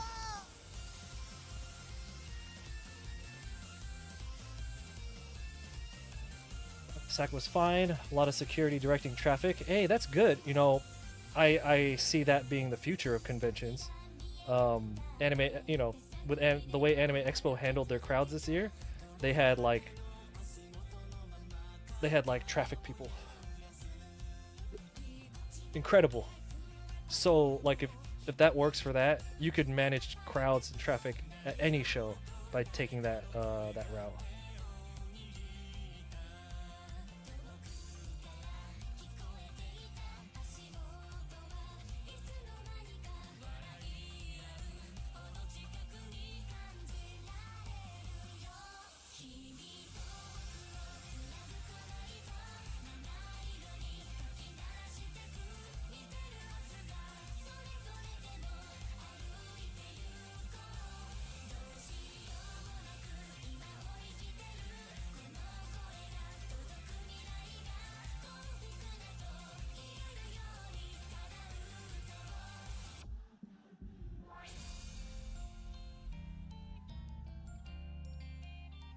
やっぱでかい声で歌うと気持ちいいな。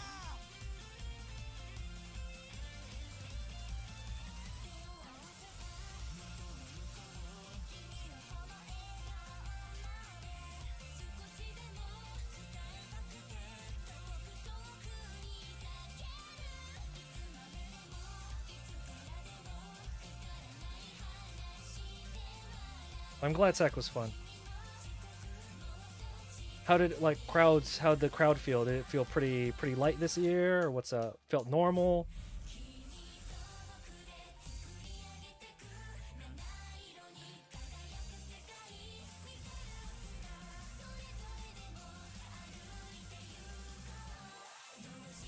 No, I know it's not the same thing, but I'm talking about like back in the day when you have to try to just explain like just the concept of it. But now, because people are so just used to, you know, like they've been exposed to so much technology now. If you just say, you know, what it is, they'd be like, okay, that's cool, I get it. Just immediately they get it.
Saturday there were a lot of people, but Sunday was a lot less. Okay, that's good.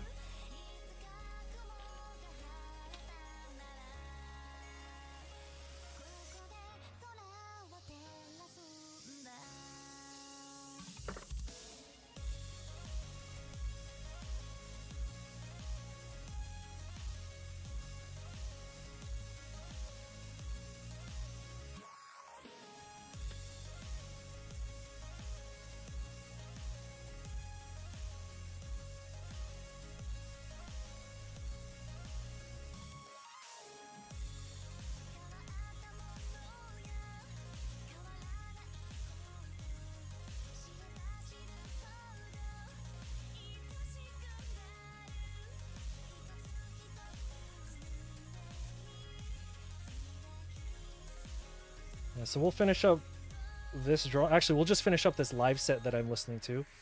I think, yeah, there's only like 10 minutes left on this live set, so it's probably this song, and then, of course, the one more after this, and then yeah, we'll call it. My wife needs me for some stuff. She's doing better, by the way. Getting a little stronger every day, but every now and then she'll have like one of those days where she just crashes. That's what we're going through right now. So.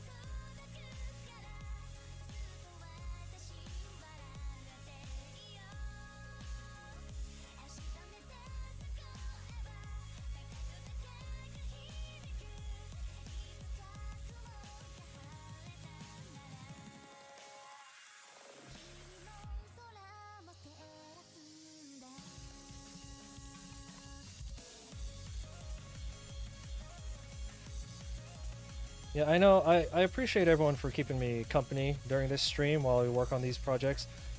You know, I know, like I mentioned earlier, I had all intentions of turning August into the let's get back to streaming month, but then I picked up a shit ton of not just these commissions, like NDA level projects. So I'm just like, oh, well, those pay the bills and streaming doesn't. So anyway, once I finish these, September is going to be the month, right? Wait, September's tomorrow. Fuck.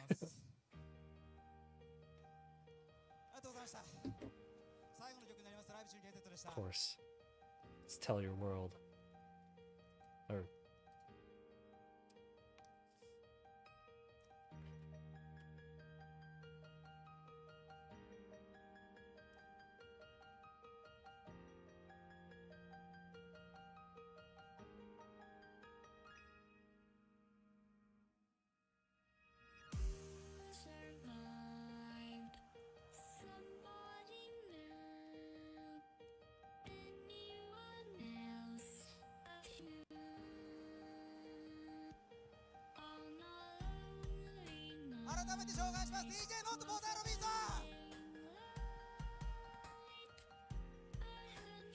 yeah, thanks for coming through. I appreciate it.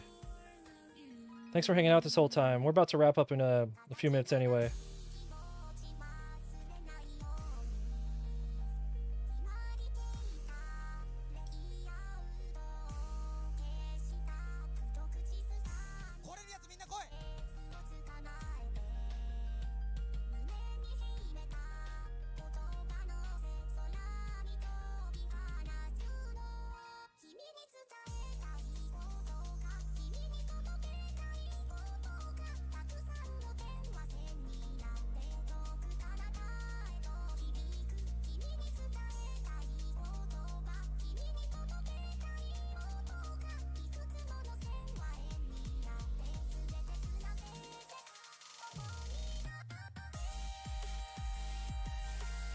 And then on my own time, I'm going to go through one more sweep and kind of clean all of them up.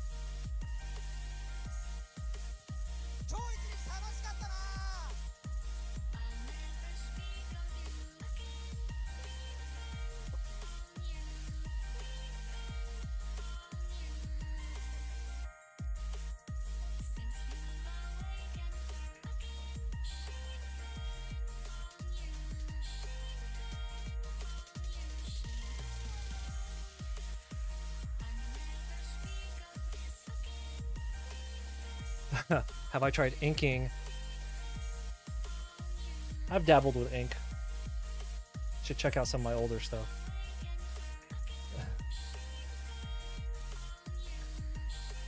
I'm primarily an ink artist. These pencil sketches are something that I offer at conventions, just through like a quick turnaround kind of thing. So.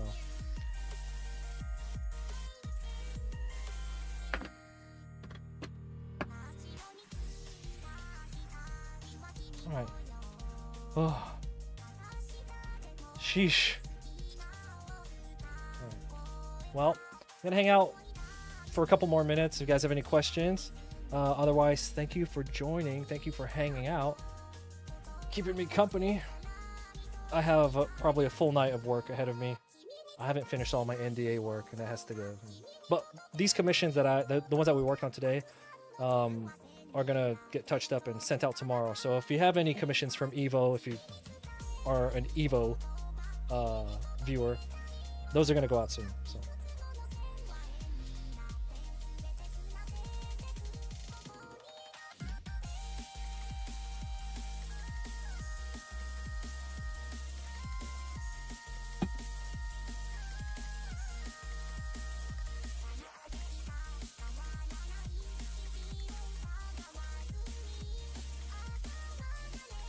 Big shout outs.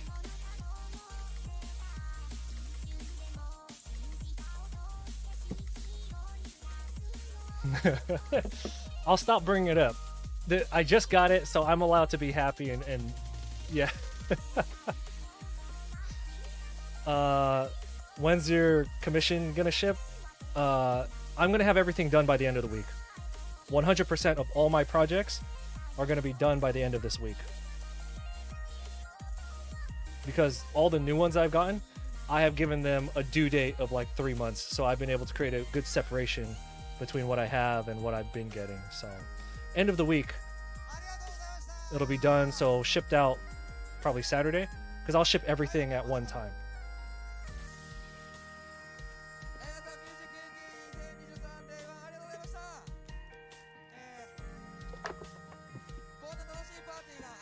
Psych, I'm using it right now. But anyway, I'm allowed to be happy about my toy.